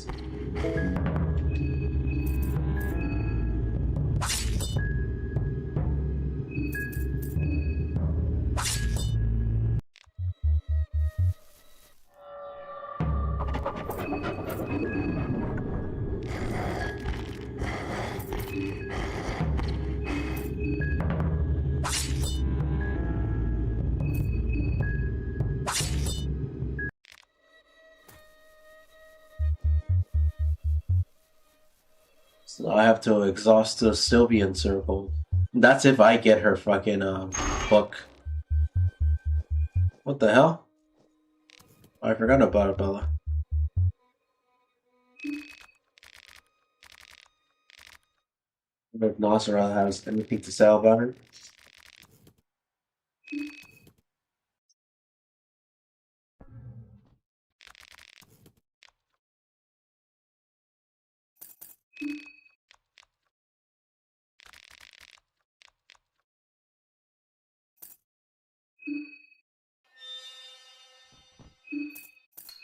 Bella.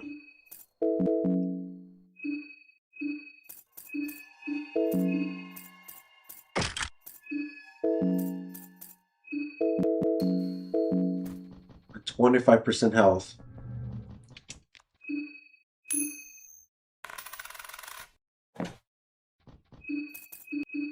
Axe.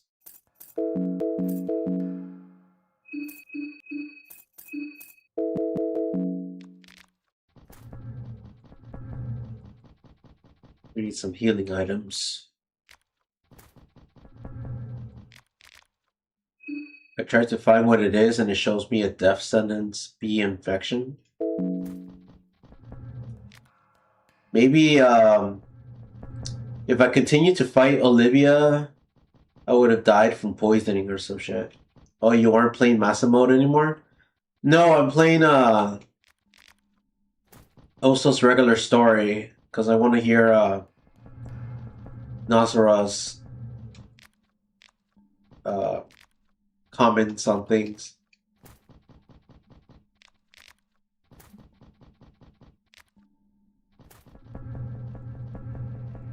Or see confusion. Oh yeah, Tanaka's dead.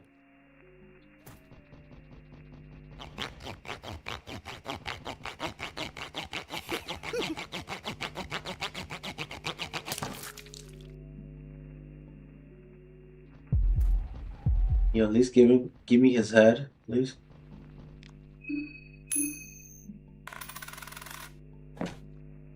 Bear trap. Come here, come here. I got something for you. Come on. No. Come on, I'm right here. Come on. Come here.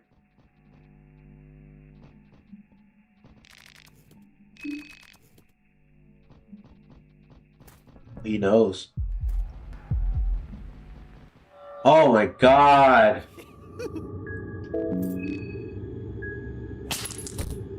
It's for the best anyways.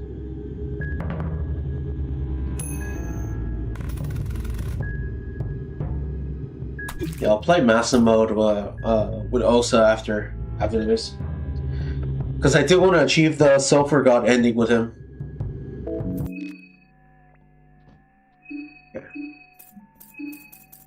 That's one of the reasons I did that.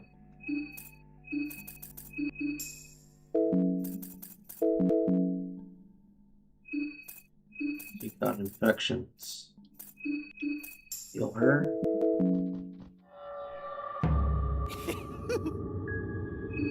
Did that even do anything to you?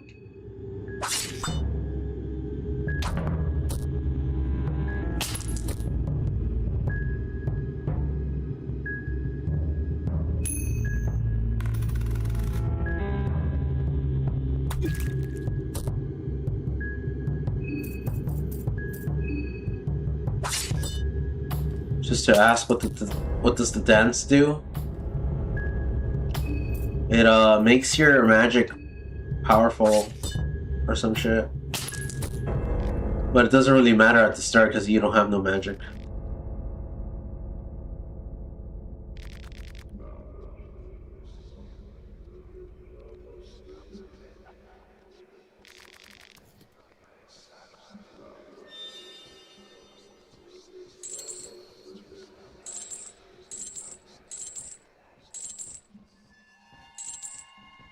This is where I'm going to be infected with the Gooner spirit, which is gonna make me goon.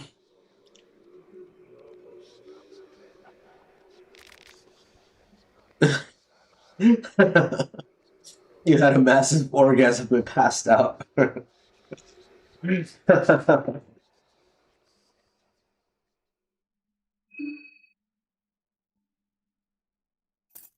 Just run a ship.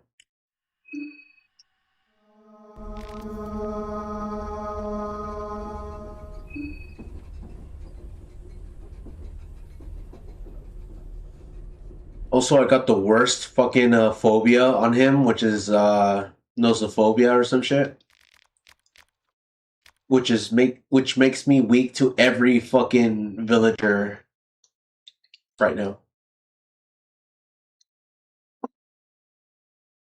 And what sucks is that I don't want to go through the whole fucking mini adventure again.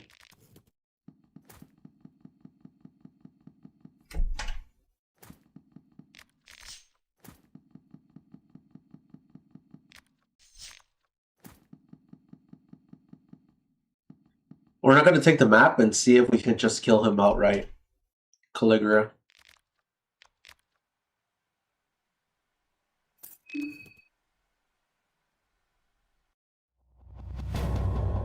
Isn't the worst phobia? It is.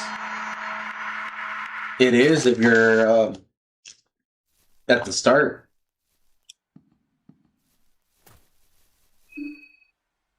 There's no nosophobia just makes you weak against the villagers because they look like they have disease or some shit.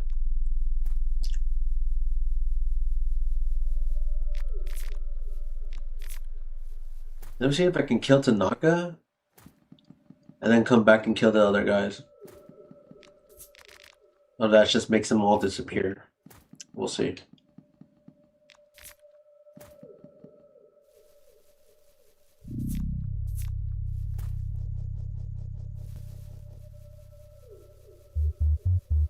Well, we just completed Abella's.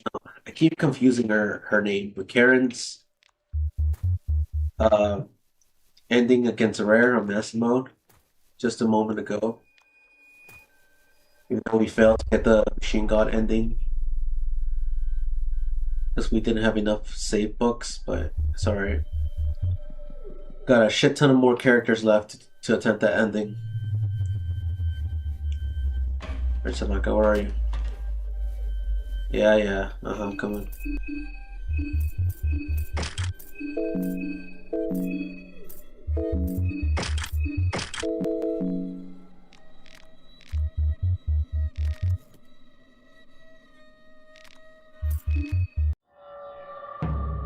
Have you played the first Fear and Hunger? Yep.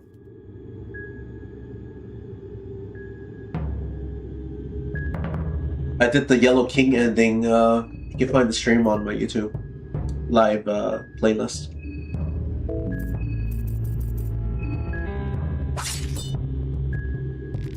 My arm! You got it!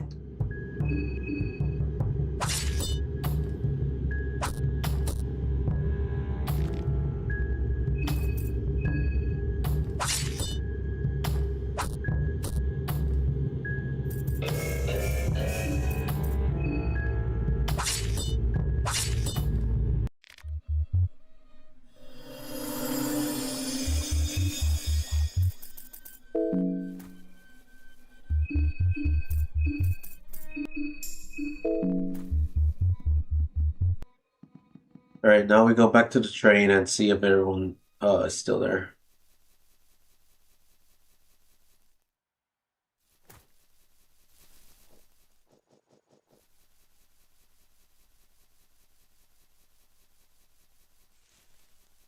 To be honest, I actually prefer the first Fear and Hunger game than this one. Caligara is not here. Not yet. Let's heal up.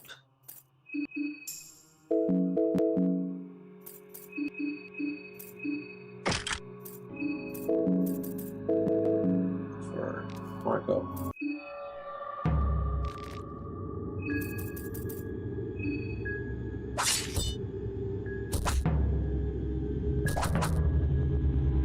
Ooh, that missed. Nice.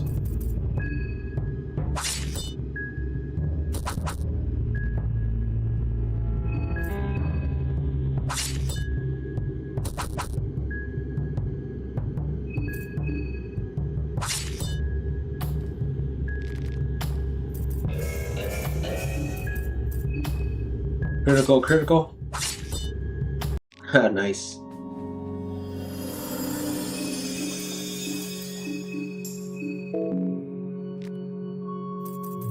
What the hell? She doesn't attack me right away? Okay. Good for me, I guess. This time she didn't black smog me, so I'm not blinded.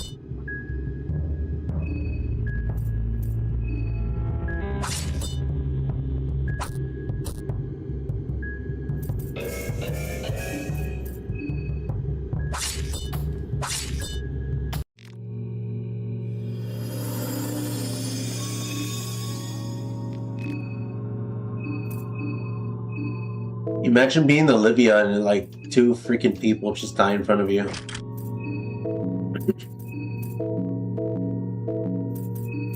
Now that's the true Fear and Hunger experience right there. Just put yourself in Olivia's shoes.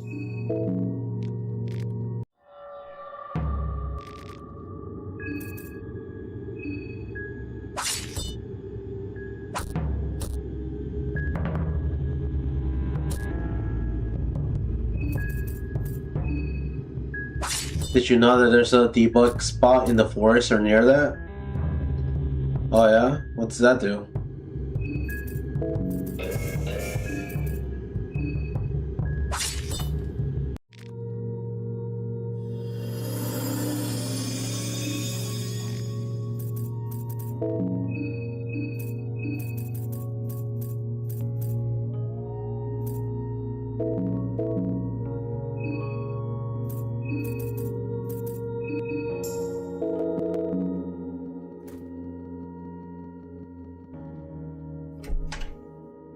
How the hell did she get that chair?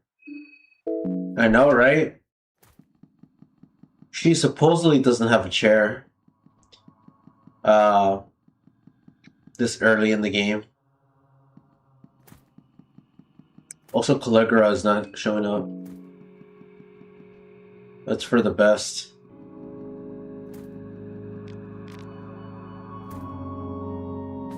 Yeah, it's for the best. I'll just get him to spawn near Perhebel.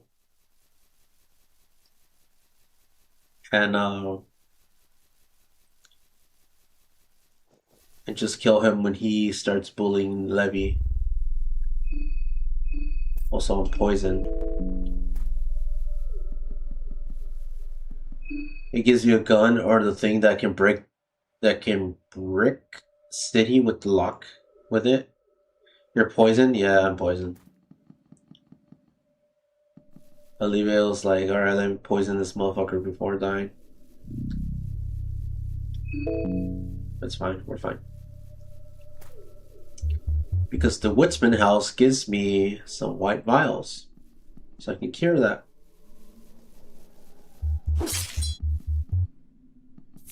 Also, let's not be dumb and engage him in battle right away. There we go, white vial.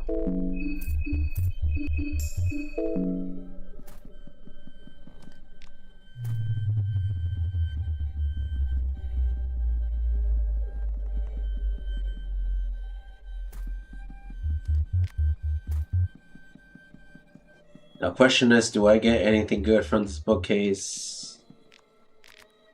Nothing, not even nothing, not even a fucking cookbook or anything. I hate this bookcase right here. It's such a waste of fucking time. Never gives you anything worthwhile. Fucking despise it. Let's heal our speed.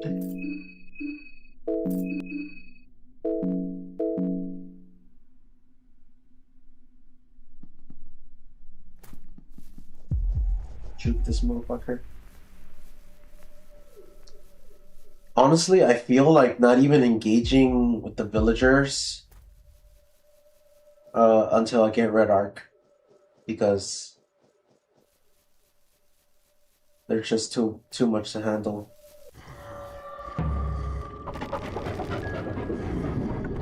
When you think there will be sales on Fear and Hunger 2? I have no idea, bro.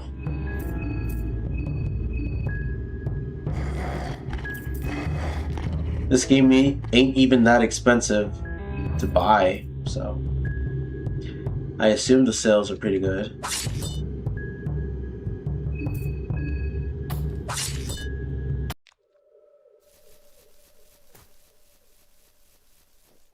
This guy's just following behind me, like he's a party member or something.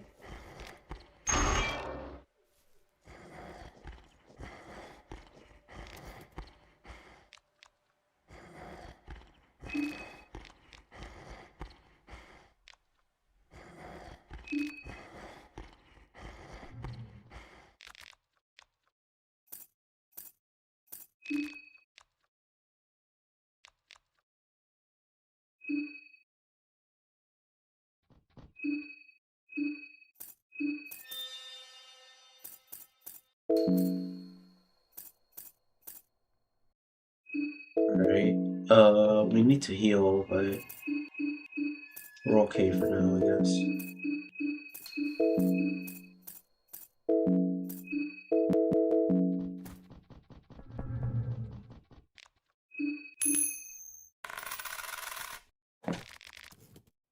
Rifles. That's the worst things. That's the worst things you can get from a chest.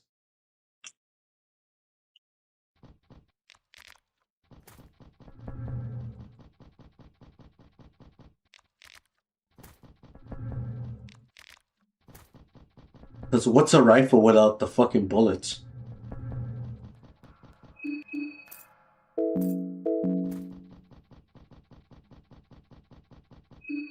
There's a tile behind a tree that can crash your game. Really? I've never done that before. That's crazy.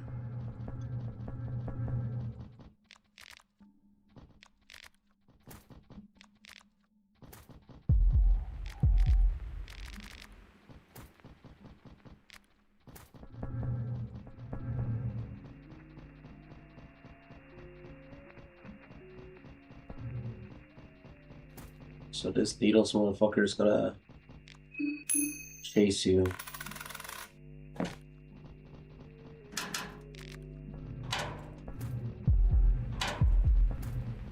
Oh, oh, oh! I wasn't even near you!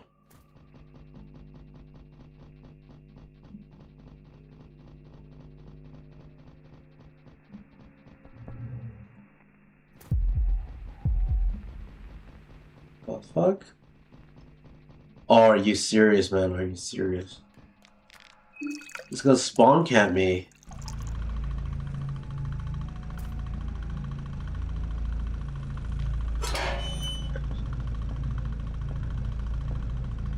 Yeah, I don't really feel like facing this guy yet.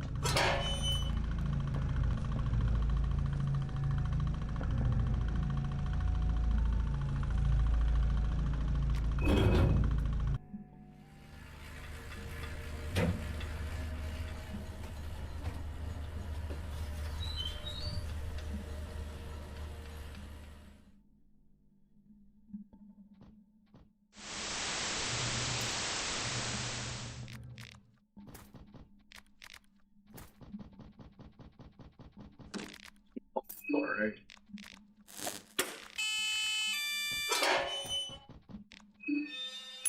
Thanks.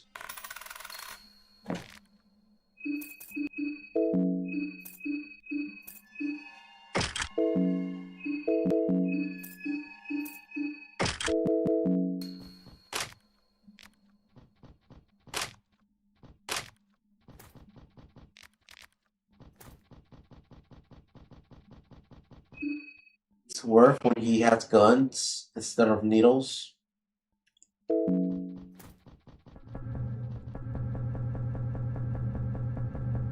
Yeah, but I still need to get rid of his one of his arms for him to do that.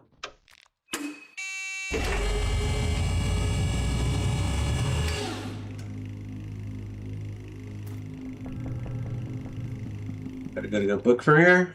Mahabre. Fucking shit. Pure shit, boys. Pure shit.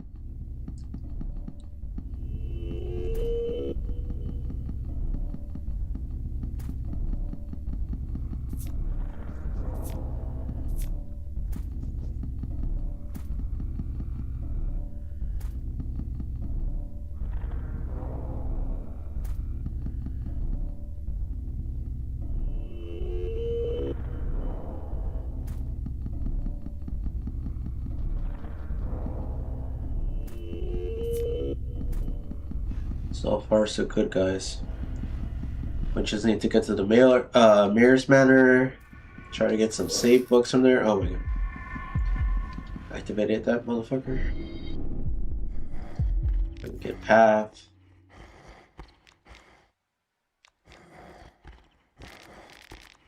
Does Nazara have anything to say? Nope. Weird.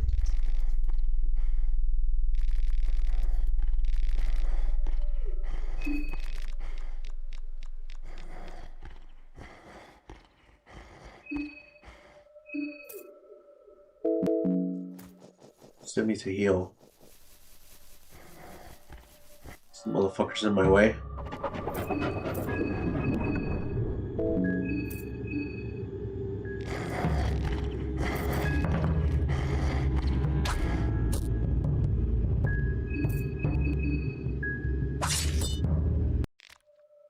Bitch.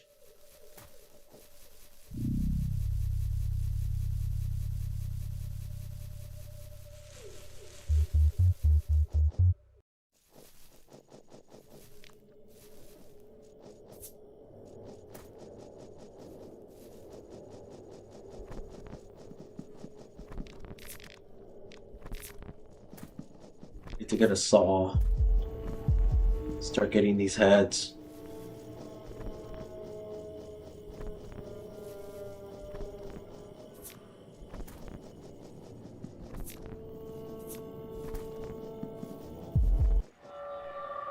The dog is like, I have a mouth and I must eat. Thing is, it does not have a mouth. It's just a fucking headless dog with like the fucking mouthpiece. The throat become like a fucking mouthpiece or some shit like that. So it's a weird specimen.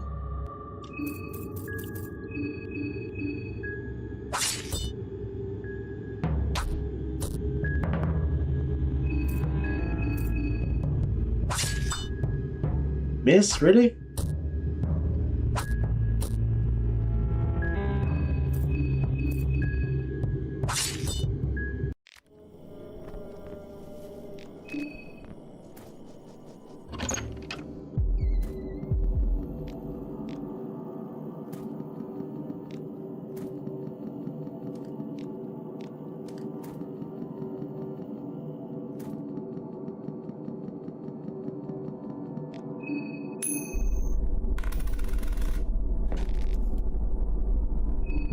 This is empty.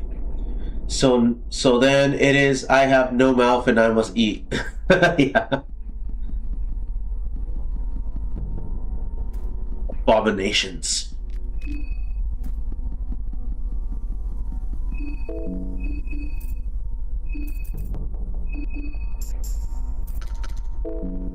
Still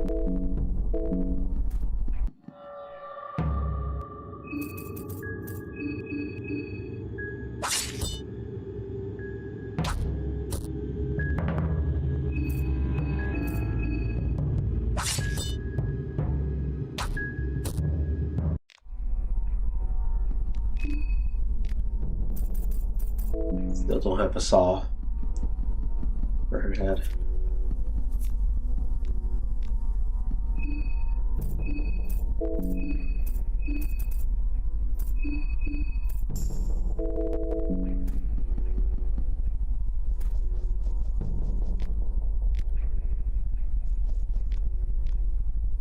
Fucking nothing.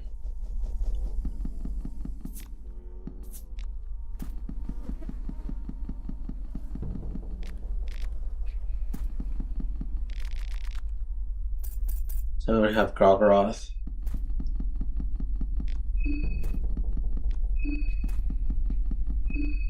Alright guys, I'm going to be right back real quick. I'm gonna go take a piss. I'll be back.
Alright, I'm back.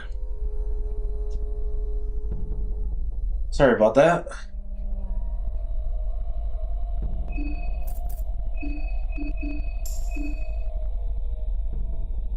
No fear and hunger sigil? Yeah, well, we didn't get lucky. I'm getting one yet.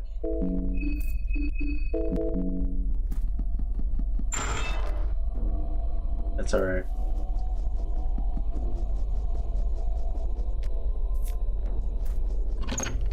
After playing Maso mode, doing the base game is it's not really that hard anymore. Now you don't have to worry about being outside for too long.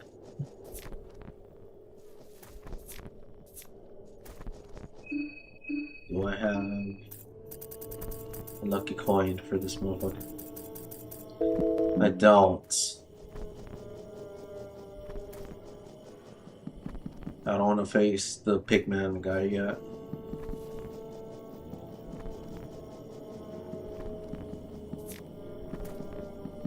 Oh. This motherfucker.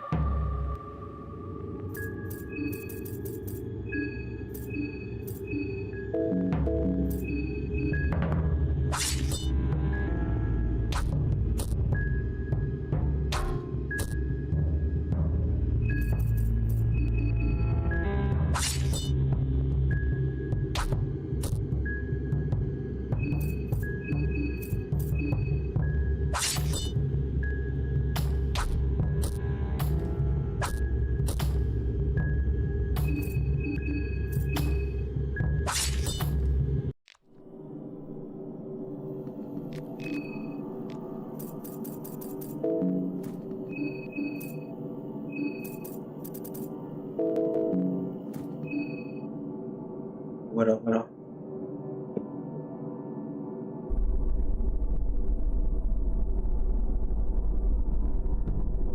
Oh.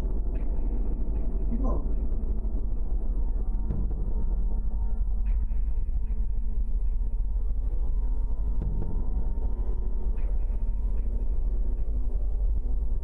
What up, guys?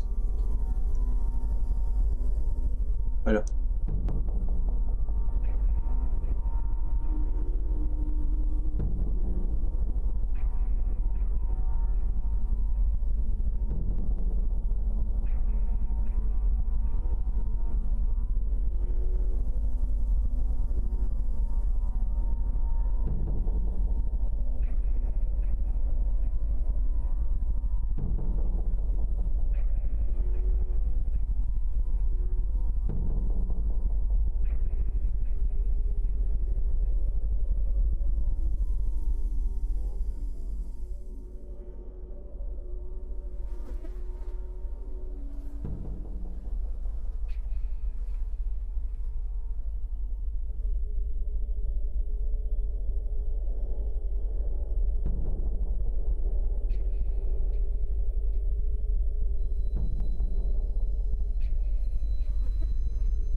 Alright, sorry for that, guys. My cat escaped today, so I'm trying to see if he comes back. I heard some meows outside. It's not him.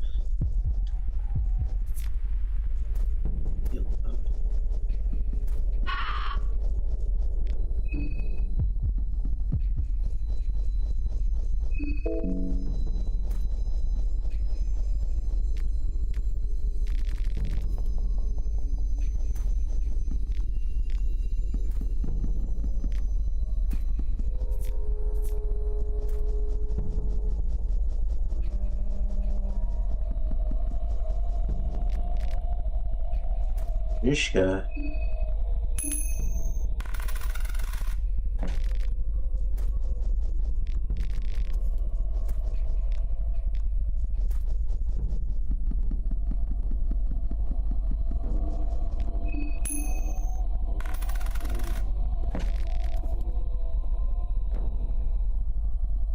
Salmon snake rune. Whoa.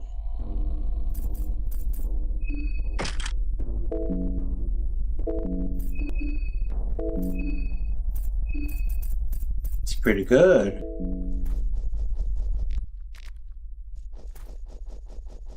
Finally, we got the bone saw.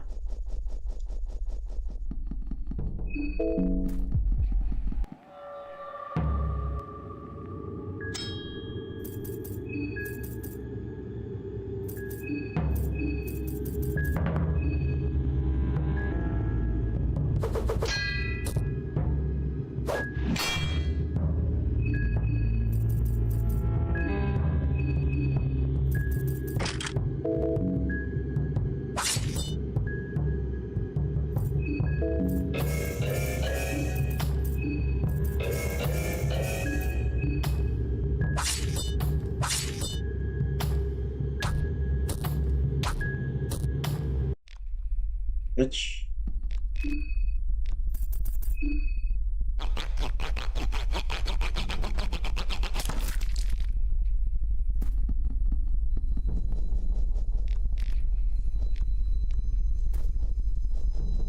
Also got a lucky coin, so wait, do I still have it? Did I use it? You fucking bastard used it.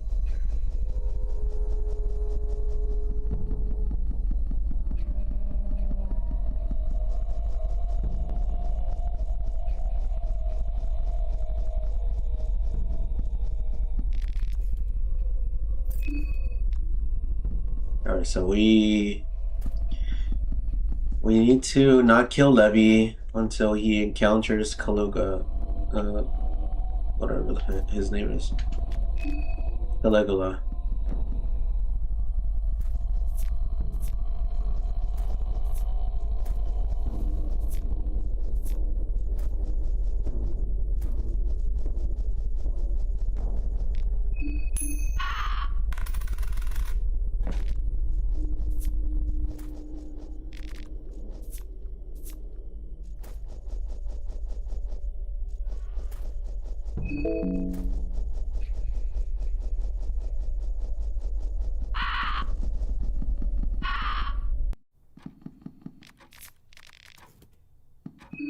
Small Things amulet from a fucking base? Okay, I'll take it, I guess.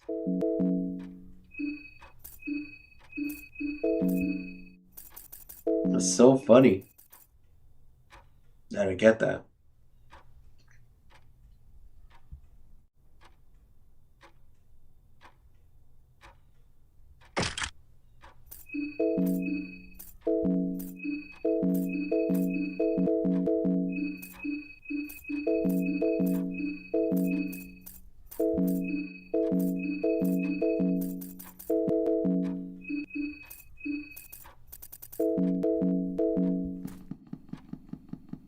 Let's see if we get lucky with the books here. Nope. Nice.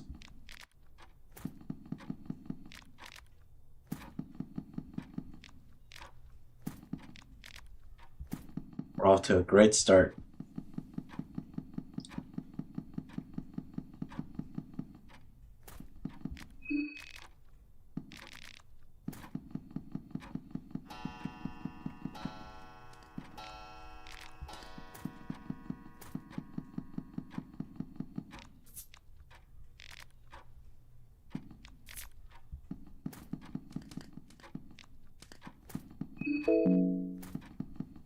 He's not here yet.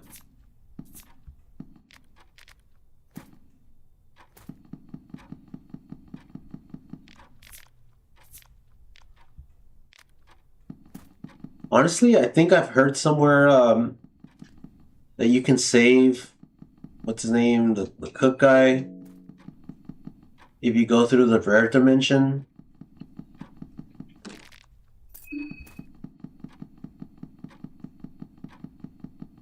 Gotta go downstairs. Nice. Or where would he be if I did that? Well, I had the bear trap. I think he's by like the sea and stuff, by the lake.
my health sucks right now.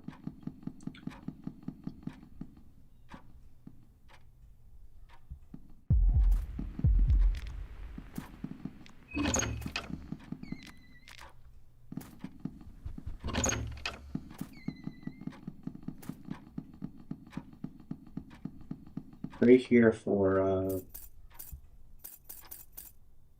Rogaroth.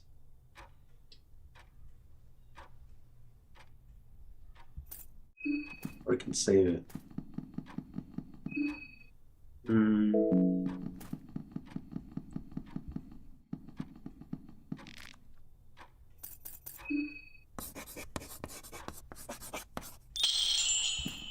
Use that for Golgoroth and use the Woodsman House.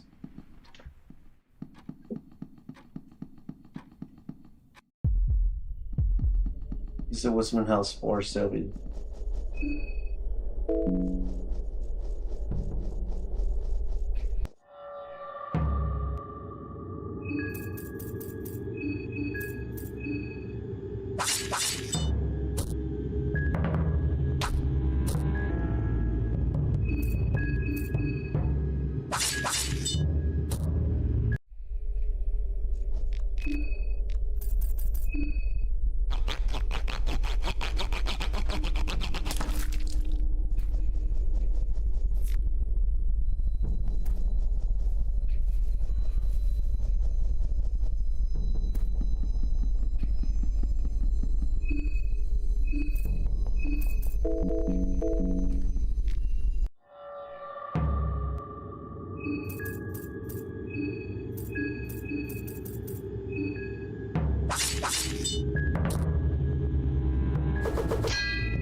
Miss, really?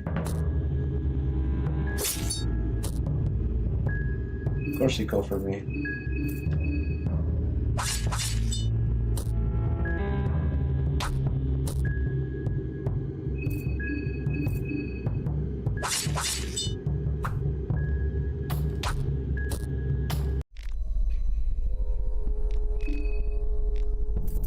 I don't know, guys. I think the spear kind of sucks.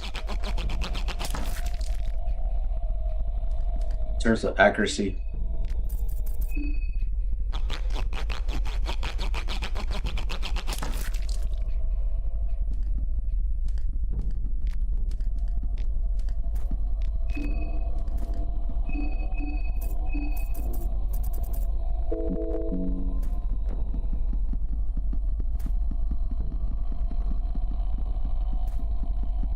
The hell?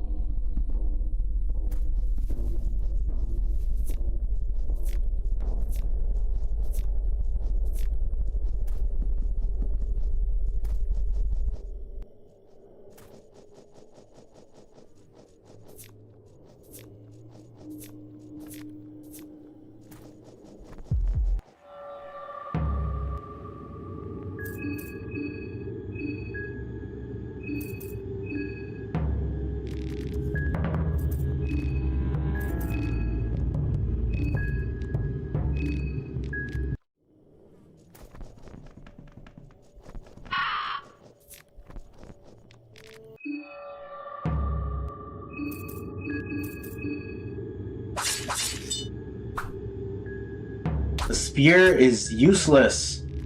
It always misses.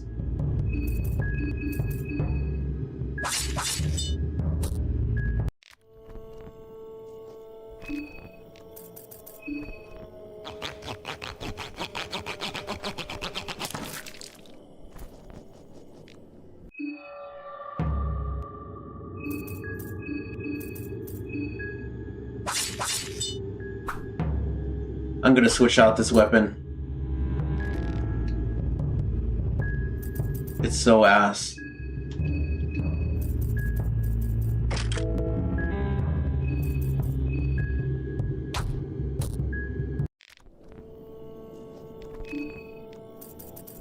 Like, I don't care if it has more attack. If you can't land the attack, it's useless.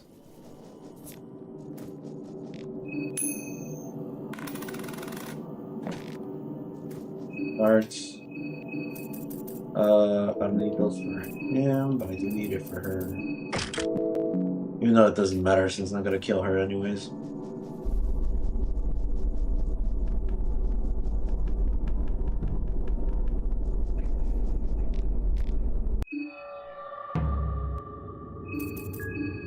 Oops.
Also for the people, excuse me.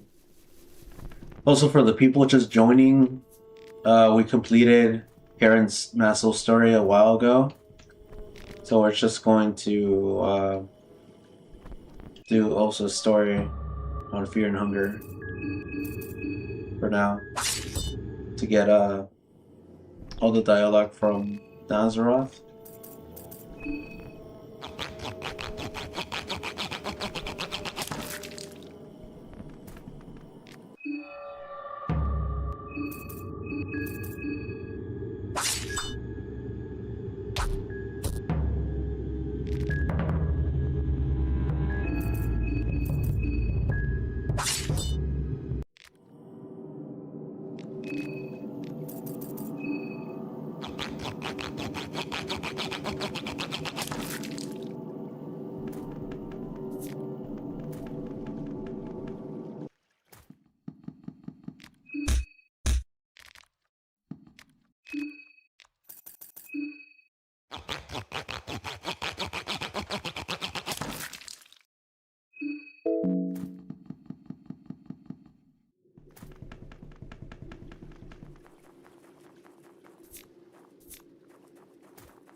Collect the heads that we left right here.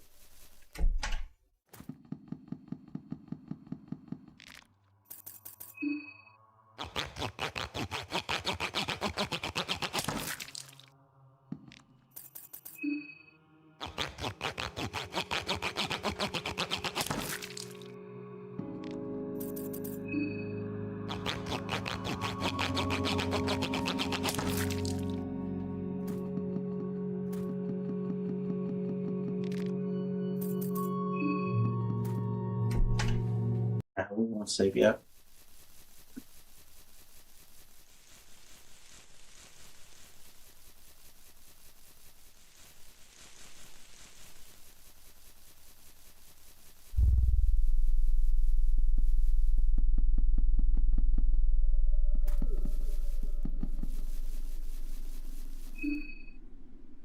Did you let and Moon Scourge?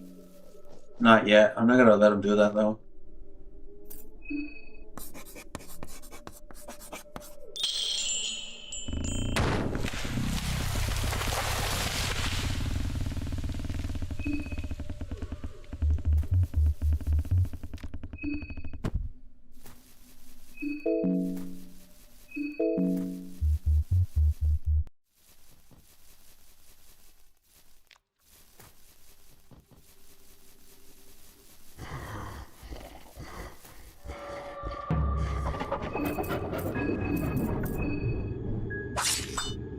Miss, really?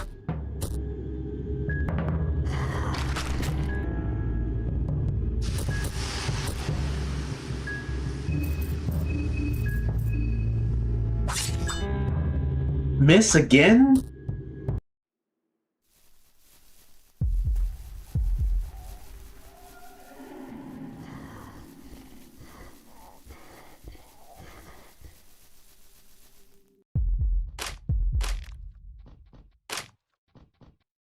The other one. Oh, there's another case right there.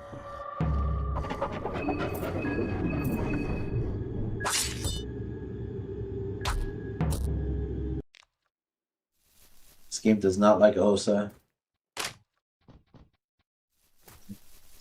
I believe. Alright, let's not fall into a trap. Die here.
Oh, I'm so close to dying.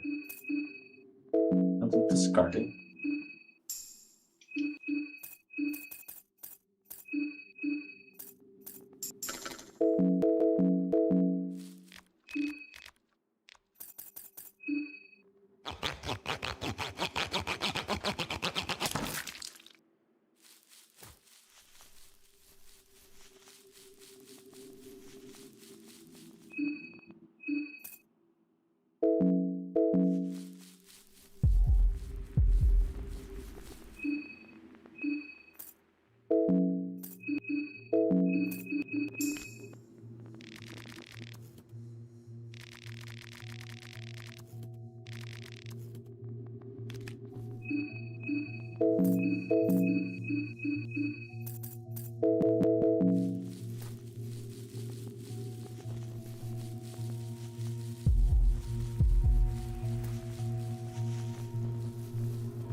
This should show up here, maybe?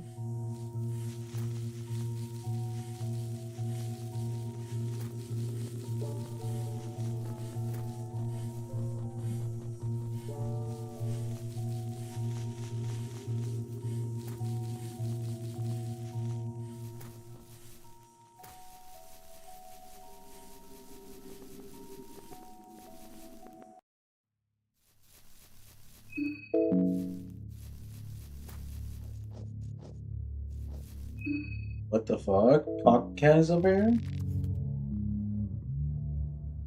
I've never gone over here before.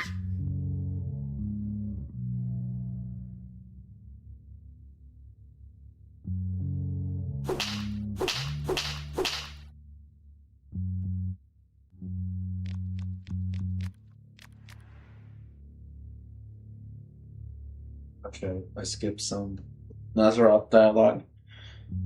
Whatever he asks is in service to the all-seeing one in the sky.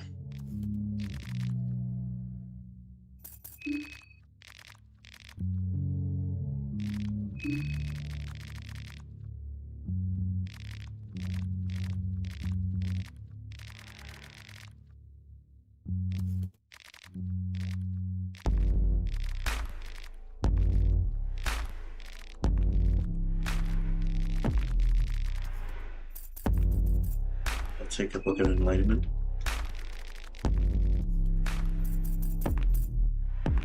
Nope.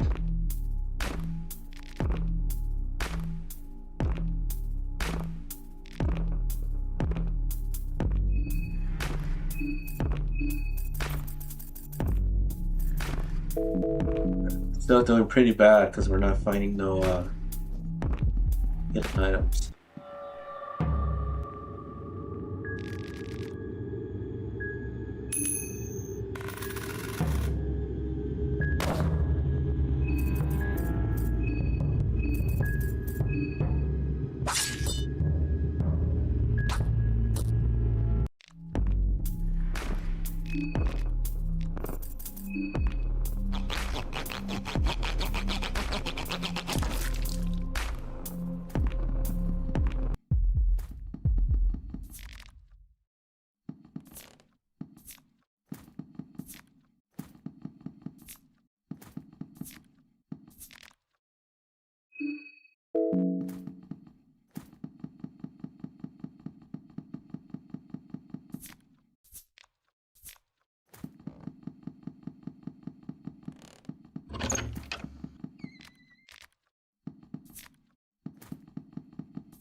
Damn, double tails? Really?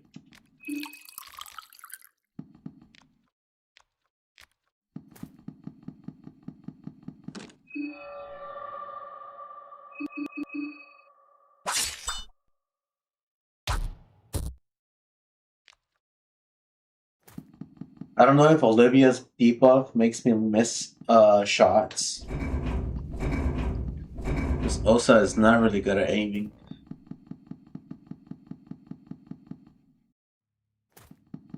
What's this fucker right here?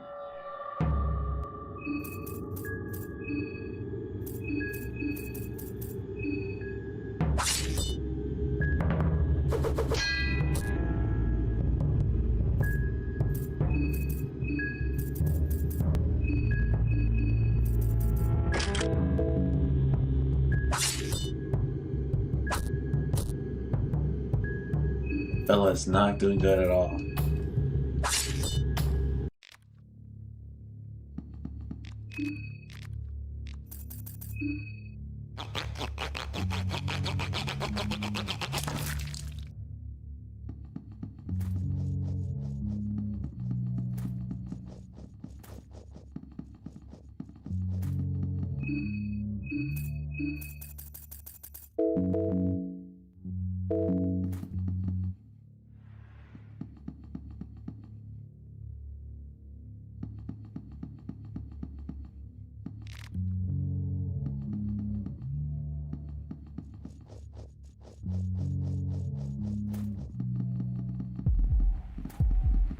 Maybe I should save here.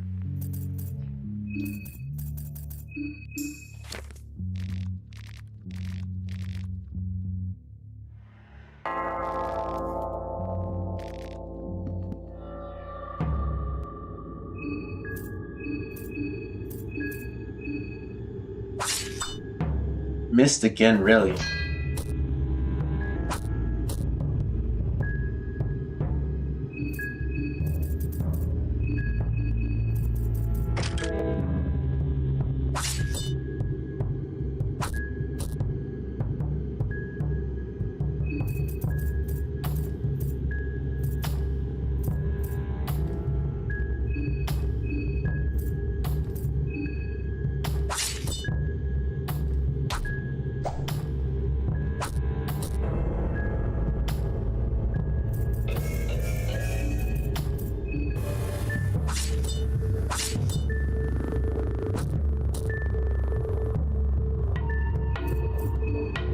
Not really worth facing this, guys.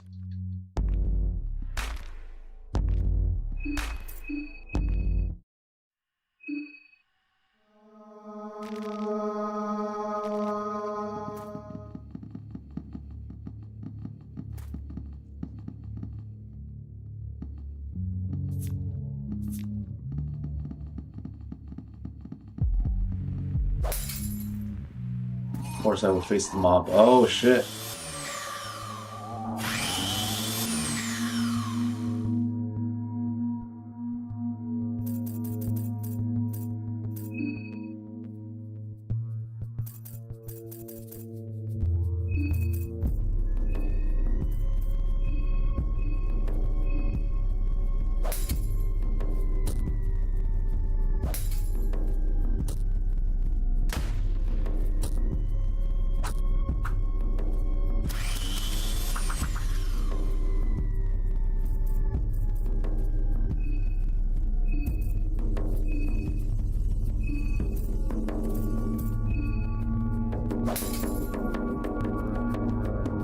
That missed, really?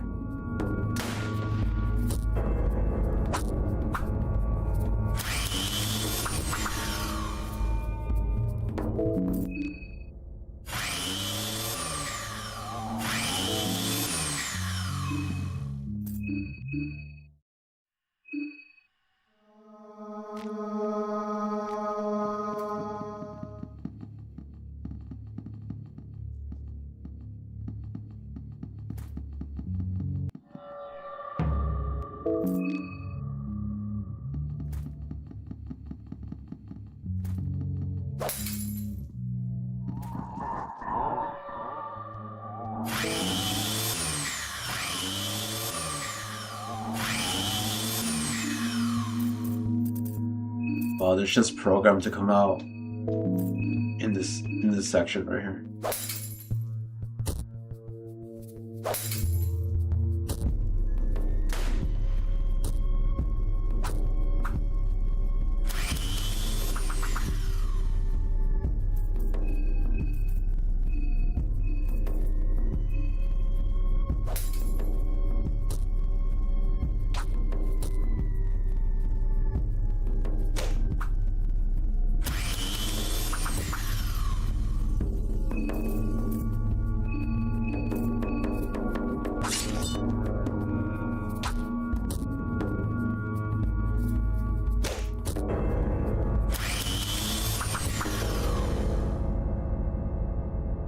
I think I'm too, been seeing quite a bit about this game. How is it? It's really hard.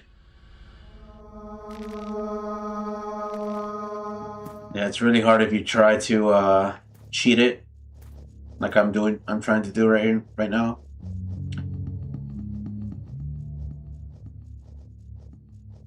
Like I'm trying to get, I'm trying to take a shortcut into the city, and the game is just not happy with that. But thankfully, it didn't show up this time.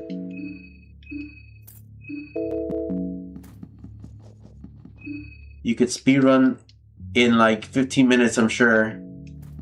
This game specifically, I don't even know how fast you can speedrun it. I know the first game you can. Because there's a a spell that lets you like go to the like end game and just beat the game in like 5 minutes. Not sure what Levi is gonna be at. No, he's gonna be around here somewhere. No. Honestly, I don't even know if it's worth going over here.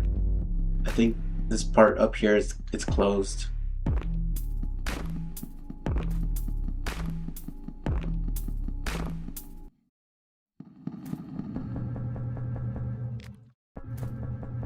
Sewer wrench at least.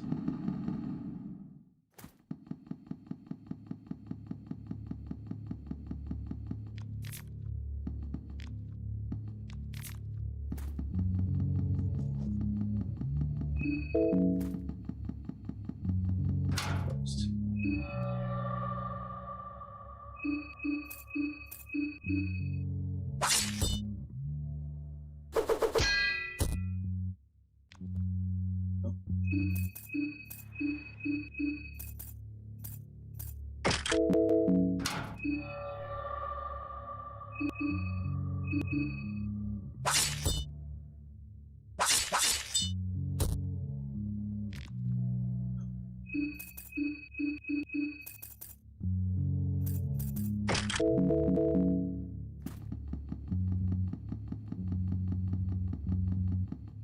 So we had to go through here then.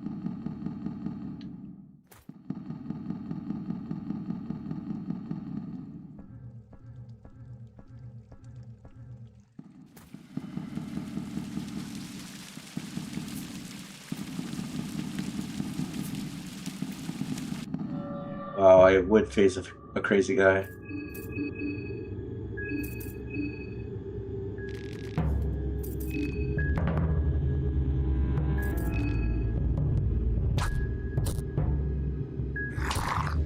Oh wait, I fucked up. I fucked up. Oh no.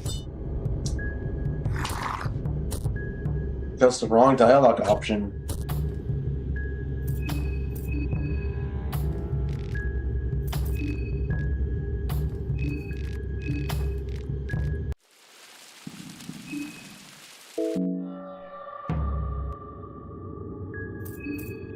That's the wrong dialogue option.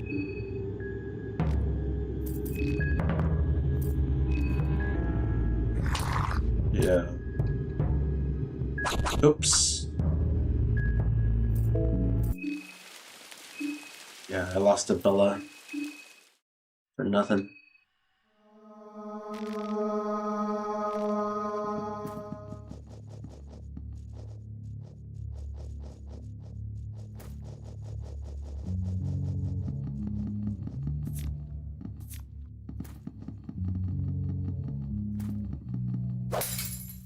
Oh, now they appear.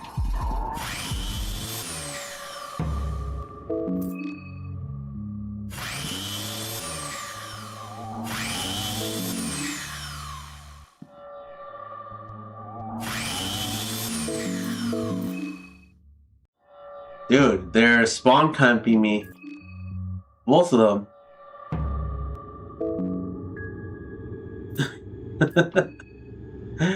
They're spawn camping me.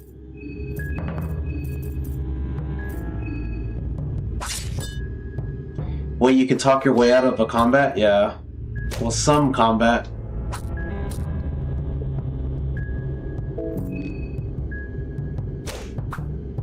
Bro got mobbed? Yeah.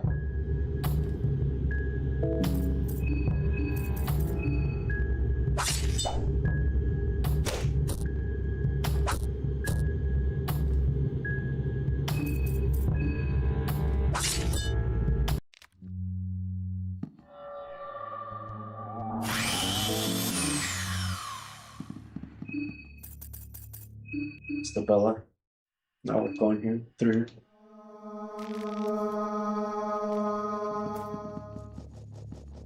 Thing is, they didn't get triggered last time, so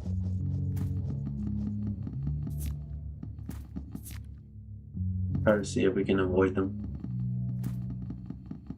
Nice.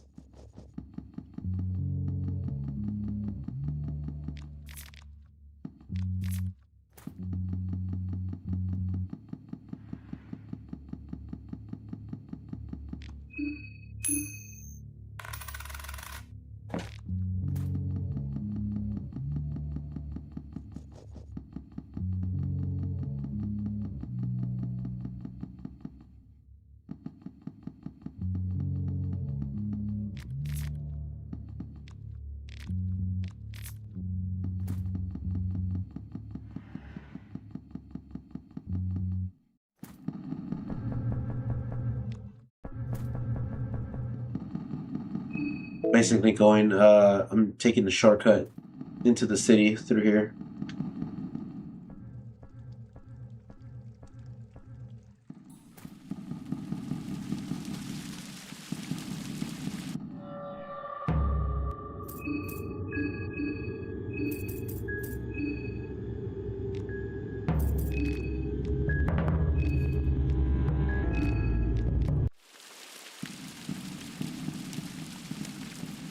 Make sure not to get stuck.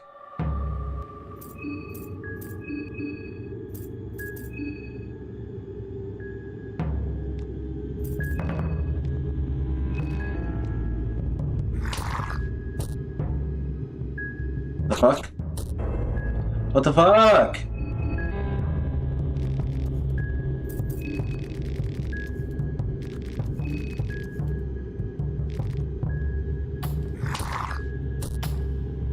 Wait, what did I do wrong?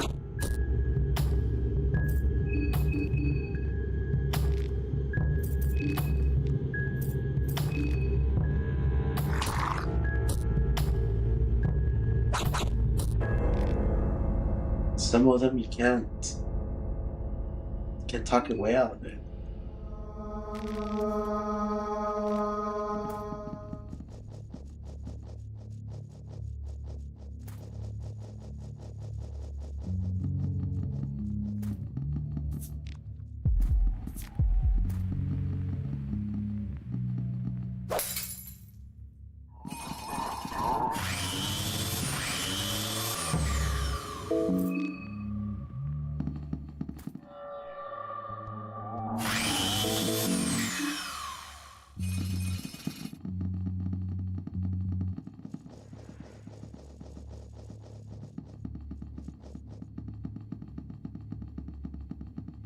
This guy's just running twice the speed that you are.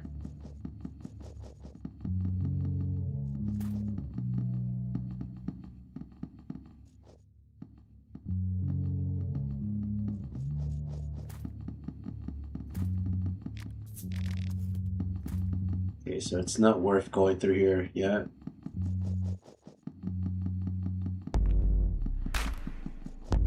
Might as well go.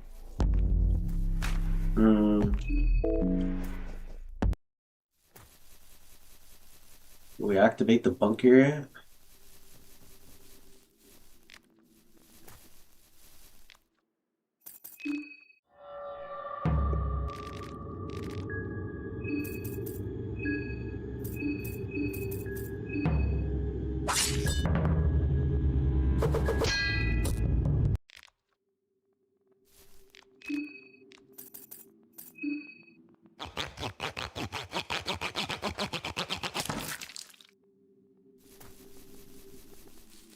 That's a trap.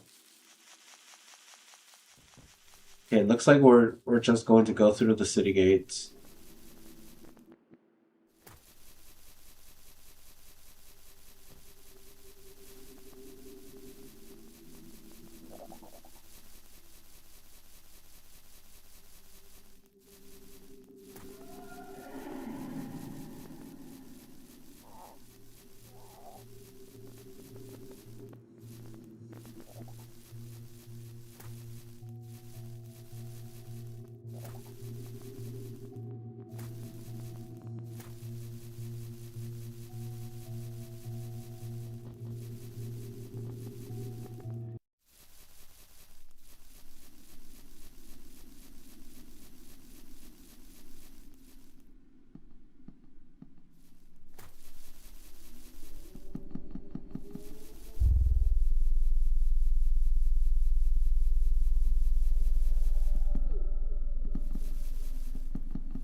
Soulstones from these motherfuckers.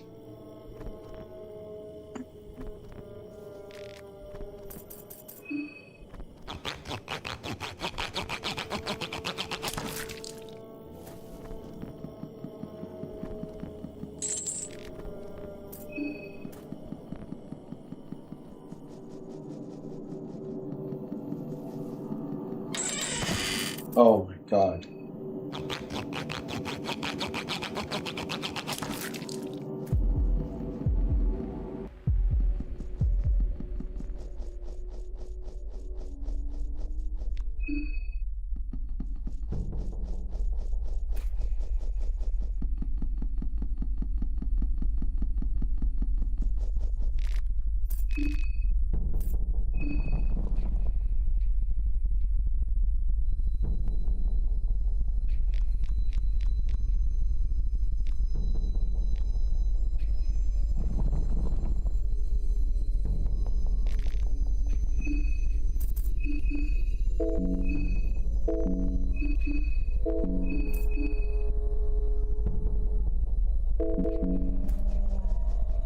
Honestly, I should kill Abella.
Nothing yet.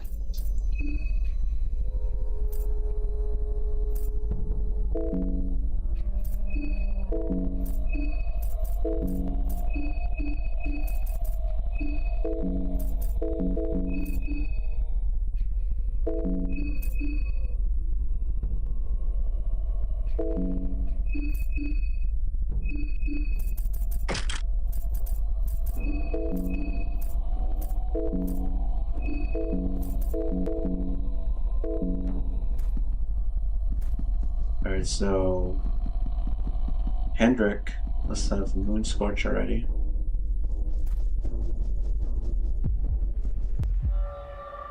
So that asshole is right there. But we got Red Arc. So fuck off.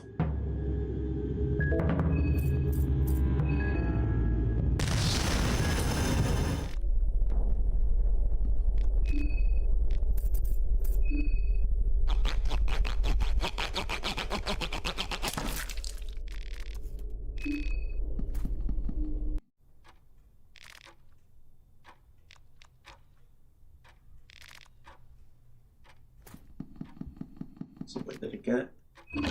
Stuff down here.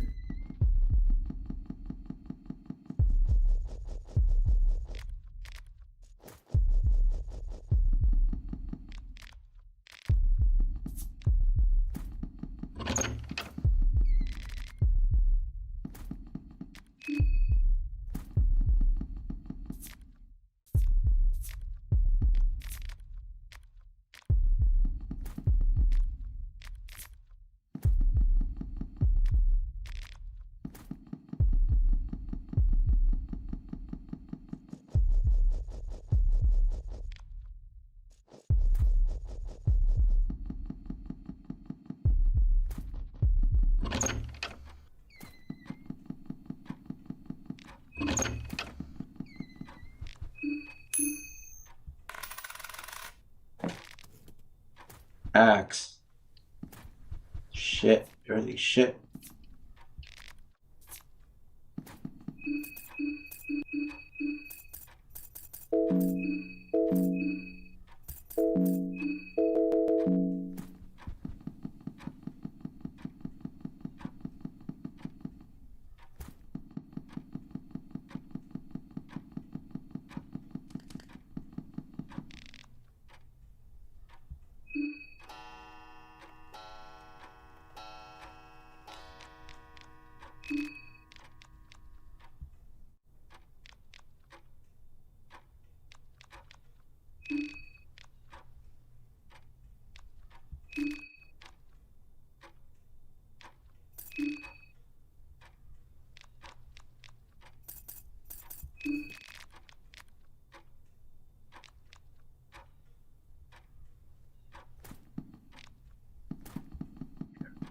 There.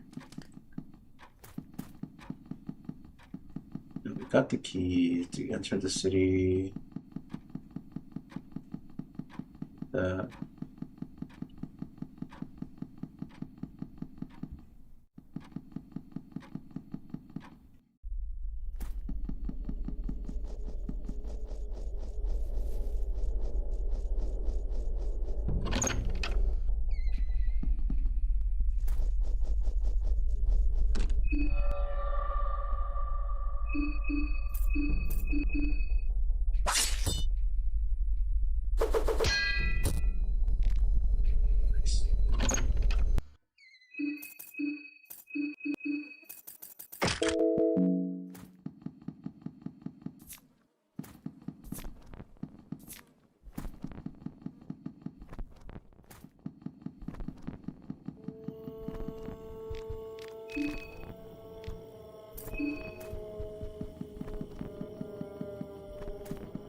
The fucker's waiting for me over here, huh?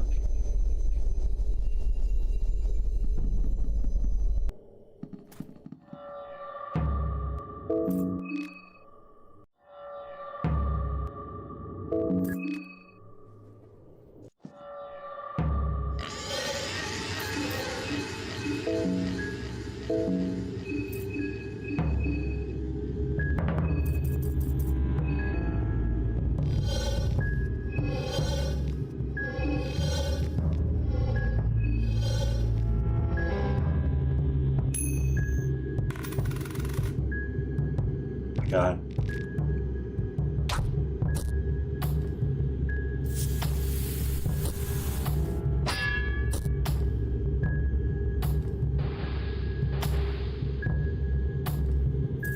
Wait, actually, can I just red arc him? I kind of should just done that from the start.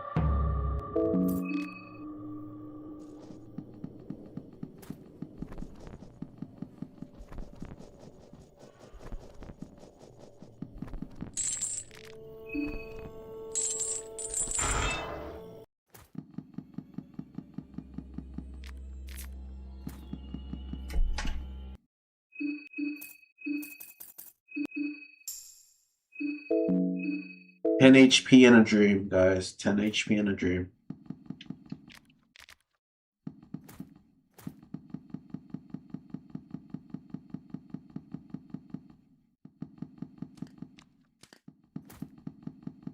Find this guy right here.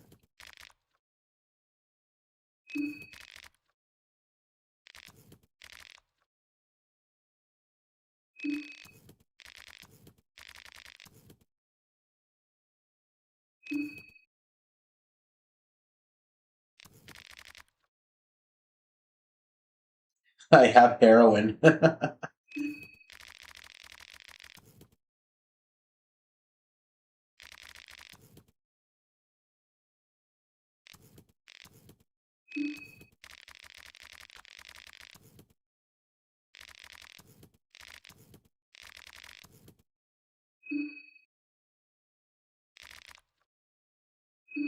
Yeah, I guess we got Levy.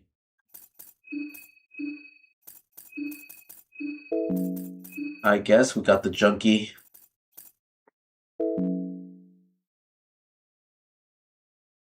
Ex-soldier. He's basically Cloud, guys. He's basically Cloud.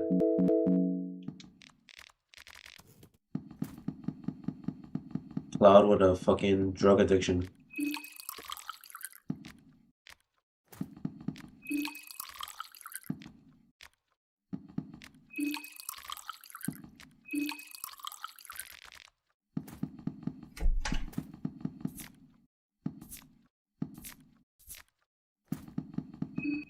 I'm still in bad health, by the way.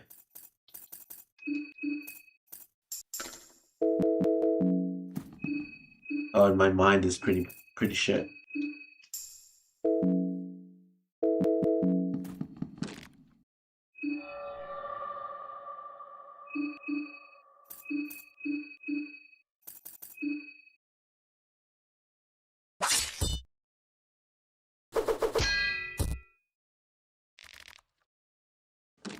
Maybe I needed Levy to attack as well. Oh, I lost the wrench toss.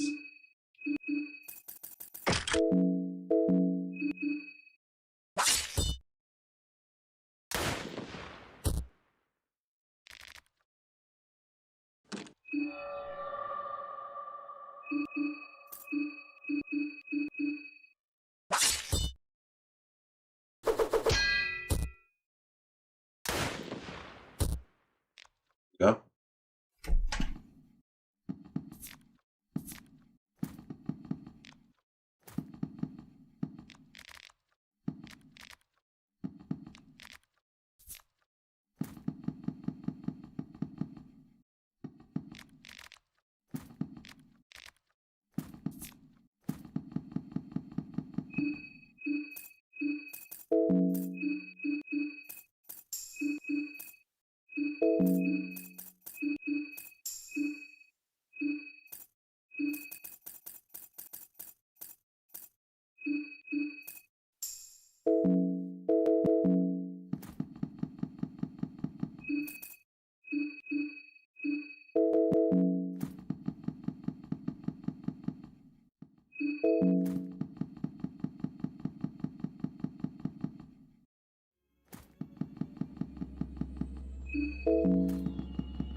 Rafes gives me HP. Who needs HP right now? Oh, Bella.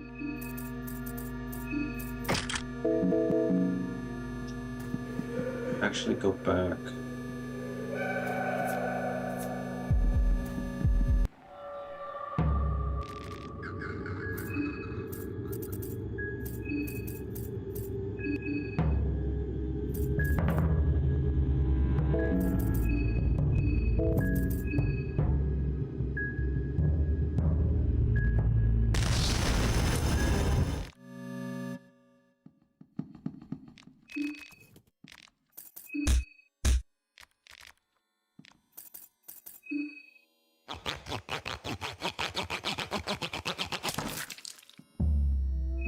Got the sewer wrench, right? Nice.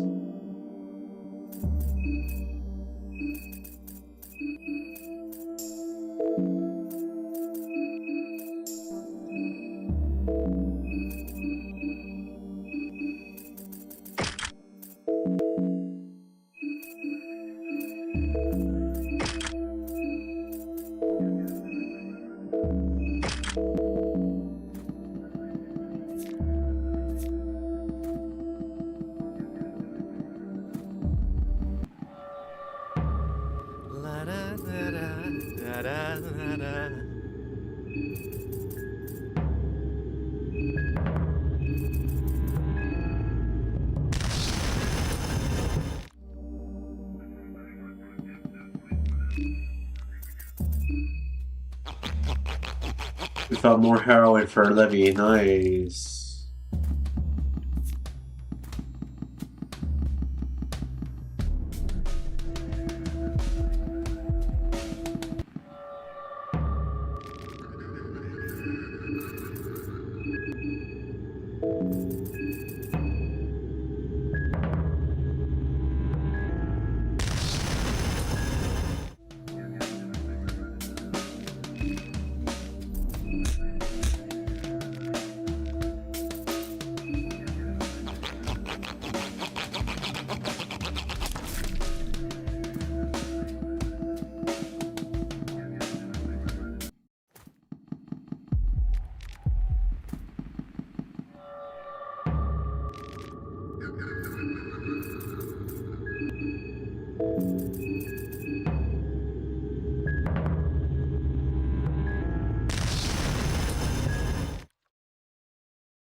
I have Palmer here.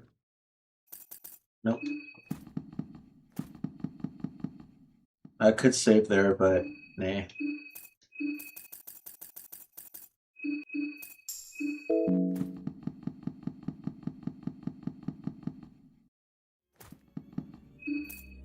do need your gun, Levy. I need to shoot this motherfucker here. Oh wait, do I have one? Wait, can Osa hold guns? I can't. Wow.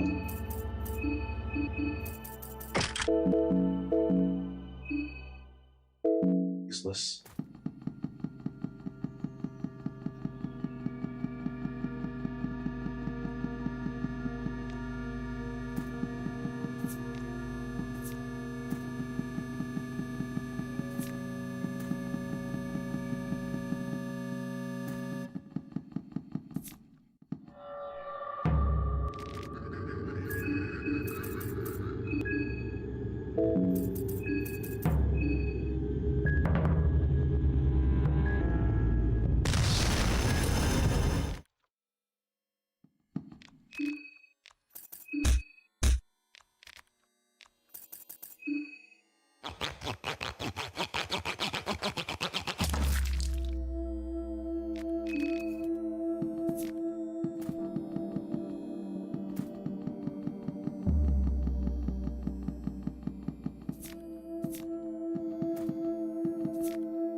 Awesome.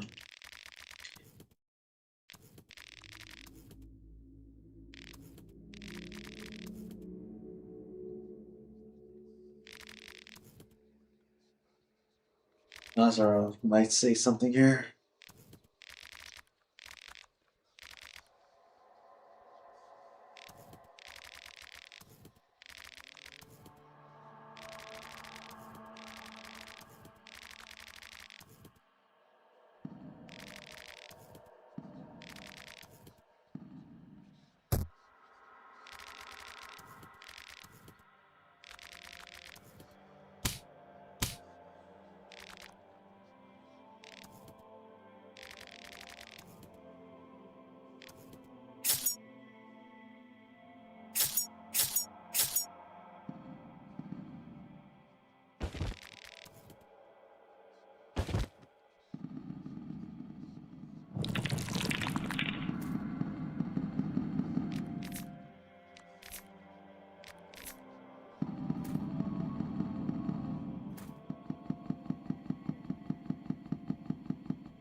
You get the battle stone.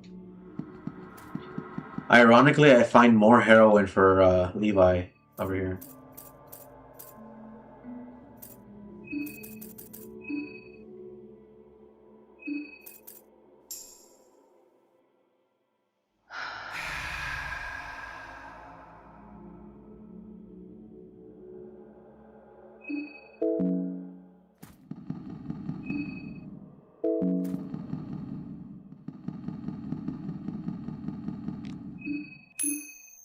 Fucking heroin junkie.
It's like this.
Fucking sucks. I can't even use them.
Missed.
Man, miss again? Really?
Did she get a moon scorch right here? Or do I have a chance to kill her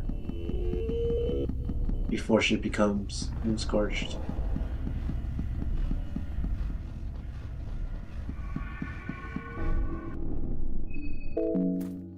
Just have to save here.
Let's see if she moon scorches.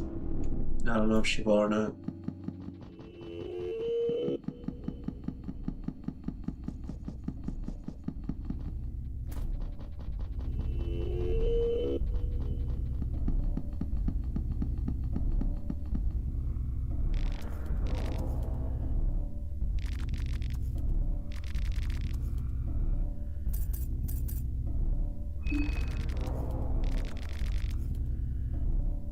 What day did you reach? This is the first day, afternoon.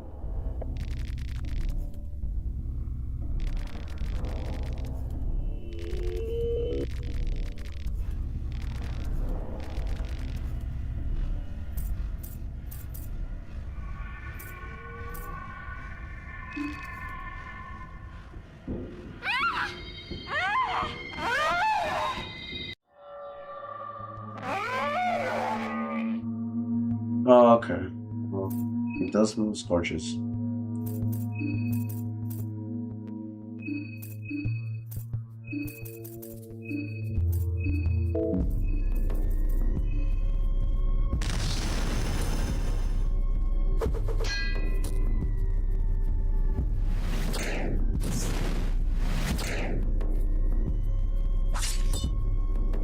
The fuck?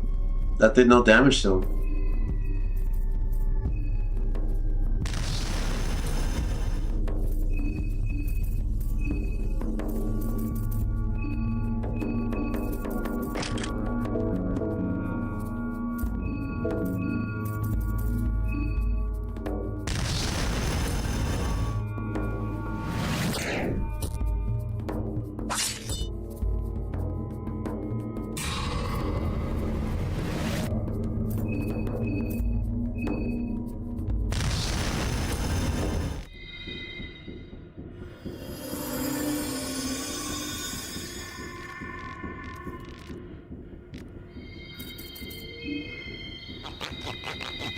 Okay, we beat her after all.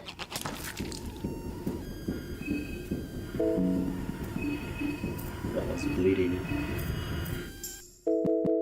I don't know. She did like hurting on Levy, and it didn't do damage to him. I have no idea why.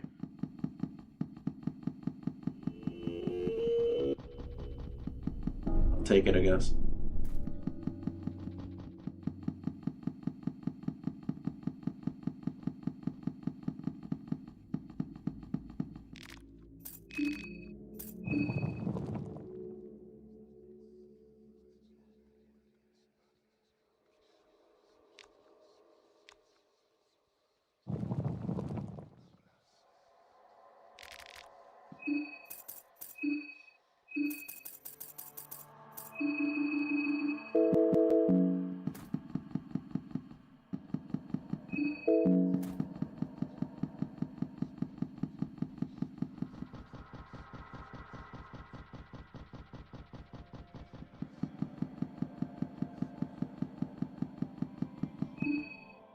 it did not cut limbs. That's the weird part.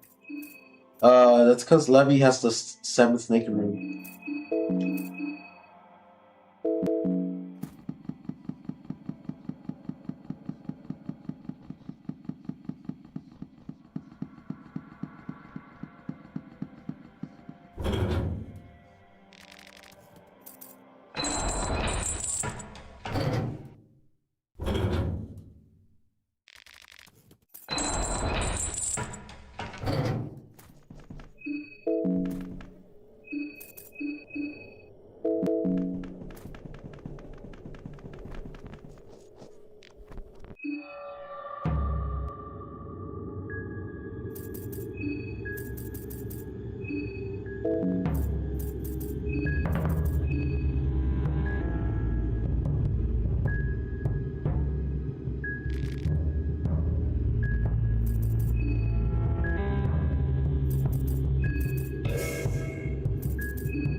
Do here again, I forgot.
Empty.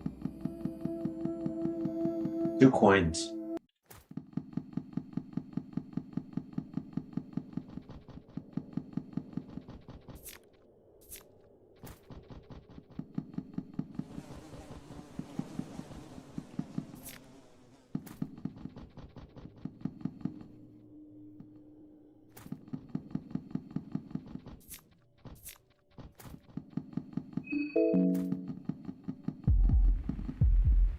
Hate these things.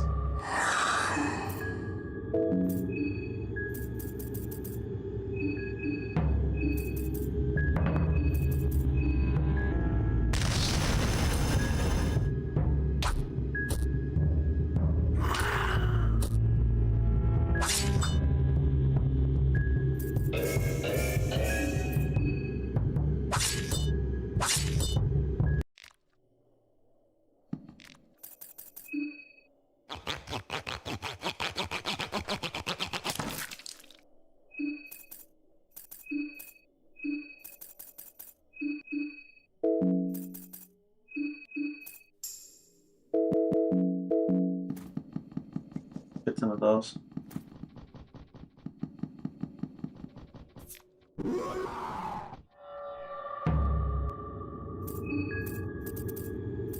That just appeared out of nowhere.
Didn't get that guy yet. What's his name again? Dan? He's not here yet.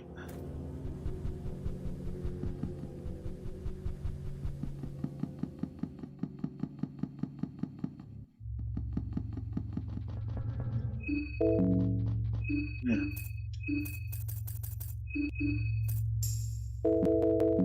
Losing all of mind.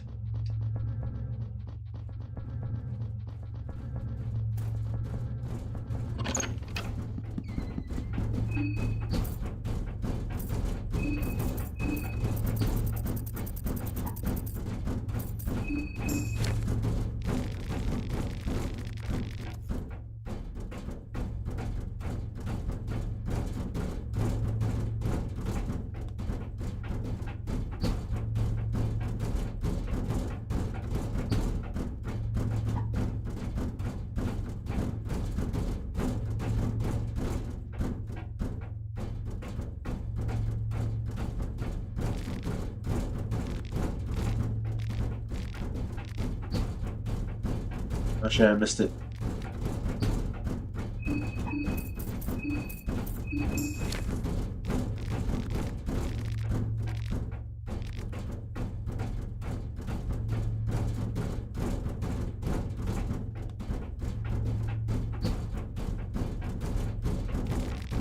Nine, 13, 11, 6.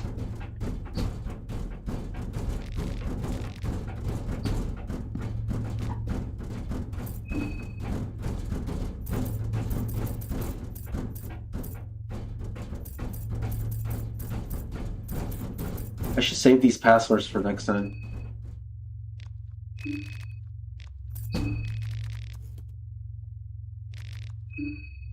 You missed the code?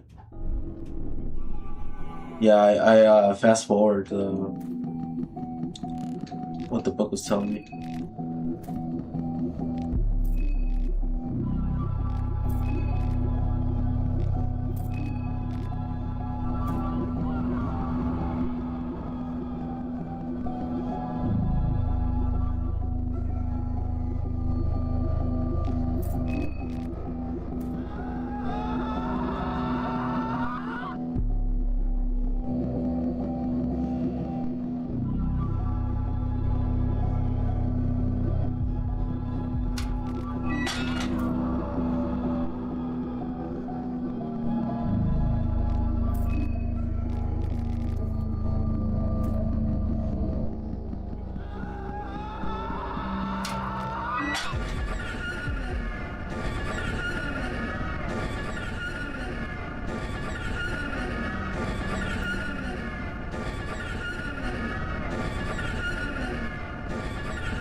Motherfucker.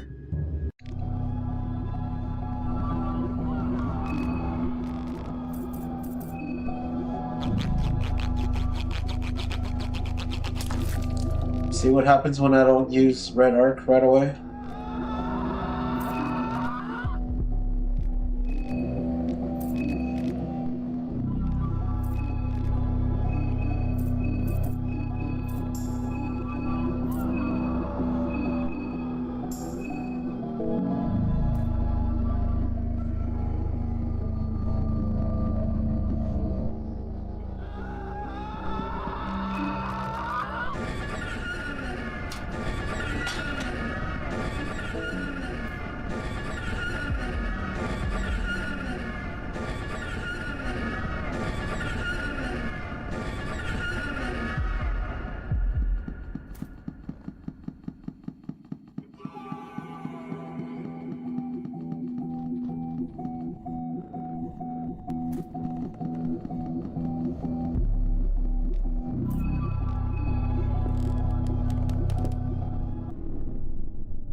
Fuck, they're already dead.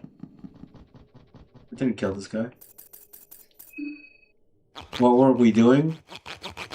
Well, right now we're about to get the last effigy. And we're going to go kill, what's his name? The guy with the bow.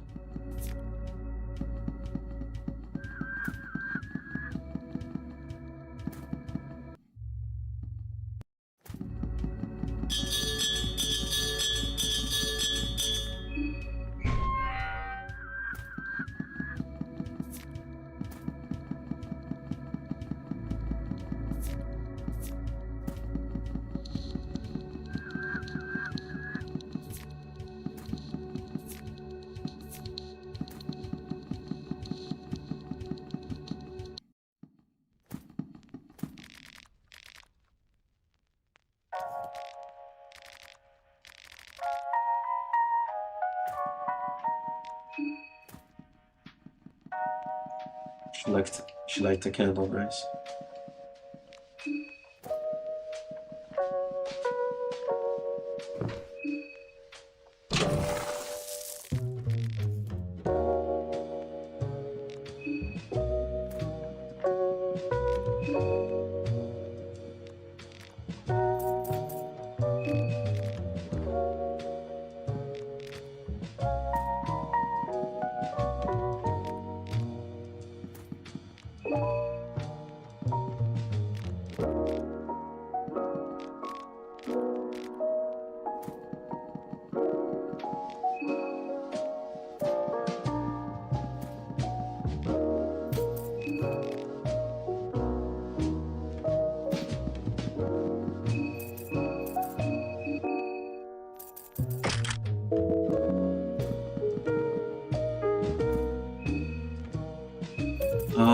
Since I can't hold a fucking...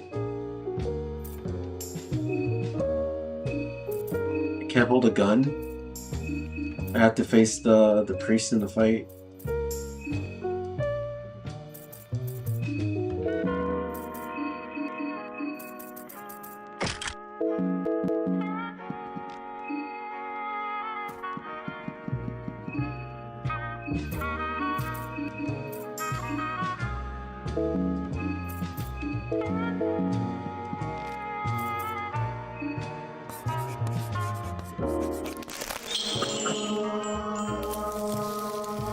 Fortunately, you have to waste a save right here.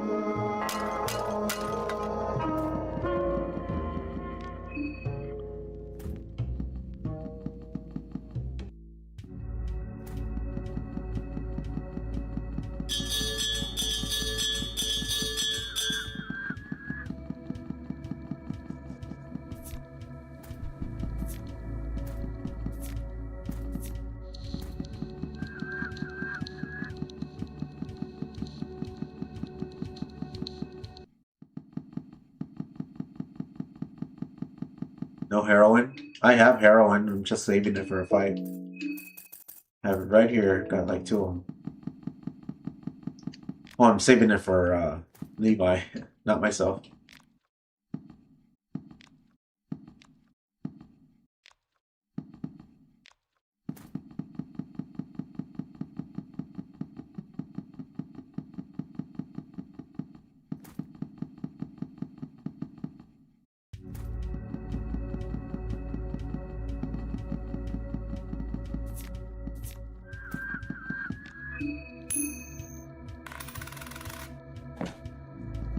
Nice. 2 Loki coins.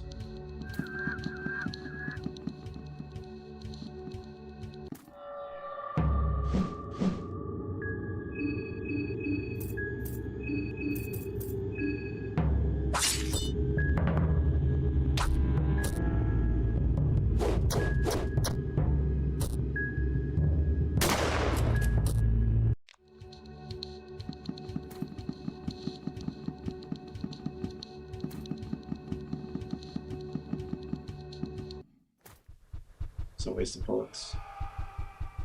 Bullets.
Whoa!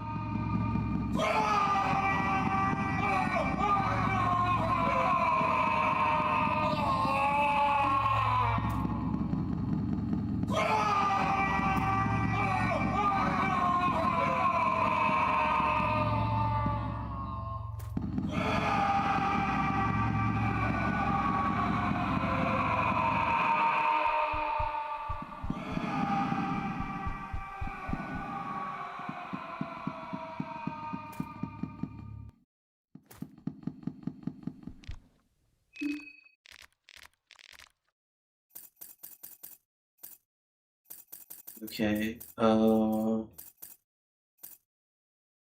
we have that already, we have that already. What else do I even need from this guy?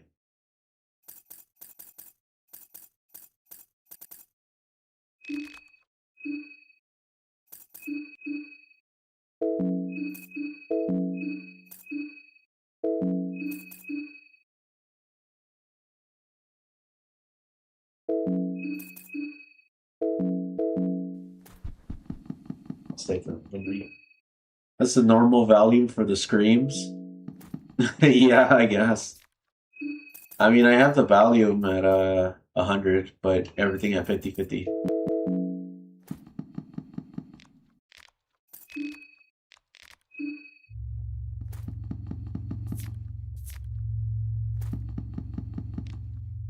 It just sounds it sounds a lot when it's at that section, and also when the day passes. For some reason, it does like that loud screeching.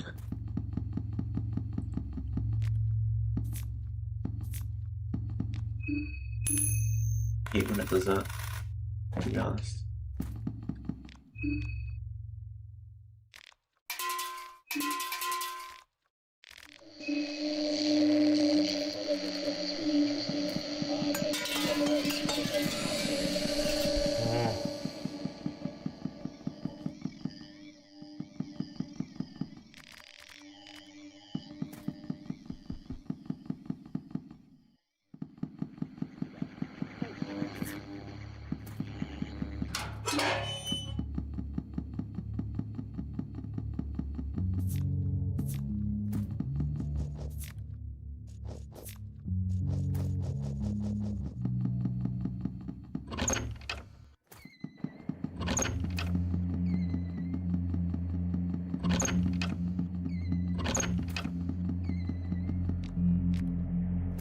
Where?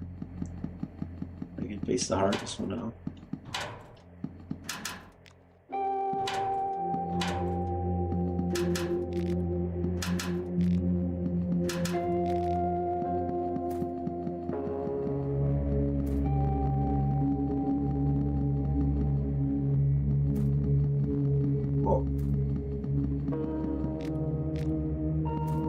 Book of Enlightenment. Why doesn't that happen in my Maso runs? Did you summon something, or will you summon something? I'm gonna summon the Heartless one. But not right now.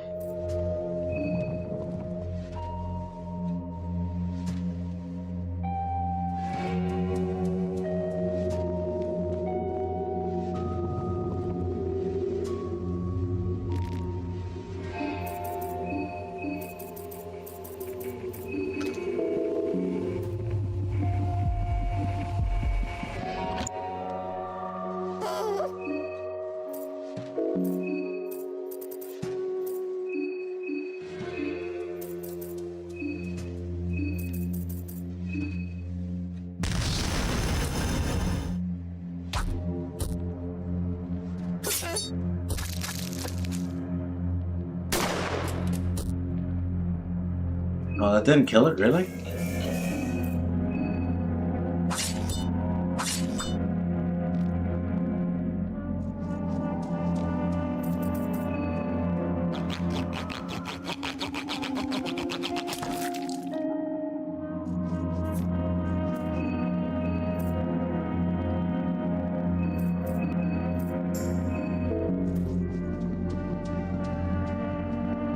Take on this Dark Priest right here.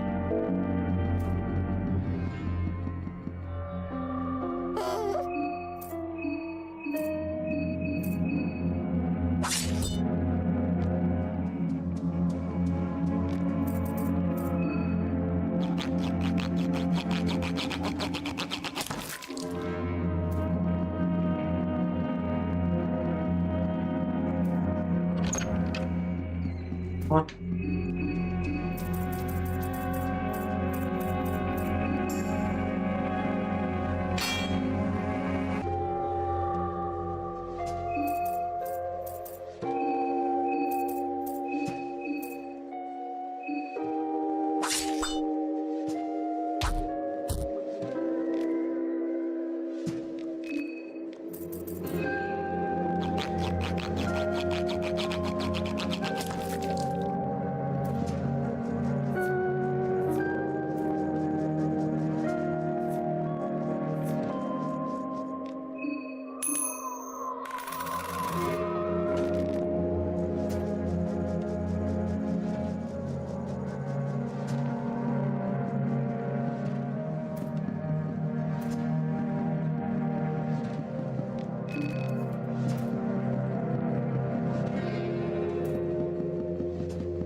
That's it.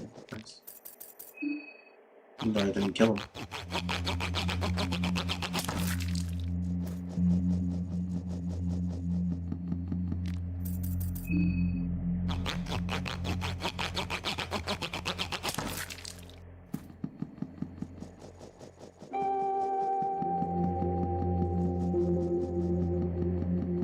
I just realized I did kill them because they all appear as threes in the boss fight. I mean, in their fight. So YSL were nice.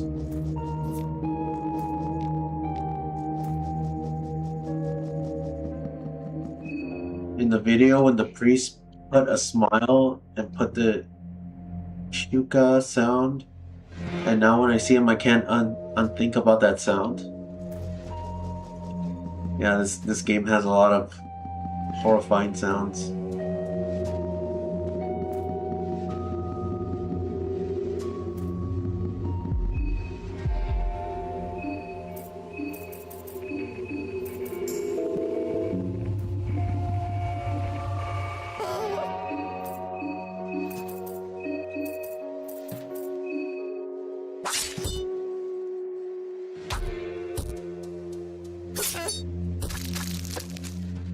Yeah.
Levi, I need you at your best.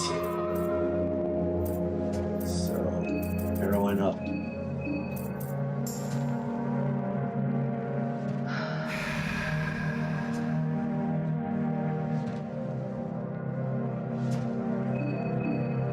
And me and Abella are gonna take some prep pills. Am I ready?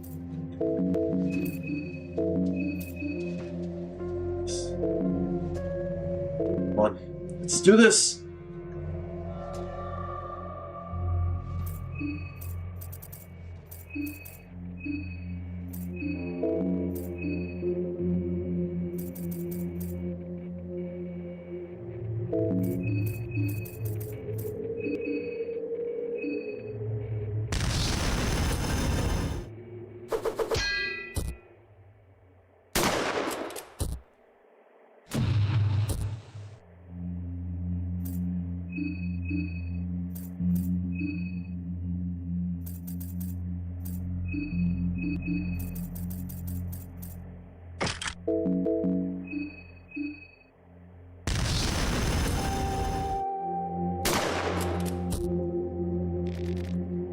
Nice.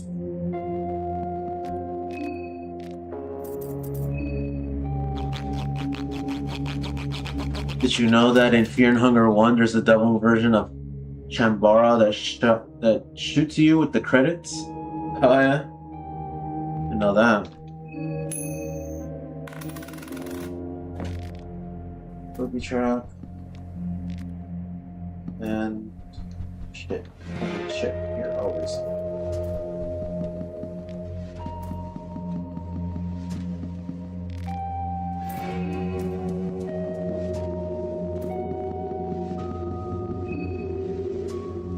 Nice.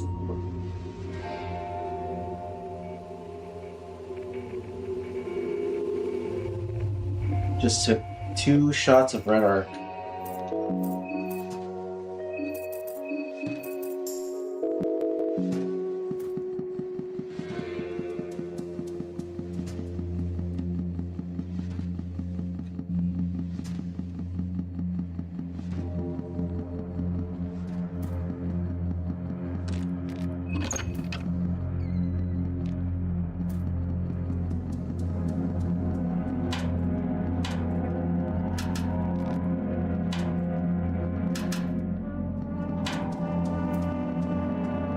I got a soul stone from my troubles.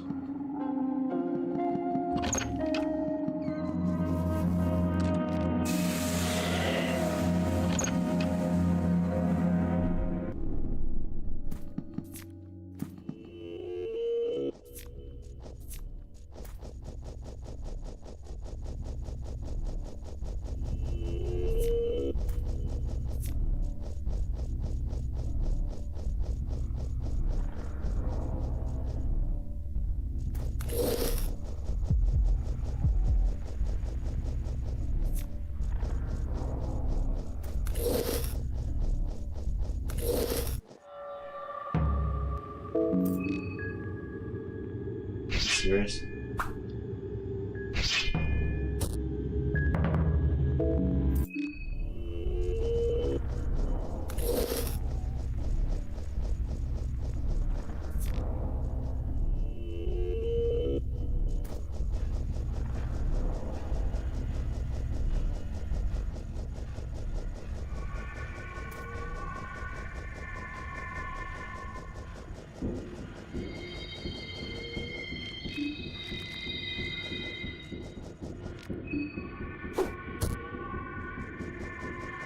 Now what? Now we go in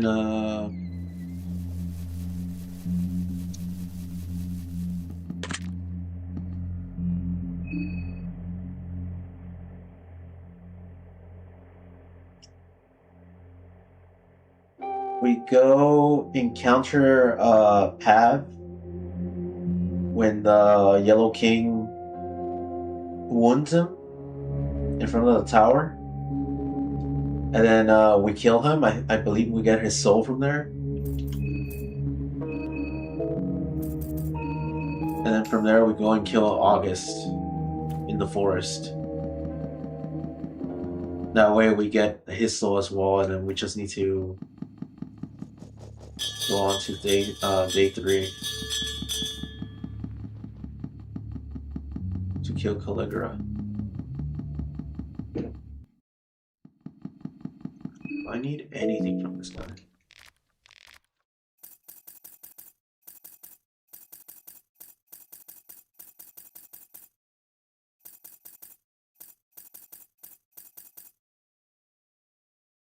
So let's see to bad patterns.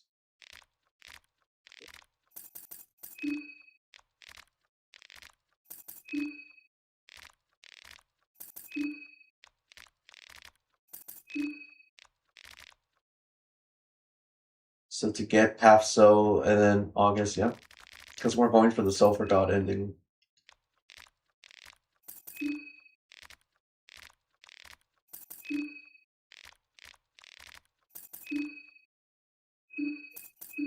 Go back up to 13. By 7 more to make it 20.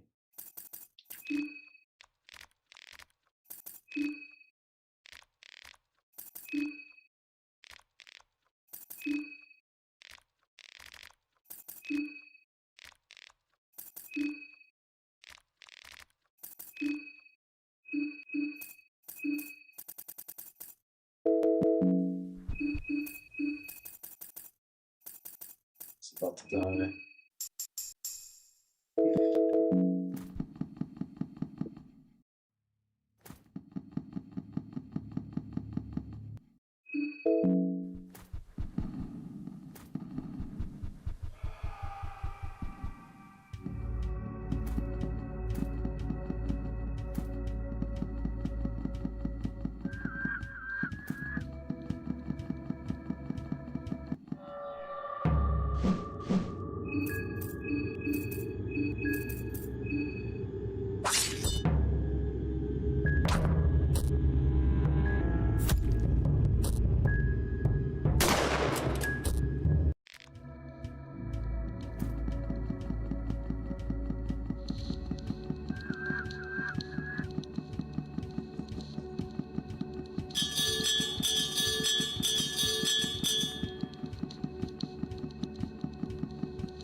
Oh, guys, I got the ancient book and I'm trying to get the mercenary S ending. Should I risk it?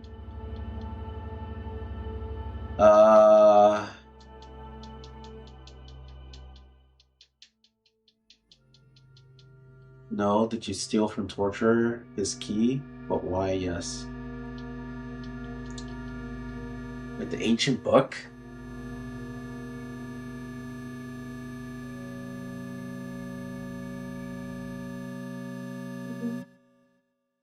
Trying to get the mercenary S ending. Should I risk it? I thought you couldn't save on the S endings unless you can save through the books.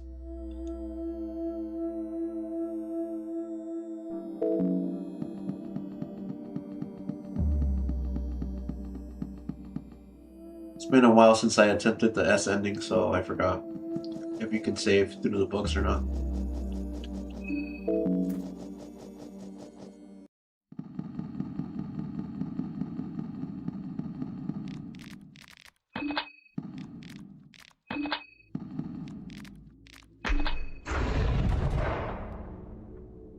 Yes, you can, and there is no book.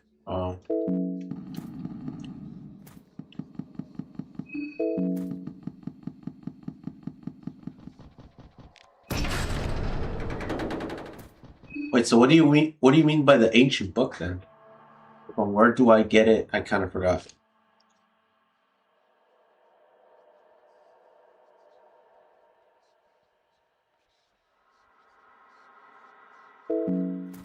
You mean like the map, the treasure map you need for his ending?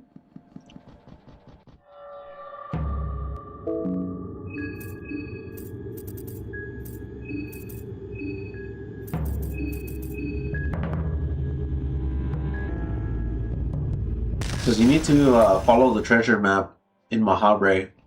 Which is kind of tricky. When I give the free Golgoroth spell. Oh, yeah, don't risk it. It's not worth it.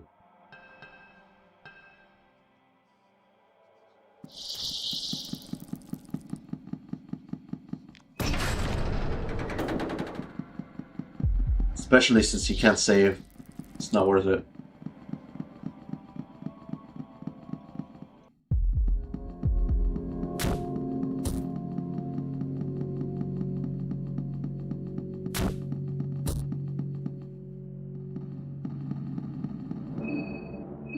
Besides, in the mercenary ending, you really don't have to fight any bosses. The only thing that you have to worry about is the Gravekeeper.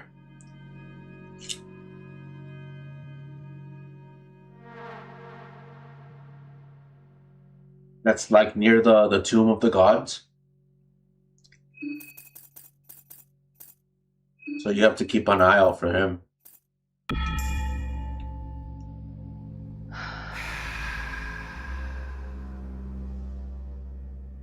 Now, what point are you in the run?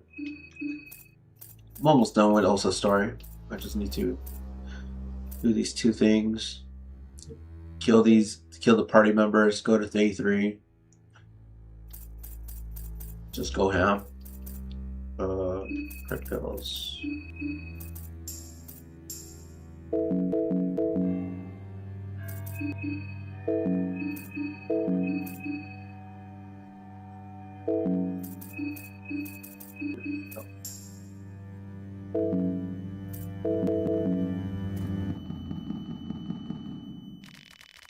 You know the spot where you are near that place which you need a mock book? That's where I am. Oh, okay. Yeah, you need to go to Mahabre and basically where that pig statue is at, like that pig metal thing. You need to follow the map from there. Actually, the map is actually the treasure, from what I remember, is all the way where the clay figurine is blocking the entrance to the throne of the gods. It's on the right side, buried there somewhere.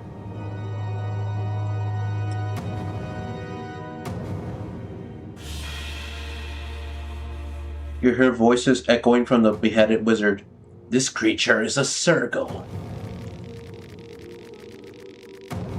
Usually they appear more intelligent, but I've heard of cases where madness slowly deteriorates their sanity in certain circumstances. This lunatic must be one of those. Also, he's a fucking furry.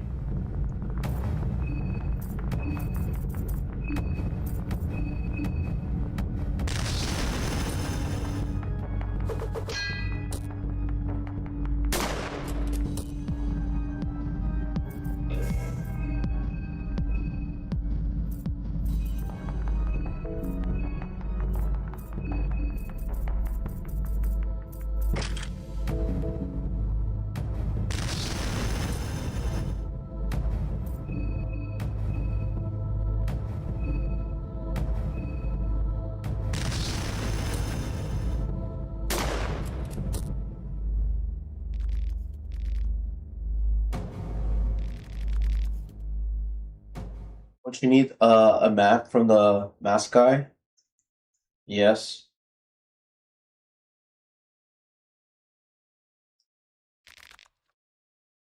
Yeah, so 2 maps, you buy them from the guy, true. And the third one is near the third one he gives it he actually drops it on you when you kill him. Which the third piece is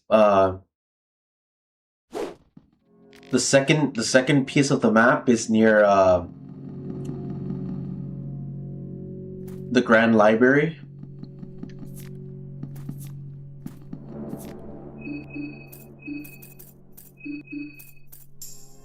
It's near the Grand Library at the bottom where the statue is at, I think. Yeah. Either at the bottom or on the top, the second floor, but outside. Then you make a left, and it's by like the corner of the left side at the bottom somewhere.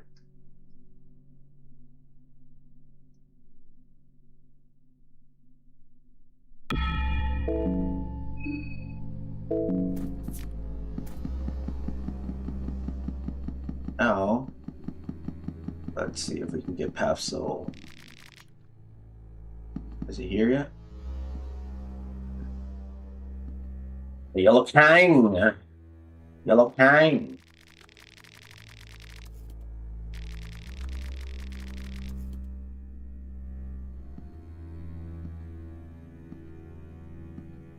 Actually, I'm going to risk it. The guard just cut one of my hand. Rip. Like I said, this S ending doesn't really have a lot of bosses that you need to face.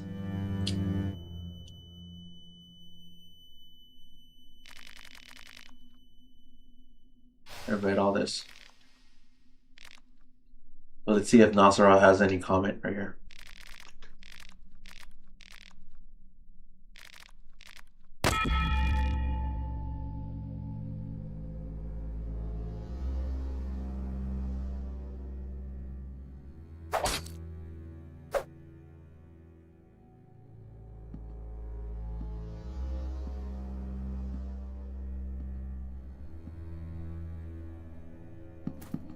Uh-oh, he's still alive. Finish him off.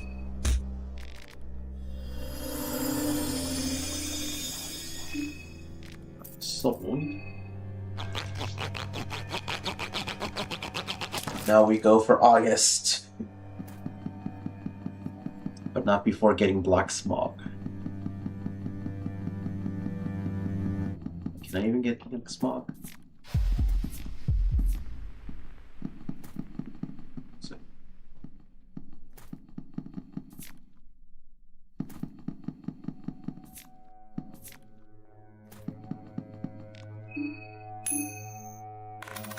Jeez, he just killed him in one shot. Yeah, the Kaiser is like a...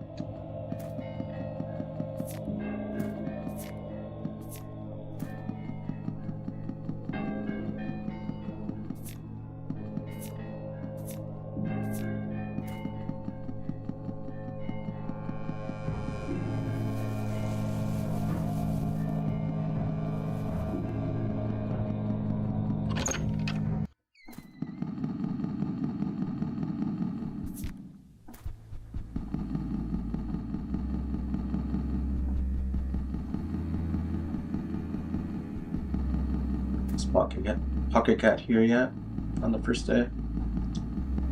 Don't remember.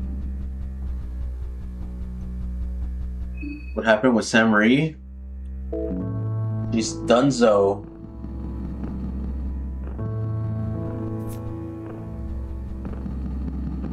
God damn it, I made a loop.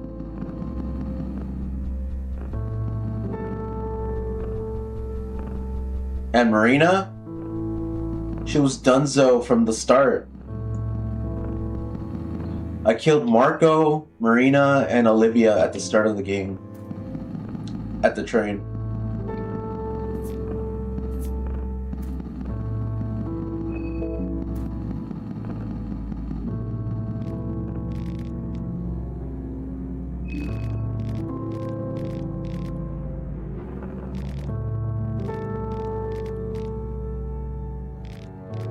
I wish this game had like a log. Dialogue log. Because I keep accidentally skipping Najra's words.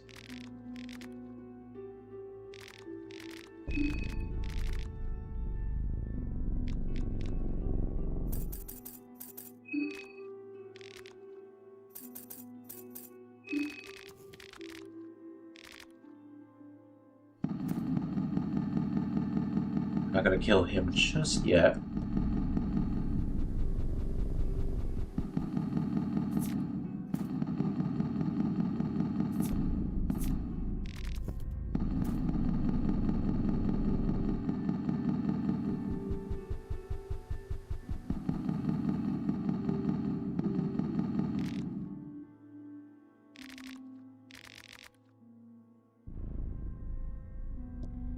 That filthy piece of shit. What kind of rubbish is this? So what if I'm a narcissist? That doesn't mean I wasn't deserving of whatever the hell I chose to take. This kind of lingo is privy to the weak. Weak? Maggot. Wait, what does it say about him? His contemporary Magus Charlie? The Holy Vatican Empire described Najra with the following famous sentences. A delirious old man passed by the times. He who has the whole civilized world under his narcissistic abuse, thinking all nations should bend to his childlike tantrums. What's the same shit? And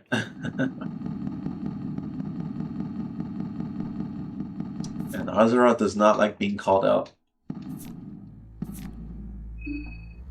Just to ask, you know you can talk to your party, right? Yeah, I can. I forgot. Also, did you know that you can run from Cocoon and it will die? Oh yeah? Wow. I just one-shot it with Red Arc. I can take another Cat. Or take this shit right here. I'll do this. Okay.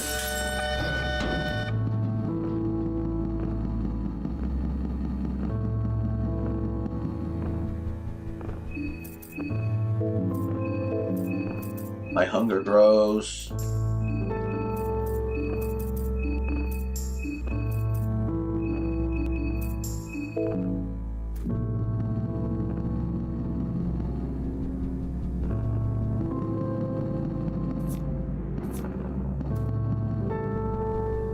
Metal stone. Again. Nice. Another one. Probably I need.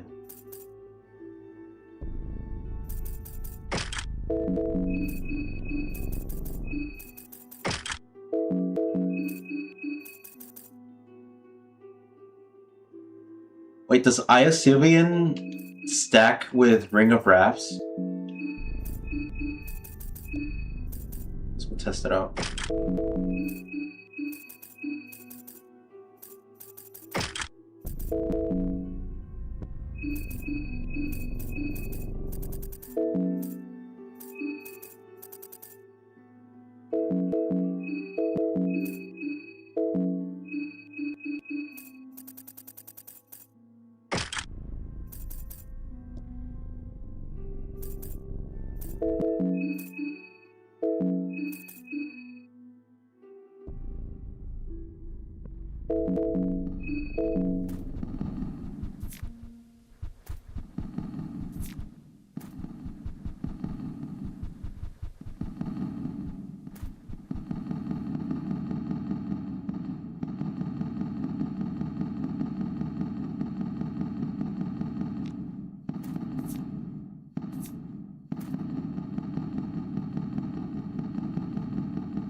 go talk to August.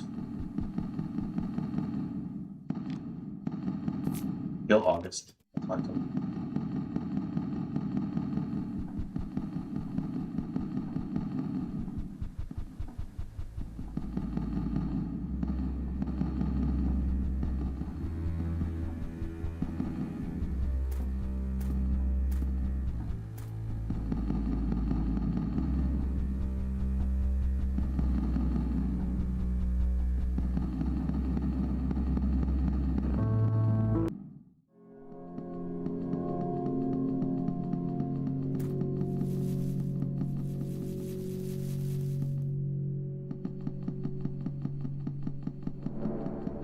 Didn't need to go over here.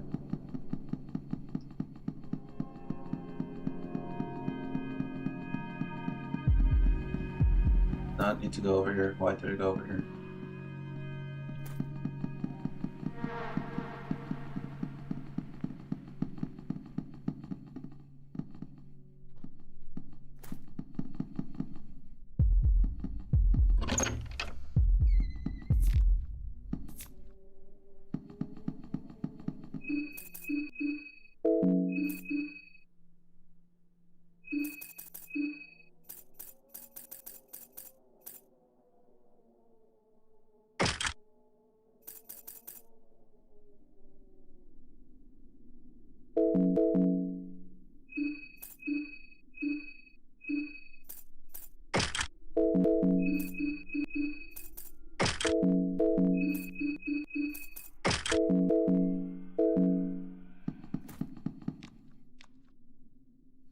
Alright, so got Sylvian.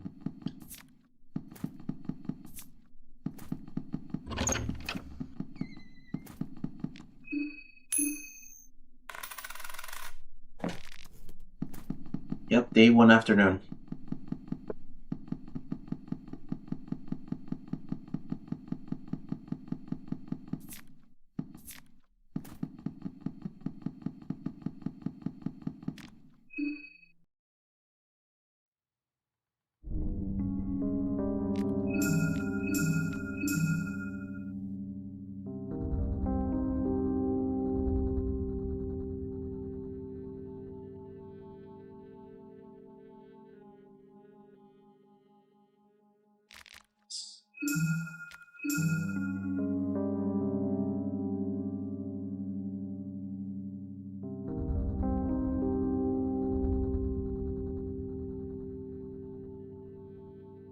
Six, 1, 2, 3, 4, 5, 6. So one more soul shard.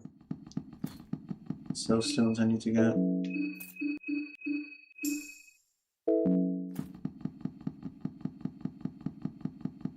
We're not gonna save just yet.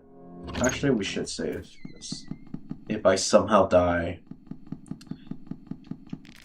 I would not want to do all of that all over again.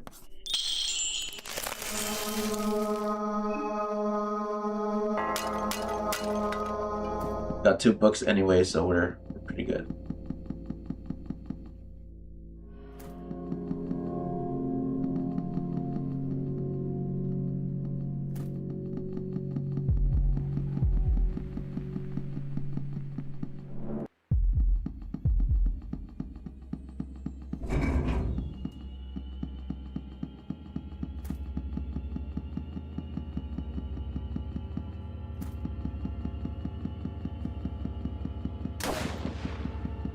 I hate how I can't kill that guy. Because I can't hold weapons.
Let's sacrifice.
I did use this already, right?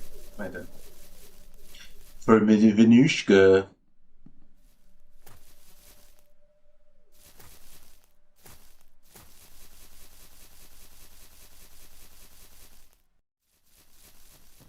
So August should be here now, right?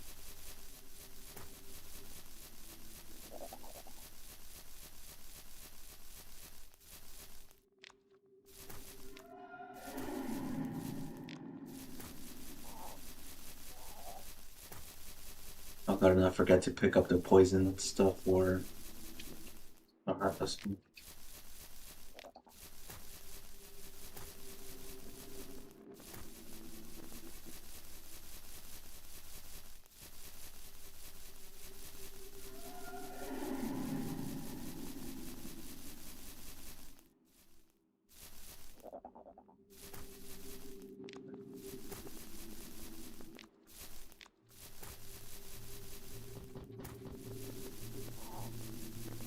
Try not to fall into a trap.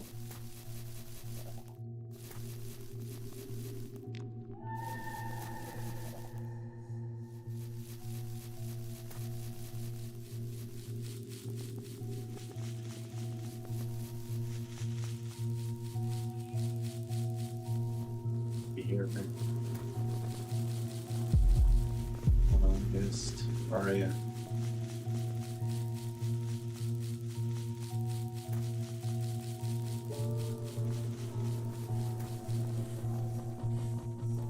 Where are you, August?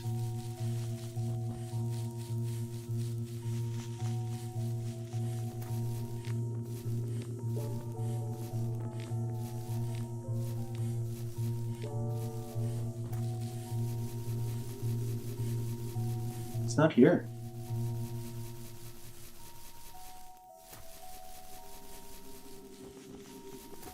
That's a trap right there. Does August not show up on day one over here? Let me look it up real quick. Just so I don't waste my time.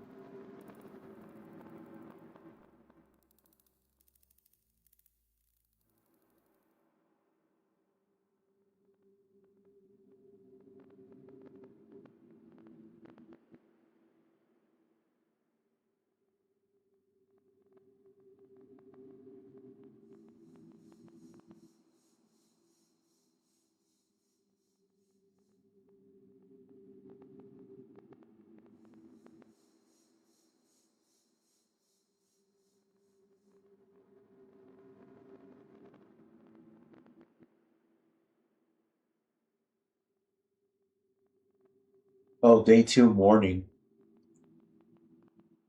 You can find it. You can find can be found right below Kefir shop. Head south of the gate and go left.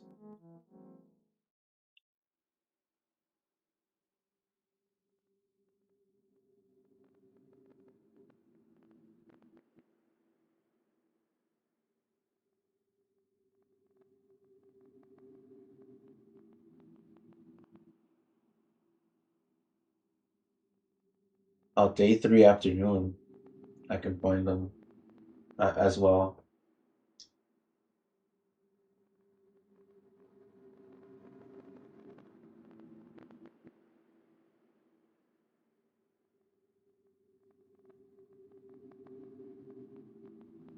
Okay, so I can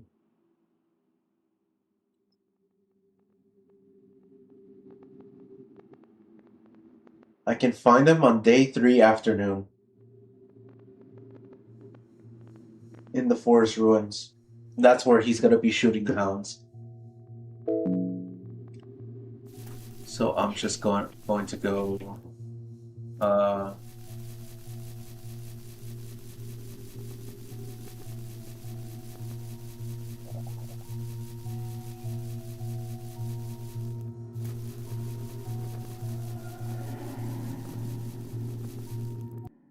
gonna kill Levy and Abella now.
The hell, you don't get out here?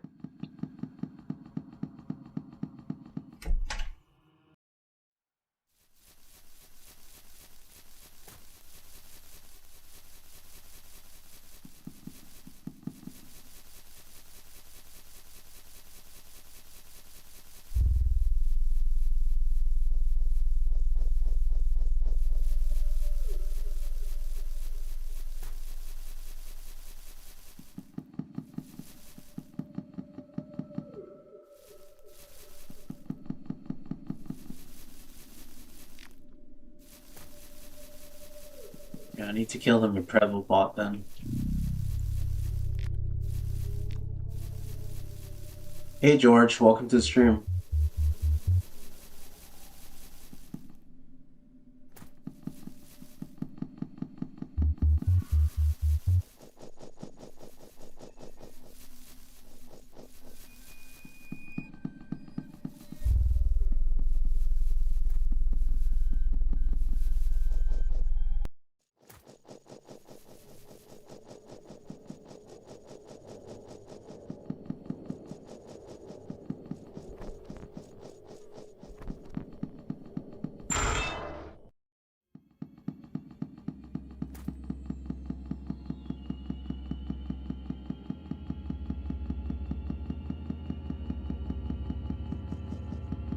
How's the run going? We're almost done with it. Just need to kill these two. Wait for day 3 afternoon to kill August. And then day 3 night to kill Caligula.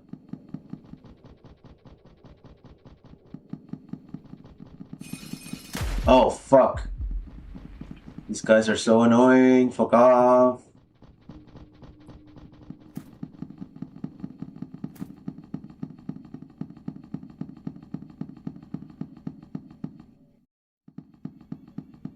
Okay, They really don't want me to go to the other side. That's okay, because we'll just go this way.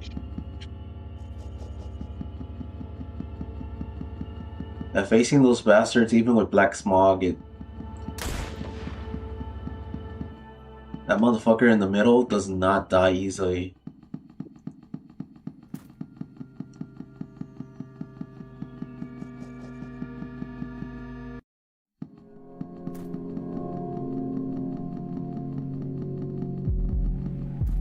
This one. Where are you going? What? Where are you going?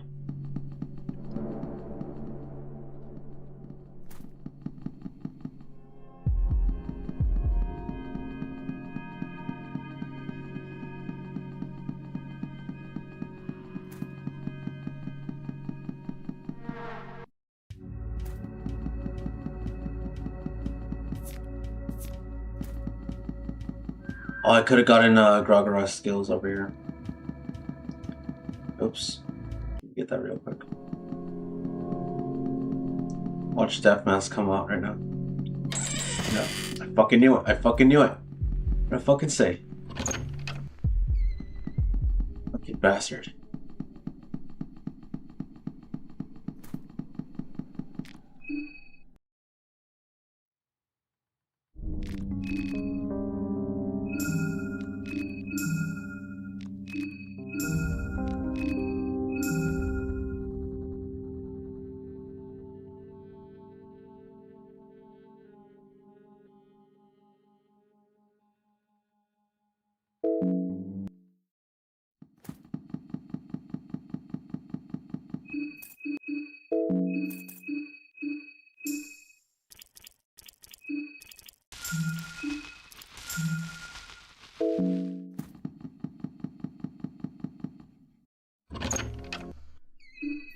Actually, need to equip you guys.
Starting to death.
how we kill these two.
The Prego Bob again? Oh, I think I missed it. Oops.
You know what? I haven't even used a single of nothing of tobacco yet.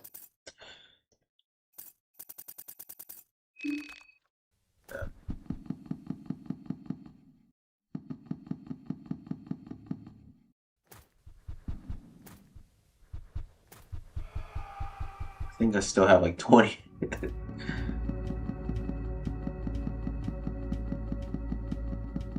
Eat these freaking chairs everywhere. Okay, Pro Bob is down here.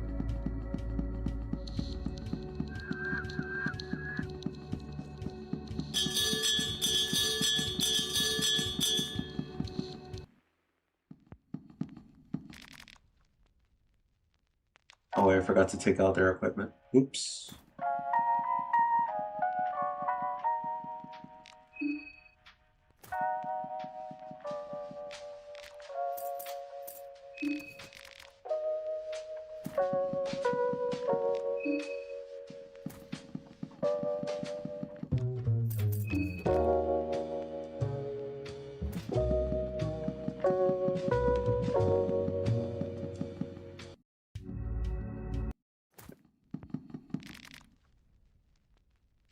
Oh my god, I did it again. Oh my god. Oh my god. Stop. Stop.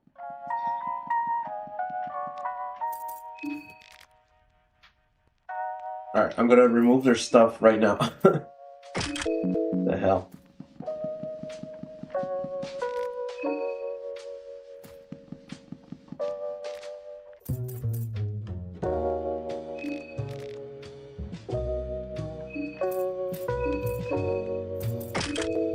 Sheesh.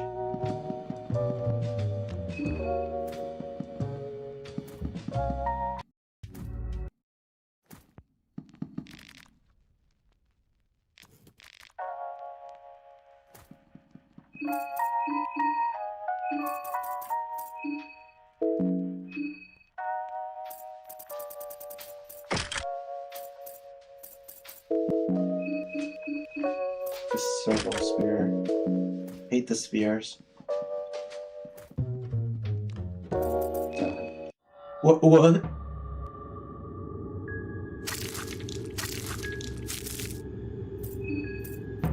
Sorry, bro.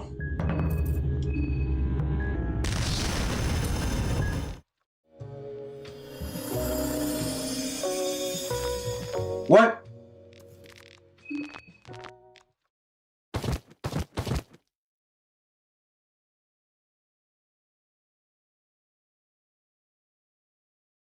You cannot be serious. How does she even find out? She's underground.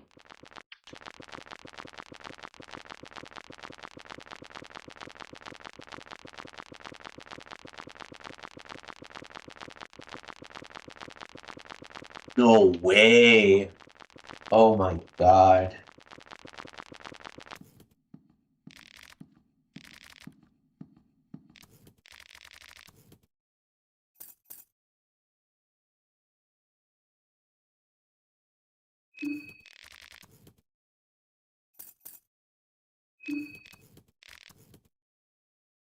Fuck off.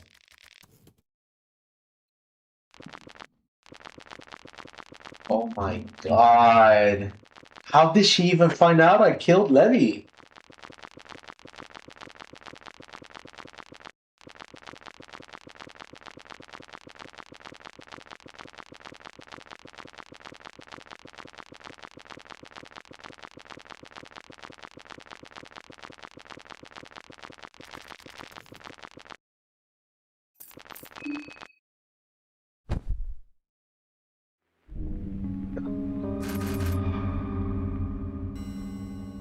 Forgot I need to kill the gentleman.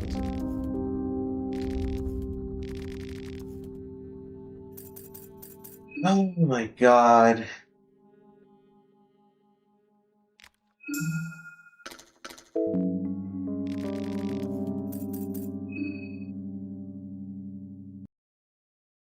She might have heard you.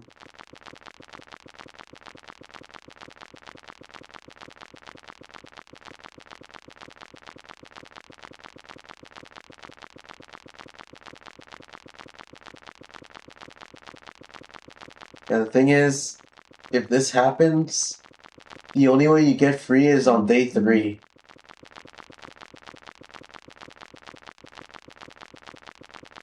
And by day 3, it's night. So I'm gonna miss the timing window to kill August.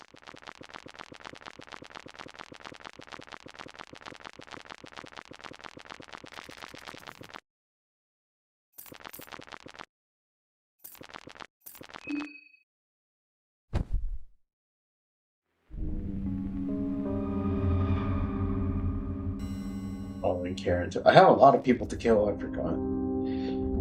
Ah.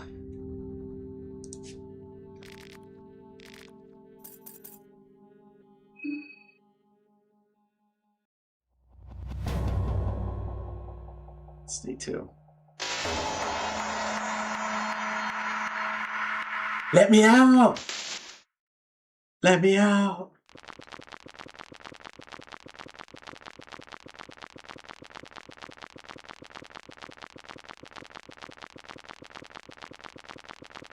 He's shaking his head.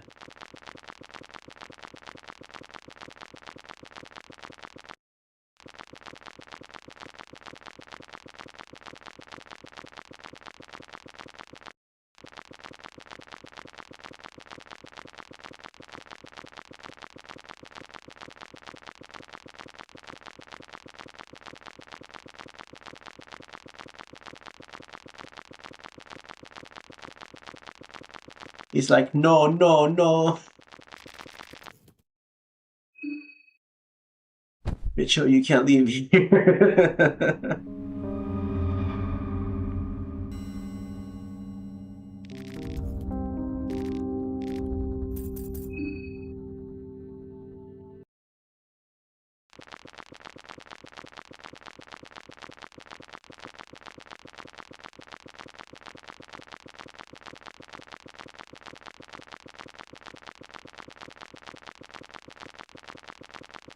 Thing is, his legs are free. He can basically like get up and then go next to those candles and burn the rope.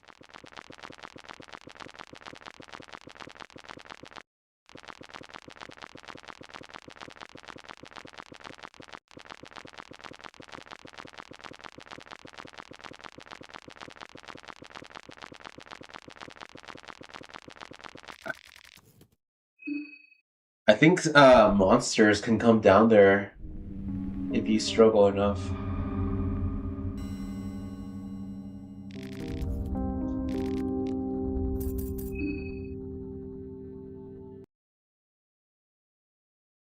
Also, if this happens in the train, you you see like some spooky shadows walk by the train windows. It's pretty cool. An eerie wind echoes outside. So, what do you consider to continue this run? I'm gonna continue it. Sounds like something big is moving on the streets. Might be your imagination. I'm still going to continue it. Oh, you hear someone or something approach from the staircase. Oh shit. Did you see me?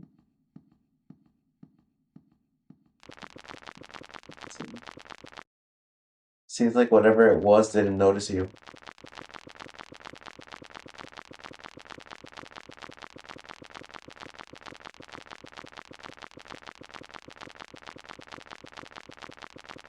Yeah, I'm gonna continue, but it's been 8 hours already streaming. So I'm just gonna let this play out and we'll continue in another stream.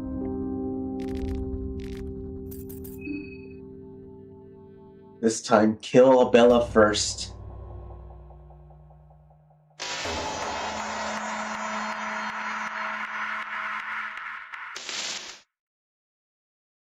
Nah, he didn't notice me.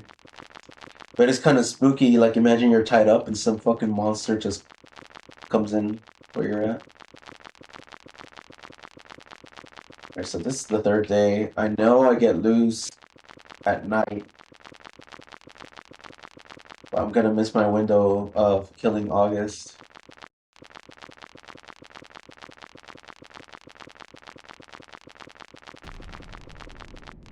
Hear a distant explosion.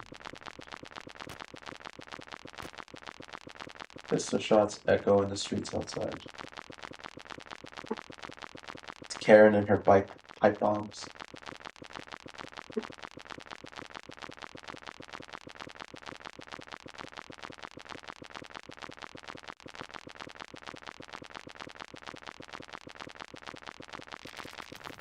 Seem to be stuck here.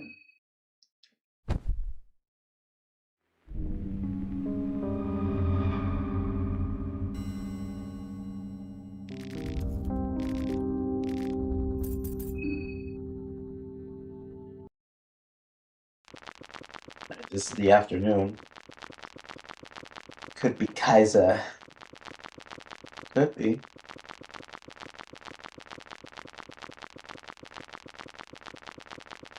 I don't think so. I think by this point he's down at the bunker.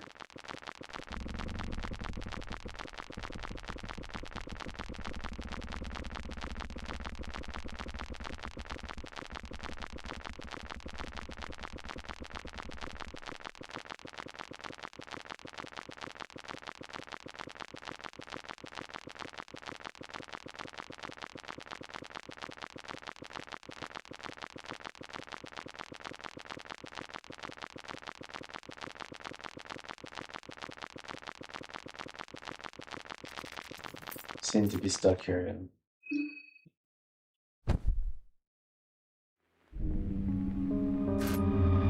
Yep, and August dies. Oh no. Yeah.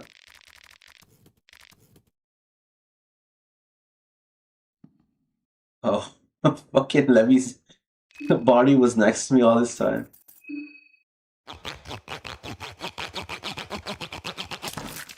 Yeah, it's day 3. It's Jover. No. I'm done.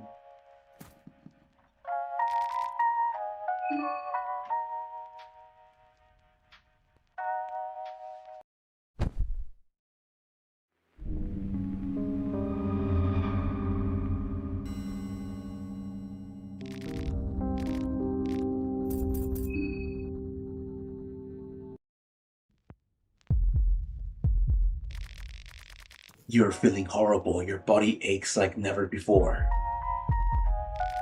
Something is moving inside you. Something primal is trying to get out of your hollow shell. Your body, it's bursting at the seams. Mastermind. Alright guys, that's it for the stream.